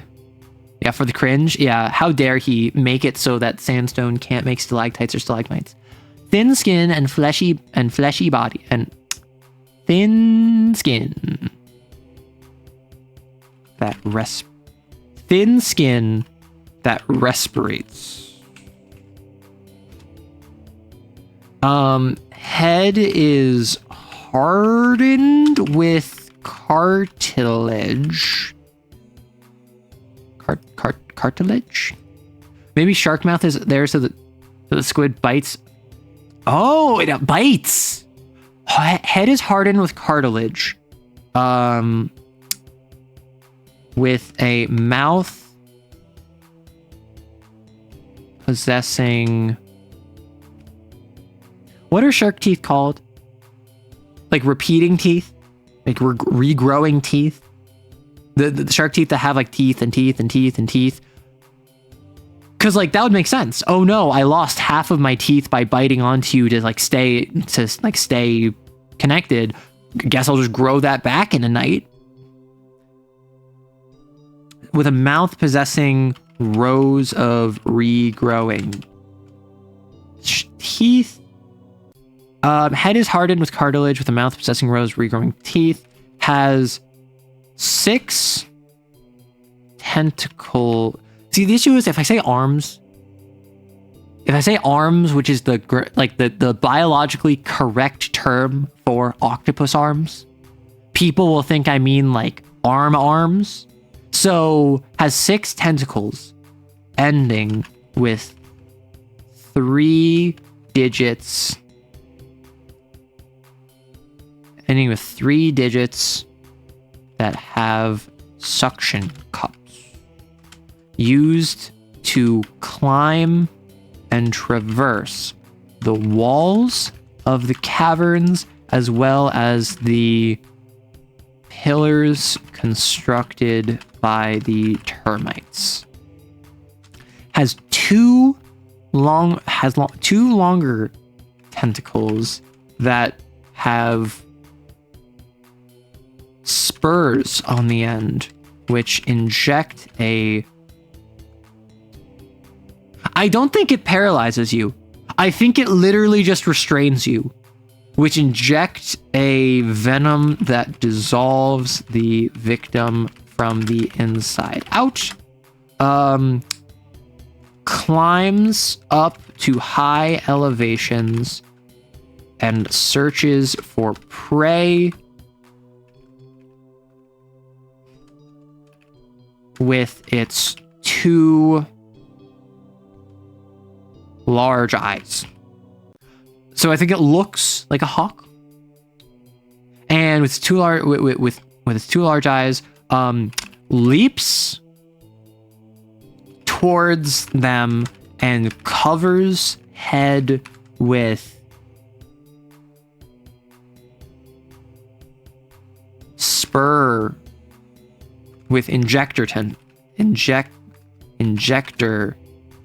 tentacles to cushion its impact, intending to knock prey off.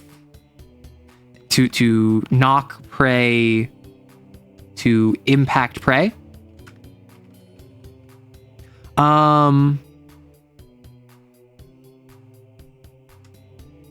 And covers head with injector tentacles to cushion its impact. restrains prey with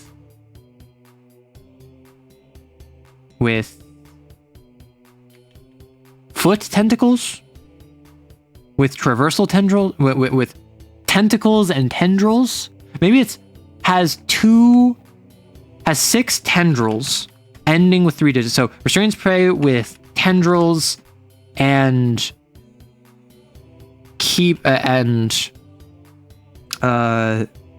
mouth.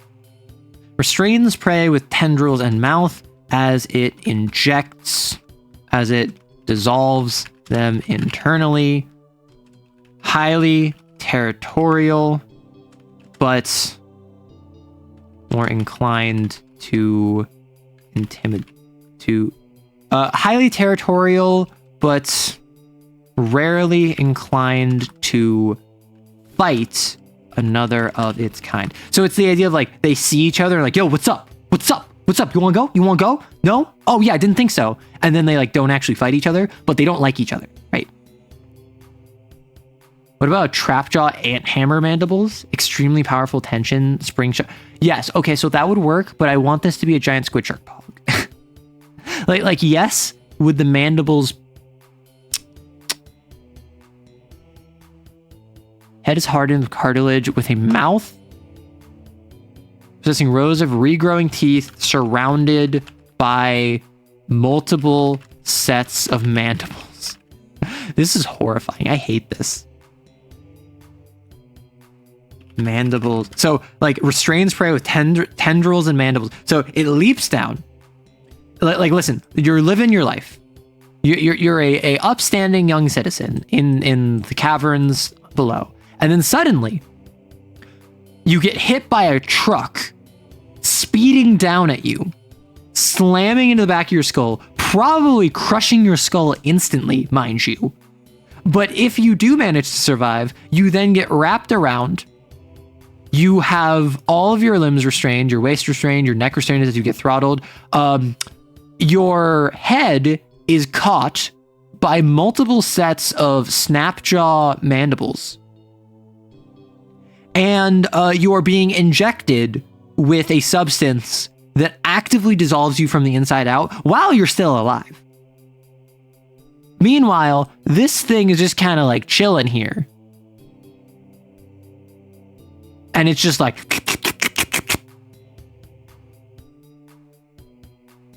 Okay, you're living your life and this thing jumps you and sandpapers you. This thing jumps you and you become a red paste on the ground. Why did this thing evolve like this? War. Like, how did this happen? I don't know, but I like it. I hate it, but I like it. Now imagine fighting this. Now imagine playing a TTRPG where this jumps you. Leaps towards them and covers its head with injection tendrils, cushion the impact. And with the impact, leaps towards them and covers its head with injection tendrils to cushion the impact of to cushion the impact while still disorienting prey. Restrains prey with tendrils and mandibles as it dissolves them internally. Highly territorial, but rarely inclined to fight another of its kind. Hi, long time no see. I remember this channel. How you doing? We're doing well, Silver. We're currently making a TTRPG and making biomes for it because it's exploration oriented in a Stone Age setting where magic is fading.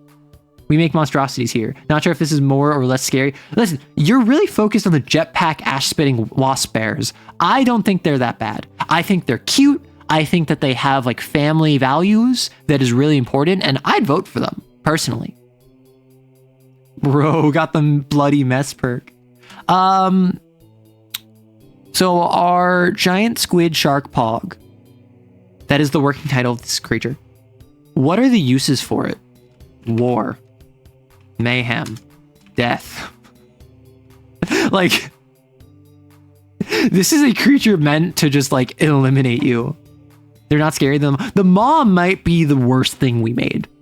Like, just to put it bluntly, I think the maw is just the worst. The most tortured existence. This is the, like, The maw suffered so that the giant squid shark Pog could inflict suffering. There had to be a balance in the world, and these two are the two extremes that make it so it is net zero. They are what keeps the world spinning in accordance with universal law. Thank the maw for its sacrifice, and then shudder at the thought of a giant squid shark Pog leaping upon a maw. Oh my gosh, imagine them. Because like the giant squid shark Pog wouldn't care about the moss, so would the maw just survive? Would the maw just continue to live a tortured existence as it's being fed off of by the giant squid shark Pog, but also like it's being like regenerated via the moss? That would be horrifying. If you don't know what I'm talking about, one of the creatures I made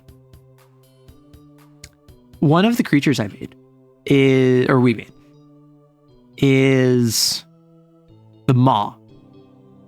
It's up to 2 meters in height, fragile skin and infirm bones. It drapes itself in wingweed as a cloak to cover its wounds. Such cloaks increase regeneration. Upon injury, will physically move broken limbs in different configurations so they might heal to perform a different function, be it an arm or a leg or a wing or teeth. No visible head, though torso covered in feathers with funnel-like mouths hiding beneath them. Plumage on the front mimics eye spots and coloration, particularly when flared in a threat display, coupled with a multi-mouth disorienting scream. A holdover from the previous biome before the rift overtook it. Nearly extinct, unable to reproduce, seemingly migratory, killing those that provoke it but without a need to hunt. Sometimes tears off flesh and raises it to where its head should be before screaming. So we have that as like the balancing force with what is maybe the most horrifying creature that we've made thus far. Like, I don't know, I feel like put the giant squid shark Pog in the ring with any other creature from this setting and it would win. And I don't think that's a good thing. I think that that's a horrifying thing. I still think the wilderness event of the Battlelands needs a maw is in your path, Godspeed. Squid shark doesn't sound so menacing. Did you not pay attention to what it is? 6 meters long, not including its arms. Thin, not including its tentacles. Thin skin that respirates. Head is hardened with cartilage with a mouth possessing rows of regrowing teeth surrounded by multiple sets of mandibles. Has 6 tendrils ending with 3 digits that have suction cups, used to climb and traverse the walls of the caverns as well as the pillars constructed by the termites. Has 2 tentacles that have spurs on the end, which infect the venom that dissolve the victim from the inside out. Climbs up to high elevations and searches for prey with 2 large eyes, leaps towards them and covers its head with injector tendrils to cushion the impact while still disorienting prey. Restrains prey with tendrils and mandibles as it dissolves them internally. Highly territorial, but rarely inclined to fight another of its kind. They leap down from the top rope. They slam into your skull, killing you instantly. And then they still wrap around your arms, your legs, and your throat, and they inject you like a spider with a chemical that dissolves you from the inside. Why would you make an underwater xenomorph? The worst part is this isn't even underwater. This is just underground. This isn't even underwater. This is literally just like underground and it's leaping from the surface down. I think some of the rust creatures could break. That's actually pretty fair. Name idea? Pogasquark. I kind of love that. Wait. An oh god run of Pogasquark.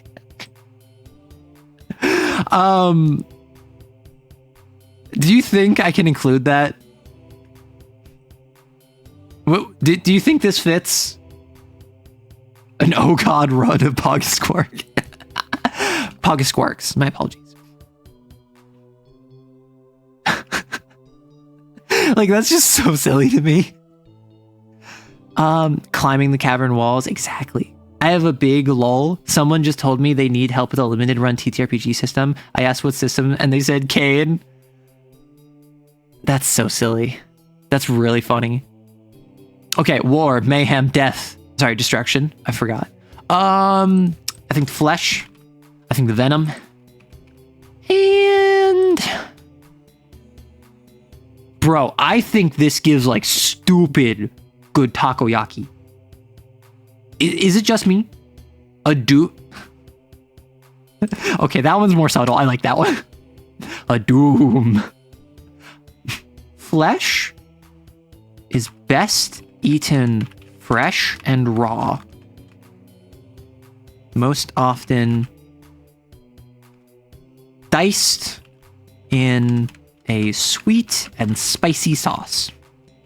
Like, now I want this. Like, I would take on a Pogasquark just so I could eat like fresh takoyaki in a sweet and spicy sauce, right?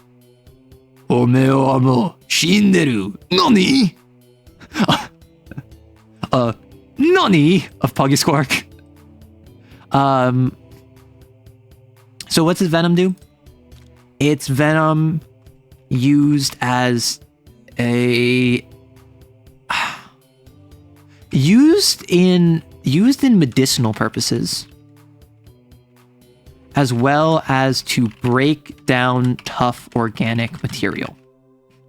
Right? So like if I have meat, like almost like a vinegar, I'm thinking. Like if I have like a really tough meat, I can put that in an urn, put some of the venom in it, and that will kind of break down the muscle fibers of it, and then I can take that out. That's what I'm thinking.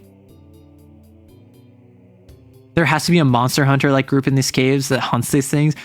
I mean, that's the players. Like, teeth. Oh. Teeth and spurs used as blades in weapons as well as knives. Right. Superstitions. Oh God, run. What are you... Oh God, run. What are you doing? It's gaining on you. Okay, so I think superstitions, they are punishment for man's sin. Pineapple is like the only fruit that digests you as you digest it. Mm-hmm. Maybe the tentacles themselves, they need to be very sturdy. I like the teeth. I like using the teeth because like they're just blades, right? They're effectively blades. Superstitions, like it's impossible to kill. I like the idea that like they're scary, right?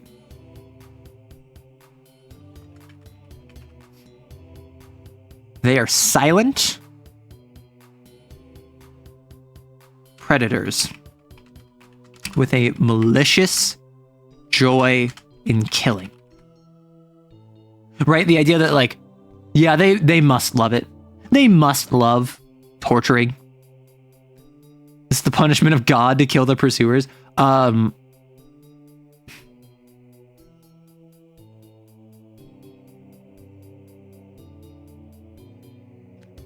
mean, it could be that like they are guardians. They are a necessary evil to keep away the pursuers.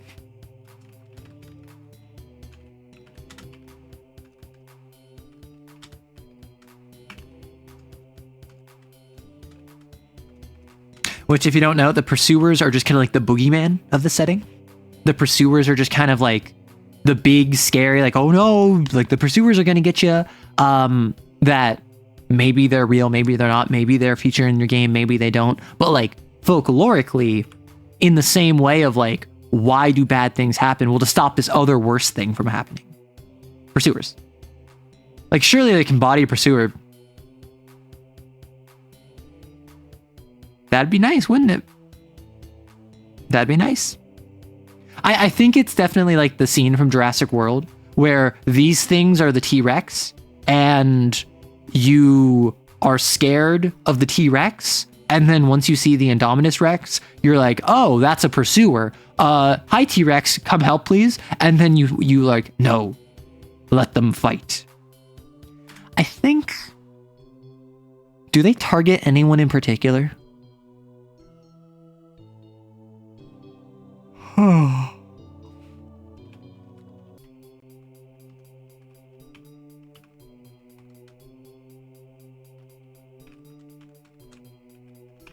Right? So like they prioritize targeting children and the elderly. Like, I like the idea that folks hate them. Maybe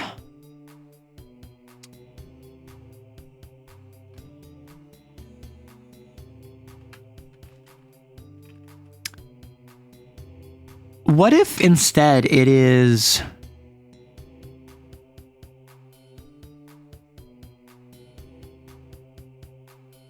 like, only the pure of heart can kill them? Only the most, like... There's gotta be something about if you kill one, right? Hear me out. What if they hunt the strong so the weak can be picked off by their kids? Adults hunt the strong and leave the weak as prey for their children. That's hilarious. I imagine that one meme from Invisible with Battle Beast and the other guy. Let's get the Vorpal Blades. Ooh, also with the tree roots spanning the top of the cavern, these things can likely like climb around through those gnarled roots. Yeah, I think all the way up to the top parts if they really wanted to. I don't think that they do. I think...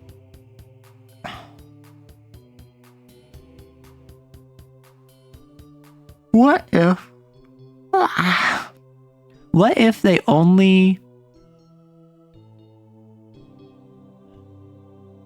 they...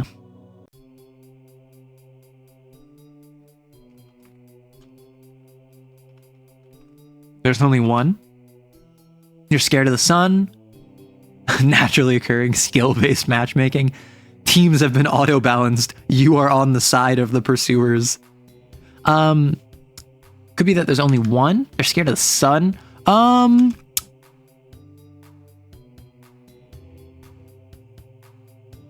They fled the sun. They're scared. They're scared of the light, so they only hunt at night. Is that true? I don't know. Okay, so we have two more. We have gorilla anteaters, and we have termites. I'm going to do termites first. Termites are kind of like, we've been referencing them constantly. Termites. Okay, we have a Doom of Pogasquark. I think that these things are like just big enough to be squeamish. I think that they're like 3 centimeters. I think that 2 to 3... 2... Do I want to... I'm just going to do their stats when we run through them. Like, I thought that might be easier, but I suppose, at least for this, like... joint tree. This is, they have health, which is an active tree, which means that you have to make progress towards it. They have morale, which is a passive tree, which means that other events will passively add up over time. And then there is a stamina, which is a countdown. I think crazy, like 8 health, 7 morale. I think that they have like a 3 stamina. Is that dumb? Is that crazy? Am I stupid? Like, are they an ambush predator that if you last too long, they just leave? Like, am I crazy for that? Yeah, just now I have to revisit them later. 3 centimeters long sounds nice. Well, I'm glad to know your preference. Yeah, ambush predator checks out. So like their goal is like, hey, I'm walking due to, ow, my head. And then like they inject me and they're strangling me and I'm struggling and I'm struggling and I'm struggling and okay, they're gone. Like with the Pogasquark, particularly with how much health it has and with how much morale it has, it's really not reasonable to scare it off. It's really not reasonable to kill it, at least not quickly. So the countdown is like, it's gone. It's done. The termites. Let me grab this joint. And 2 to 3. I think these things are gonna be like 2. I think they're gonna be like really weirdly high in morale. And then they're going to have similarly low stamina. 2 to 3 centimeters in length. We can make these little beetle dudes, little termite. What does a termite look like? Oh, I don't like this. I don't like this. Did you know I don't like bugs? So they got like the little bug bits. They got their abdomen. They got their head. Got little antennae, mandibles, little furs. Termites are so cute, though. I'm not going to say that because I'm not inviting them in my home. There's so many of them. I'm thinking that there's so many of them. And so, I mean, maybe the theme of this place, maybe the theme of the caverns is like everything is like opportunity. Nothing here has good stamina. Everything here is just like decent health, decent morale, gets tired quickly. Based on the deep sea. How about the thermites have a set of legs on the back too and being able to like protect themselves, but also letting them move through their tunnels really quickly? Ooh. If you're cold, they're cold. Put them inside your mouth. Okay, we're about to have an ad, heads up. I think what we do, I can rock like 4 health, right? Again, this is their stamina is their weakest aspect. 2 to 3 centimeters in length. Multi-segmented body with a small head that has 2 mouths and no eye. Multiple antennae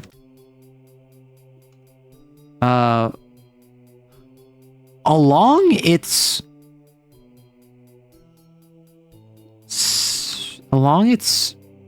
10 legs. Multiple antennae along its 10 legs give fantastic sense of vibration.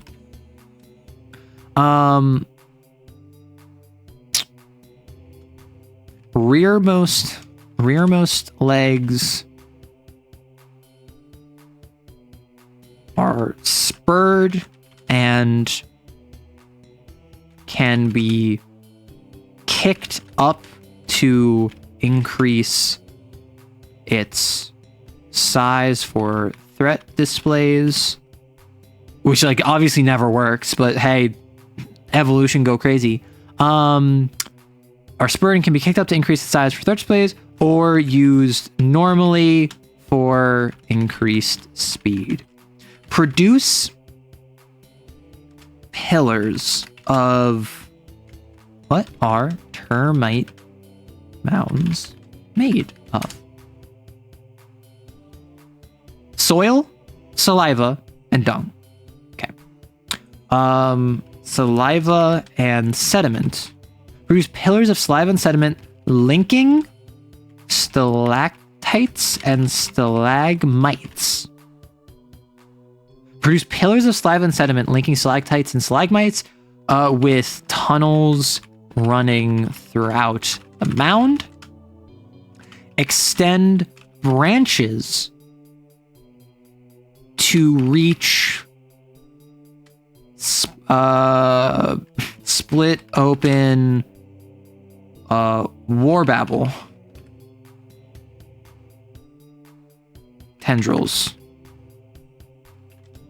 and collect their sap, their juice.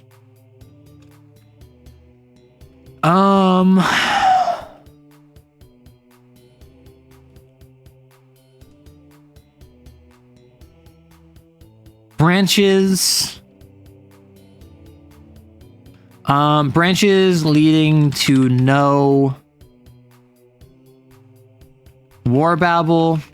Stems are neglected and fall over time, though may be maintained if an entire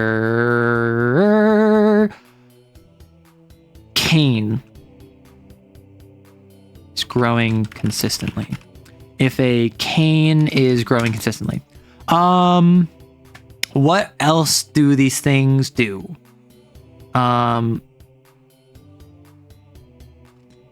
Readily stream to attack invaders of any size using their spurs to cause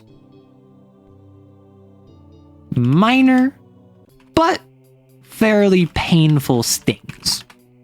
right? So they go, and they with their back legs, and they and then the giant Poggosquawk just rolls them off. But you have to deal with that. Maybe they can just chew off bits of rock too. Maybe their saliva is the exact chemical that lets them do that. Everything is extra amounts. Yeah, it's creepy. It's weird.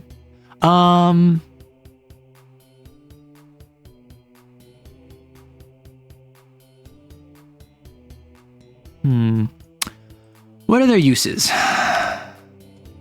Gathered and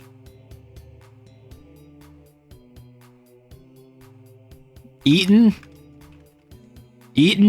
as a high protein.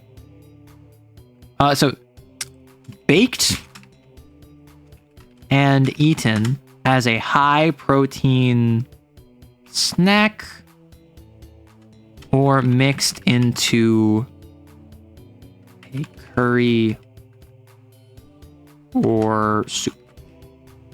I like the idea that it's like, it's either like, hey, it's like little like crickets that you'll like eat on street food, or it's like you mix it in a curry, right? When broiled, I like broiled. Broiled and eaten as a high protein snack, or mixed into curry and soup. Easily delegged by rolling between. Listen, you're already on a roll. I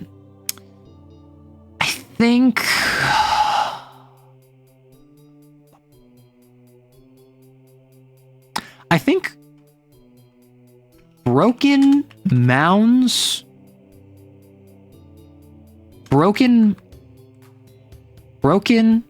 branches can be used as a clay-like material, or cooked into pottery. I thought it was funny, but they seem a little big to be rice. I mean, they're like bean sized, right? Can gets it. Broken branches can be used as a clay-like material, or cooked and cooked into pottery.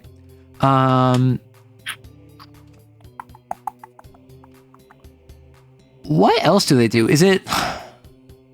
I think superstition, there's gotta be something about like letting them run all over you, and that's something about like increase your fertility or something. There's gotta be something weird like that. I guess can be, pardon my phrasing, can be milked for their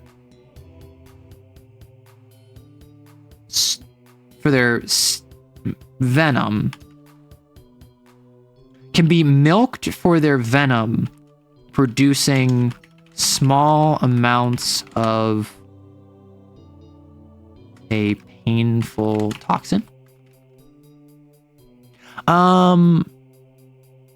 Superstitions.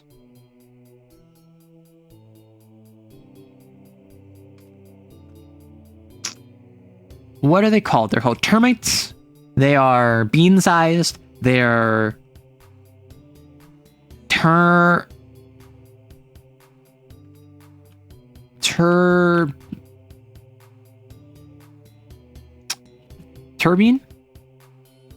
Taubine? These are the foremost, of course. You knew it. You understand. Taubines?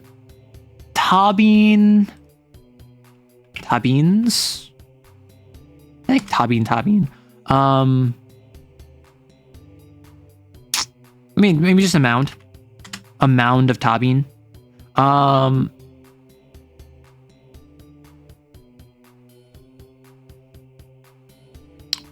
I don't think people think these are the foremost. I think that the caverns will collapse without the Taubine's pillars. A march? I already have a platoon. I could do a march. I could have it be a company of Taubine. I could have it be a construction of Taubine. I was going mound because termite. I think I like the idea of like being like a construction company, right? Like they're little builders, they're a pillar, they're a Parthenon. Your EB will go to bed, dude. They live in mounds? I mean, yeah, they live in mounds. Tell me your silly TTRPG ideas. So we forgot about a region. So we're making a biome for the caverns, and we decided that caverns are based on the idea that it's subterranean, but it's still exposed to the surface. And this one we're making is a big fissure in the ground from an ancient river that has since dried up, and it is covered by these trees that completely cover over the surface of it. And we decided we were going to be inspired by the deep sea. So we made a giant squid shark pog that RKOs you by jumping from the top rope and kills you like 4 different ways. We made trees that are trying to physically like stitch back together the fissure and are trying to seal it closed with their roots. We made lichen that is basically just flypaper. We made like rain rods that are stems that grow. A brigade? Ooh, I like brigade. And right now we're making what is effectively just termites. A brigade.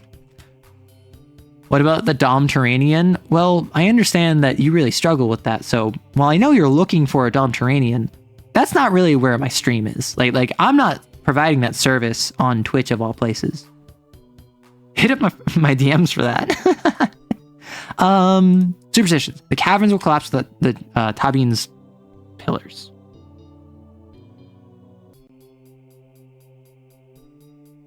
What happens when they sting you? I think there's a ritual that a culture does, which is like purposely let them all sting you, and it's gonna suck, and that's gonna induce like after being stung with Tabin venom, your dreams will be absolutely wild. I think. Wait, I dozed off. I heard ritual. Which one? I was just saying an idea, Rory. You lose 5 years off your life? I mean, could be. Like, I don't want it to be that it's like you lose 5 years off your life. I like the idea of there's a coming of age ceremony where you're purposely piss off a bunch of Tabins, they come and stab you, and then your dreams are absolutely wild. Even I was using an actual one? No. I'm just coming up with ideas. Although I imagine that there probably is a real world ritual that in some culture that I'm unaware of that has some sort of like, you allow ants to like go over you and bite you, or you allow like wasps to sting you, or you allow some sort of insect to damage you as a process of like bravery in the face of injury. Like, I don't know any offhand, but like that's the sort of thing that it could be, where it's allowing yourself to willingly be stung and not reacting is a rite of passage. They put bullet ants. Ew. Ah, gross. Criminy. Final creature. Final creature here. It is the ant-eater gorillas. Yeah, surviving snake bites. So, ant-eater gorilla. These are big. I mean, they're probably more orangutan than gorilla. They're probably more suspensory. They climb from like mound to mound. So I think these are, let's do a quick size comparison. We have a single Tabin of like 2 to 3 centimeters. We have a single Pogasquawk, which is significantly larger than this. This is like times 6. So it'd be like this would be a Pog Squawk. And then I think that we have like a ×1 for the gorilla, right? I think it's like big, but it's not huge.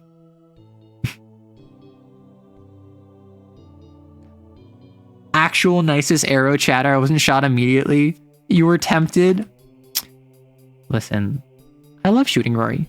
It's one of my favorite things to do when Rory is involved. 3-meter rock?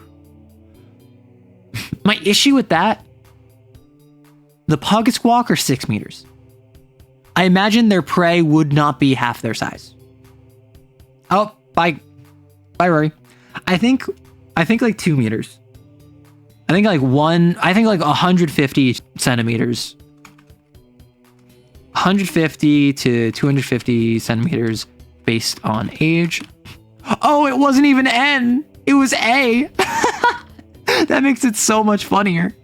Because A is just like, hey, N, I have something I need to do. I so appreciate that. So 150 centimeters based on age. Covered in thick hair that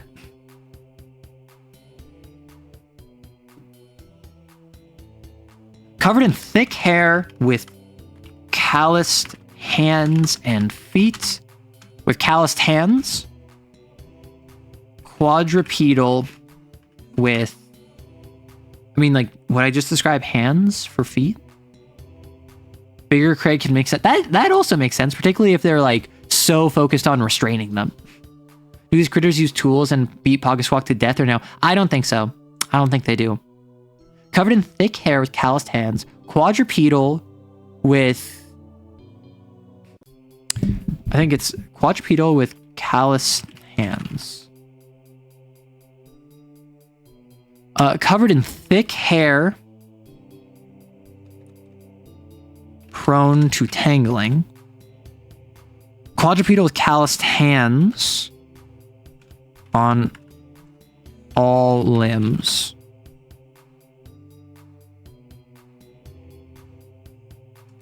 Two-headed with one below the other. The upper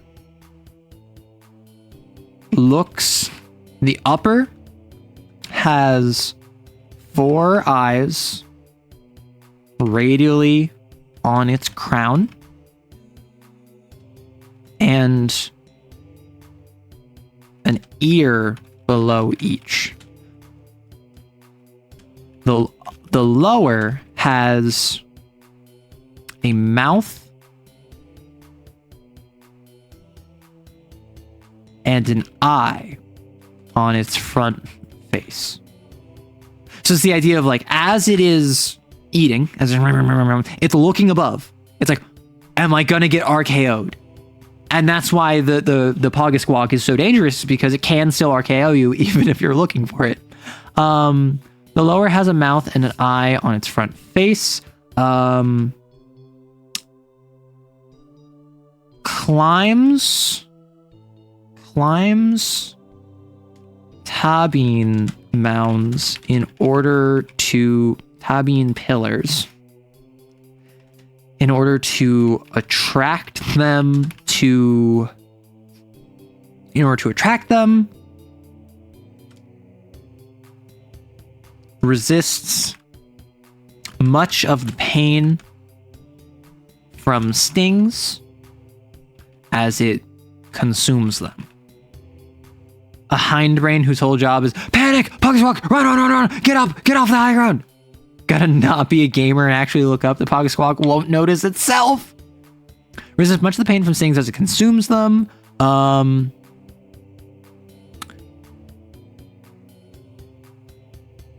What's a weirdo thing about it? And it has a extended mouth with 2 tongues and an eye on its front face. Climbs tabine pillars in order to attract them. Resists much of the pain from stings as it consumes them with its tongues. Because like anteater, gorilla. I think live in, I'm gonna go crazy here. Live in social groups, but reproduce via regeneration. When populations lower, will physically tear one another apart in order to surge the social group.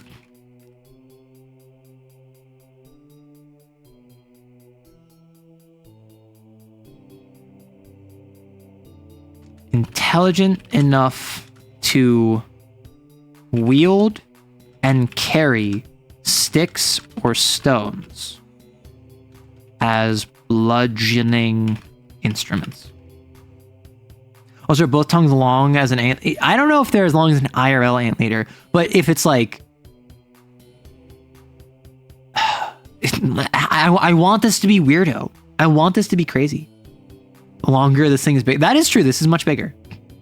It schlorps them like a gogurt, a hematong, a hematang, a hematongu, a hematongu, a hiatongu, a hiatongu, and a hiatonga. What are they? Arrow seems to have a weird thing for making creatures with weird prehensile tongues. I've made like 3 of them. Out of the, what, 72 creatures we made, chop off half of that because those are plants. So 36 creatures we made. Like a single digit on one hand number had prehensile tongues. I specifically did not mention. Oh, what if we call them a quartering? I like Brawl, but also what if we call them a quartering? Because like they rip each other apart. I've made like on one hand how many had prehensile tongues, and I explicitly did not say this was prehensile. I just said they had tongues. Still 10%.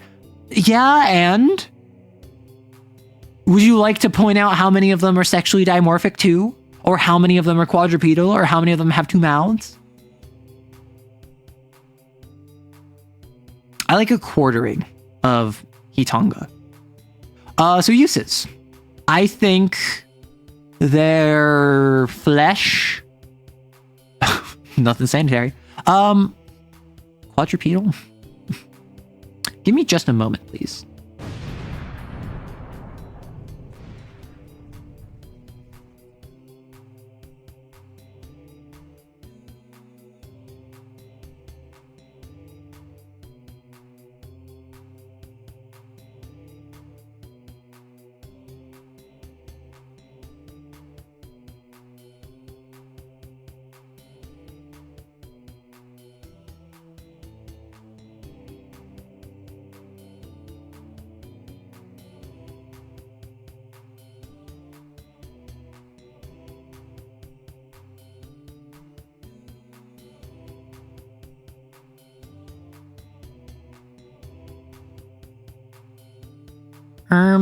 I have a confession, and you can't get mad at me, okay? I don't think I've had any water all stream, except for like 1 sip earlier.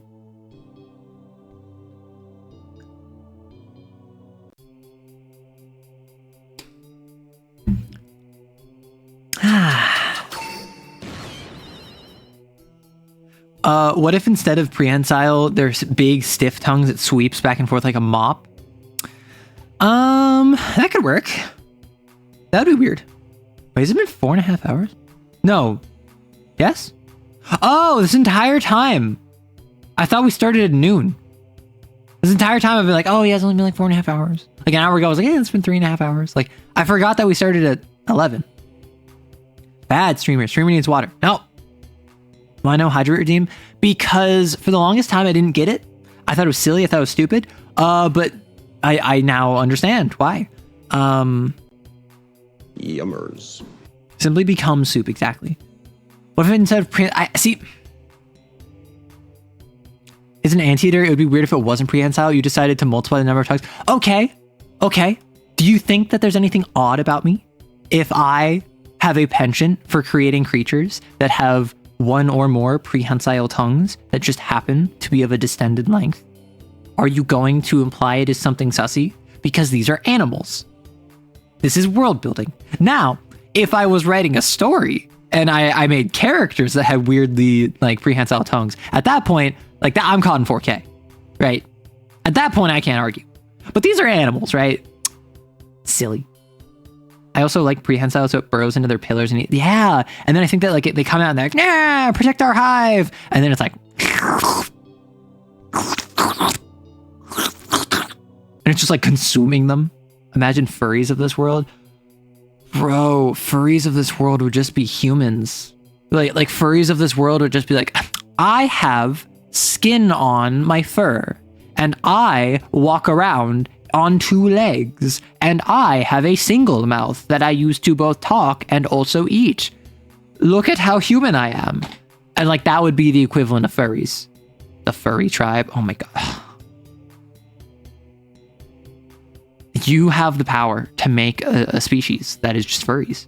I think because it's been like 5.5 hours after this one, I'm going to run through. I'm going to probably add the background information of the mountains because apparently I didn't do that. And then I think I might wrap up, continue on off stream, or maybe I'll do a Discord call sometime this week. Do I have to edit? I mean, yeah, I have to edit, but like, I think I was hoping I might be able to get the girlfriend video out tomorrow, next week. I think what I'm going to do this upcoming week is a Neolithic. I'm going to do my normal schedule. I'm going to keep up with my normal content. I'm going to put in effort so I can get the Neolithic done. And I want to get the playtest out, and I am so excited to see how this goes. I might do another Discord stage. I would have to figure out when it would be. People seem to think that like noon PST is fine. Some people are like, yeah, I can only watch noon PST. Other people are like, I can never watch noon PST, so I have to figure that out. I might do it Monday then.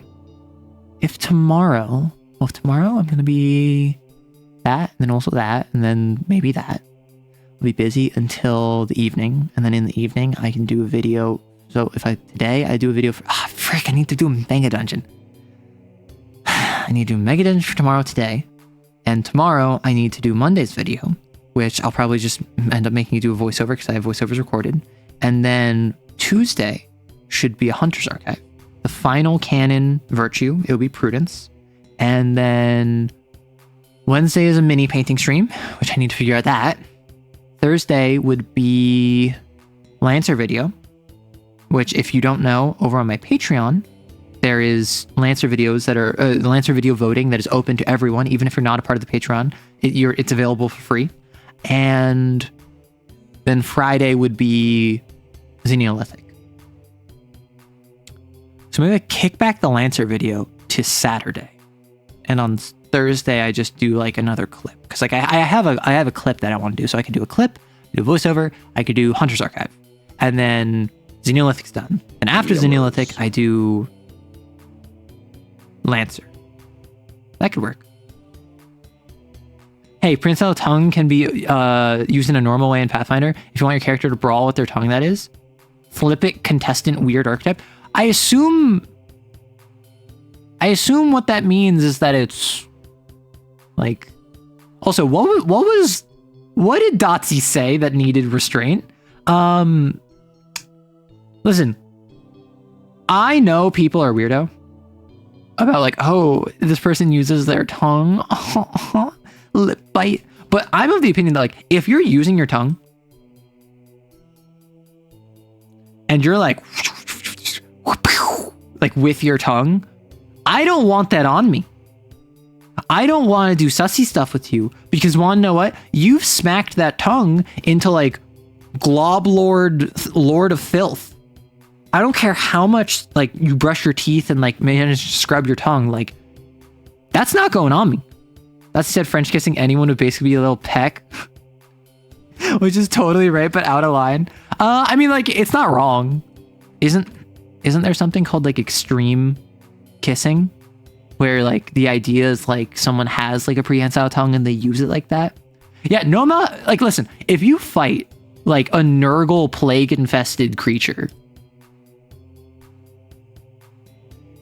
and you smack it with that tongue of yours, and then you find a cutie with a booty, and then like even if you've like washed your mouth out, right? You smack and they're like, no, ah.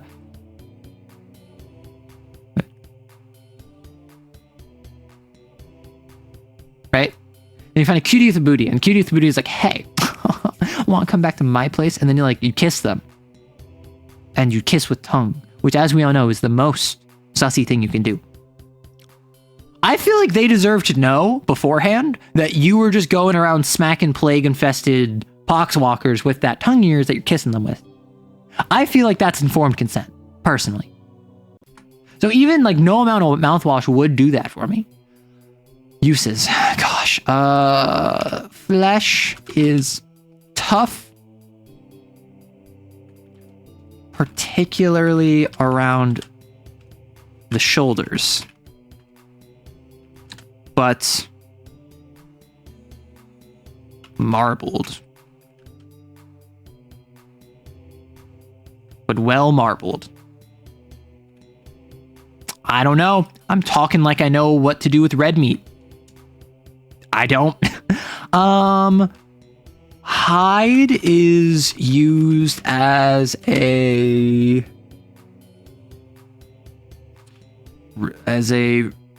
hide is treated and used as a resistant and warm cloak or rug or blanket. Like you can't really like turn it into a textile, but you can kind of just like wear it over you. You can use their tongues as Indiana Jones style whips. Tongues used for elastic sinew and bows. Yeah. Tongue used for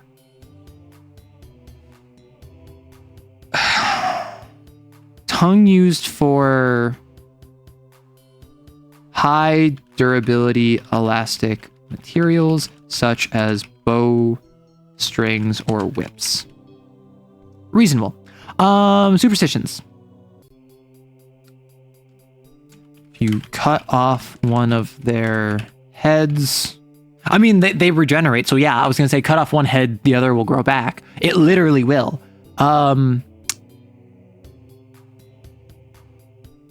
One of the head, so wanna know what?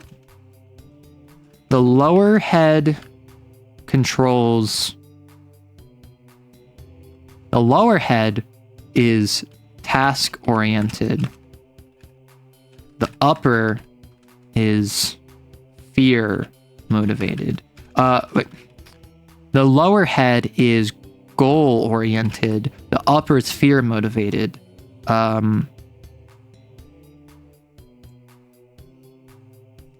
Your lower head, if goal oriented, or upper head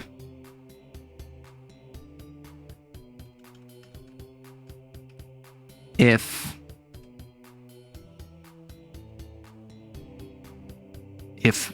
punishment motivated, right? Tongue bungee cord? Oh my gosh. I was thinking of the arms of the bow. Which one? Oh! I was thinking the strings. This one, yeah, I mean, this whole thing is... This, I will say, this was supposed to be Stone Age TTRPG. This ended up significantly more biopunk than I expected. That said, real life had biopunk.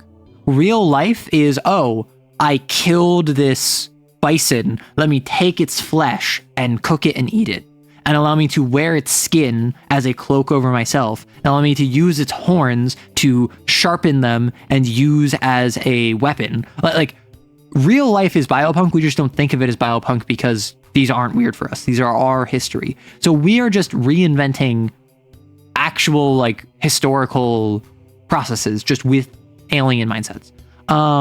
Your lower head if oriented or upper head if punishment motivated.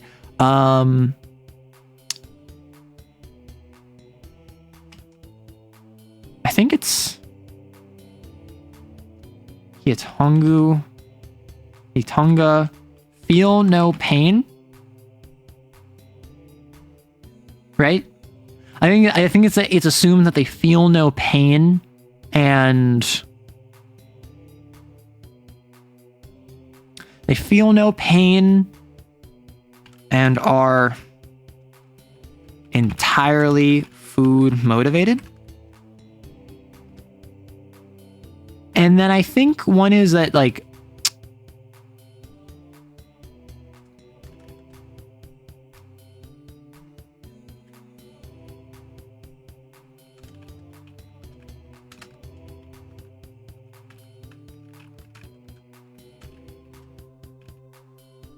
Hitonga are smart enough to communicate, they just can't speak. Hero, since the Neolithic was the Stone Age, have you thought about creating a system for the different rocks that can be found, including magic fantasy rocks? No. Like, with all transparency, I do not have the knowledge or the skills or really the interest in that.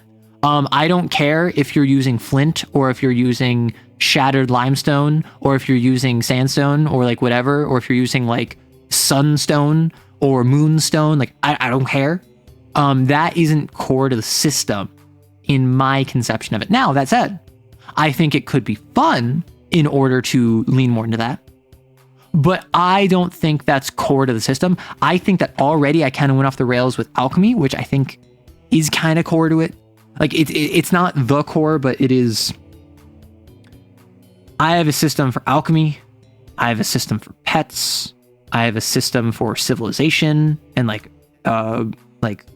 faction building. I have a system for trait development. I have a system for like I have all these systems building more. And the more and more I do this, it's not quite scope creep. I have a system for travel and exploration. Like, I didn't, in making this game, set out to make an exploration-oriented system. I realized after starting it, okay, I want the world to feel mysterious. The world is supposed to feel brutal. It's supposed to feel dangerous.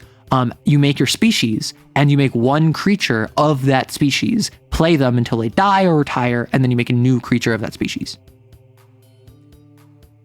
I didn't want to make a combat-oriented system. And that doesn't strike me as roleplay. So I decided to make an exploration-oriented system, which means I needed exploration mechanics, which means that you can explore the world in more than just physical traversal. You can explore it with the creatures and the biodiversity and making animals your pets. You can explore it with magic and using ether in order to do alchemy. But ultimately, like, the core of the system is make a species, make a creature, explore. That would make a fun module, but like, yeah, I honestly, like, that's something where I think that would be cool. Like, Painter, the reason I had such a strong reaction to that is that now that you said it, I think it's cool. Right? And I'm not doing that. Right? And I think it would be cool to have like different stones set up and like what different hardnesses and availabilities are, what different regions they would be local to, what sort of things you can make from them, and if they're good for carving or smashing or fletching or shattering or whatever. I don't have the skill or interest to do that. Now, like Dotsy said, gotta pull in Rory for some weird magic rock rules, Rory's geological hijinks. Like, unironically, I would probably grab him and be like, hey, Rory, do you want to make a module for this? And he would probably be like, is it going to take a year like your game? And I would be like, haha, no. And then we could work together to come up with a supplement that would be all about rocks, all about stone and geology, maybe even fossilization. And what it would probably do is it would be about him being able to apply real life geology to the setting, with the added wrinkle of how does magic interface with this? How does the fading of magic interface with this? As well as what stones are there that are only caused by magic? I know scope creep is heck, but it would probably get a job just to play a game like this if you went full Paradox and set up multiple game systems to do a mega campaign. So, like, to put it bluntly, this is the same setting. Like this setting of the Neolithic is the same setting as Synthop. And someone has brought, like, I've had people ask me, like, hey, So you mentioned that you have like multiple eras. Do you plan on making a TTRPG where it's like about the superhero era? And like I could certainly. And like what I could do is that I did not expect to do this, but I could, over the span of my content creation career, I could create various TTRPGs that link together across different eras. They all relate to the same magic system and terms and whatever. And it's just like further and further and further. And you can make it a 4X mega campaign. Sure. I would need to get paid for that. I would need to like have that be my full-time job. And I would love to do that. That said, I can't justify even like flirting with that right now. Rory being the Volo of the Neolithic, but specifically for rocks, that would be very funny. Well, no, so what I'm getting at, Guard Painter, is that like I would love to do that, and I've already kind of set that up. I have Synthop on one end, I have the Neolithic on the other. Those are basically the two extremes. I think, well, actually, if we're talking extremes, there is one technical point past like Synthop, but I haven't really thought about that at all. Can I give you my pitch for my Kane one shot? Sure. So real quick, we need stats.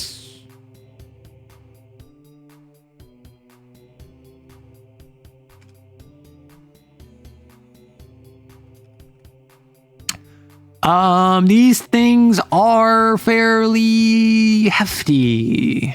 5. They have strong morale. 5 or 6. Honestly, I think 553. Again, not very much stamina.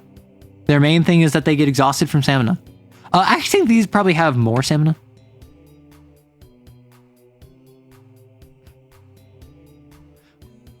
Crazy. What if their weakness is morale? They're easy to scare off. Okay. And then with the... This is the lichen. Tree. Escape. 2. Active. And this would be tree, the warbabble.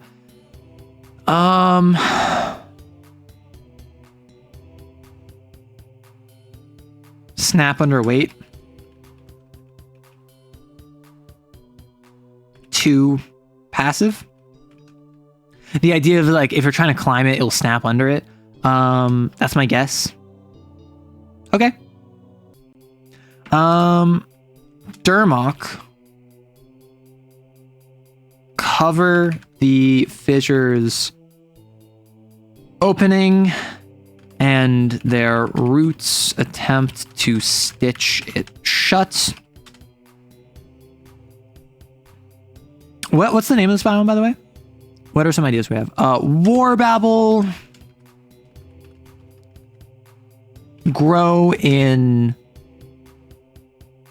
to monstrous heights to catch the fleeting sun that pierces the canopy.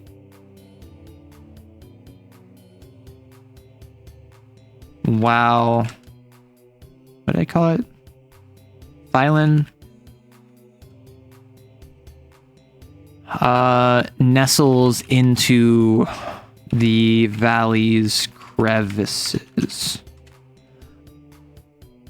Pogasquark.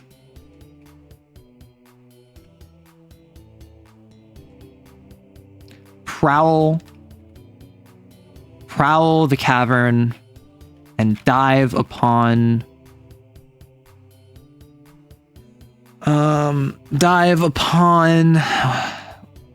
Hetro? What do we call him? And dive upon their prey.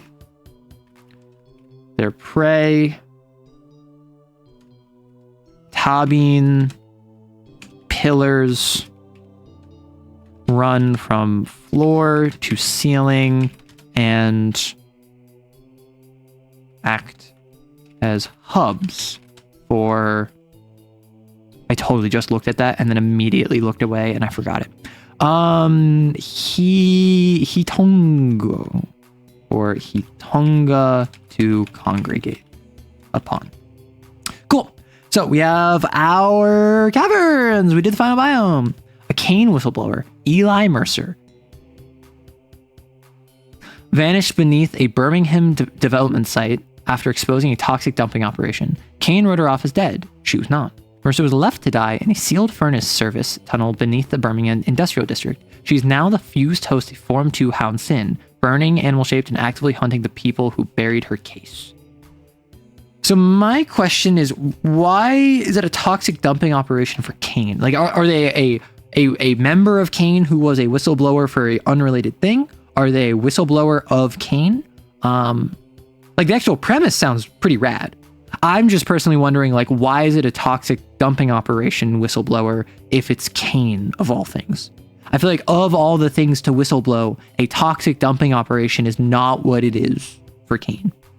If you have a little more stamina than Shark Squid, they probably can sometimes survive. Still, I bet they can be damaging enough that it just dies. The very rare survivors can do something special.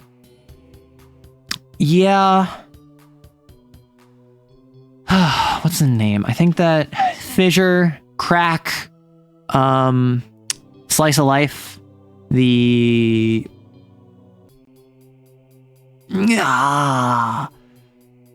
Sea, the Stone Sea, Stone Free. What is this? Some kind of stone ocean? Biome name Fissure.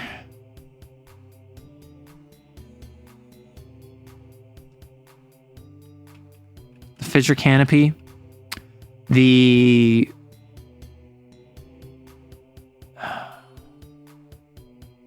Fissipy, the Fissipy Valley,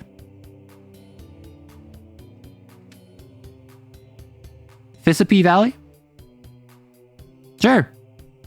Okay, so we have this one now. Now, let me write the mountains real quick, because I never ended up writing the mountain description. Mountains are any area in which the elevation increases substantially more than its surroundings. Most often, this manifests in elevated terrain in prolonged ranges, making the region quite expansive. Though there are examples of individual biomes separate from their surrounding regions that end up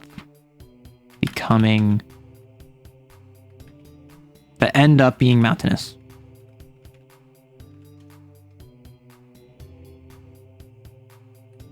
The chill, the wind, and the atmosphere are all pressures that seek to drive out inhabitants. And yet, many still live among the peaks.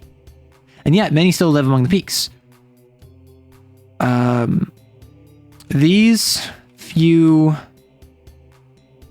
quite literally live on the edge, where death is always a misstep away.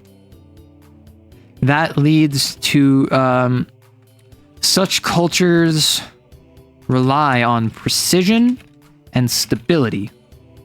Such cultures rely on precision and stability to maintain their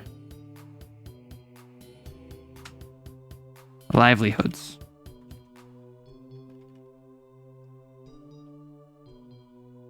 Such cultures rely on precision and stability to maintain their livelihoods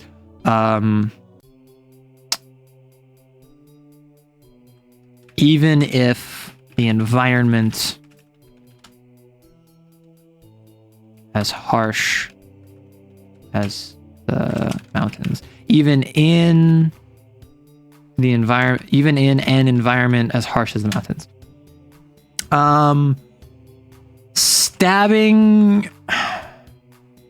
Stabbing into the sky are calcium deposits that appear to be bone or teeth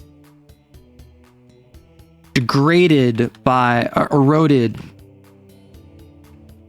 wind into cavities or fissures, eroded by wind with cavities and cracks.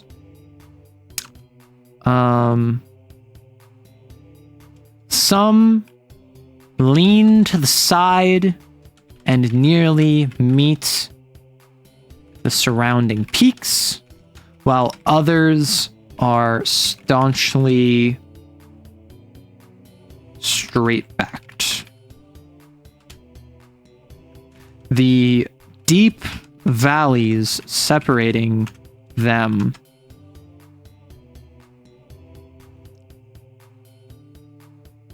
are filled with a combination of stone, calcium chips, and dust.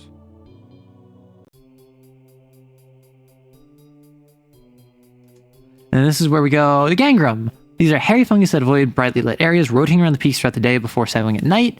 Ranges in color always desaturated. Gangrum coat the lower region, the entire faces of peaks.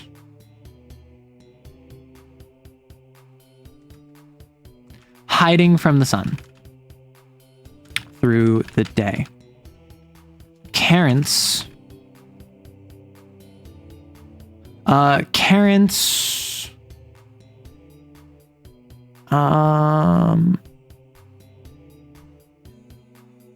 they float around. Thank you for the follow, Librefile. Carents float between the peaks, expelling their pollen and eusocially 5 to 10 root systems surrounded by broad curling leaves. They curl around one another to form a net. Right, so they form nets. G-Girl. Expelling their pollen on the G-Girl nets below. So what are these names? What did I come up with? Olunu. Photoreceptors has stomach on its mouth, flat teeth meant for crushing seeds. Eye spots were designed to vary in color. Social creatures known for mumbling and grumbling, preening each other's wings, cannot survive in solitude.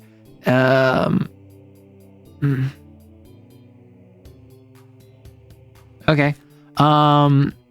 Olunu.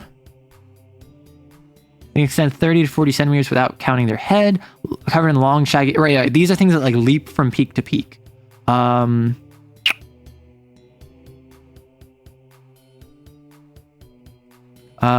Olunu prowl the valleys and consume the seeds fallen below. As... What were they called? I'm sorry, I can't remember any name I come up with. Morsevra.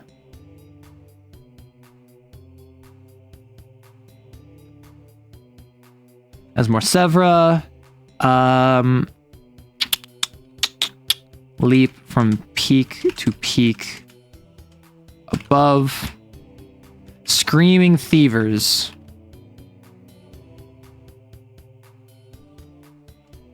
howl through the air as they dive upon their prey.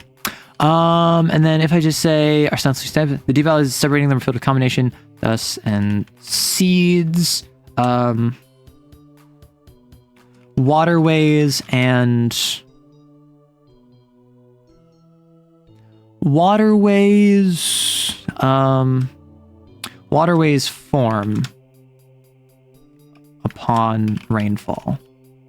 Stabbing into the sky are calcium deposits that appear to be bone or teeth, thought to be the remains of the foremost.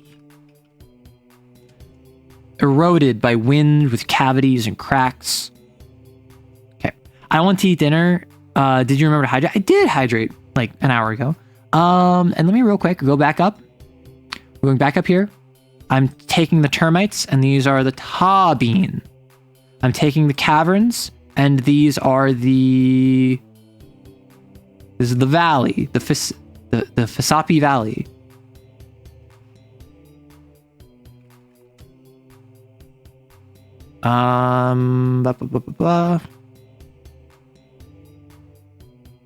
What else do I need to do? Tabean.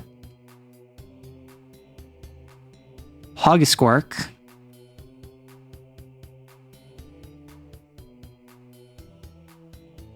Hogisquark.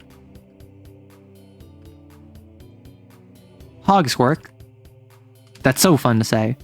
Tabean. The valley.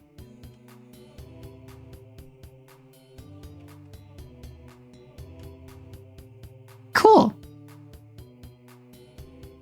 I think we're just about good. Okay. I still need to go through the rest of these. I still need to go through and ensure that all of the other biomes are not only correct in that they have proper stats and whatever. Like, honestly, the obstacles didn't take that long. Oh, we didn't make it obstacles for this. Whoop. I don't want to make obstacles. I have been streaming for 6 hours, and I streamed a decent amount yesterday too, so I need to wrap up. I have a video to make today. So I am going to see about just like up and off. Thank you so much for swinging by. I really appreciate it. If you have anything to... Who is online? AV... AE... It's been a while since I've rated AE. Is Neko still on? Oh, Neko's on! I'm gonna raid Neko. I'm gonna raid into Neko Blue. If you don't know, friend of the channel. He's super silly, stupid. I hate him. Don't tell him I ever said anything nice about him. But it's gonna be Arrow Raid Pog. I'm gonna take care of myself real quick. It's currently 5 p.m. for me, so I need to go eat as I have had very little to eat today. Take care of yourself. Tomorrow should be I said this earlier. Tomorrow should be a Mega Dungeon video. Then on Monday, it'll probably be like a voiceover or maybe like a stream clip. I'm honestly what I might end up doing, and probably what I'll do just because my voice, I want to rest my voice today because I streamed like 6 hours yesterday, 6 hours today, or maybe 5 hours. No, 5 hours yesterday, 6 hours today. I'll probably do a stream clip tomorrow, Mega Dungeon tomorrow, or Mega Dungeon Monday, Hunter's Archive Tuesday, where I won't be streaming the game with Cell. If we end up having it, if it end up being good, we'll just do it privately. Painting stream on Wednesday, and then Thursday probably another like stream clip or voiceover. Friday is going to be the final touch of Xeneolithic, and then Saturday is going to be more video. So thank you all so much. Have a lovely day, night, evening, morning, night, whenever, and take care of yourself. Bye-bye.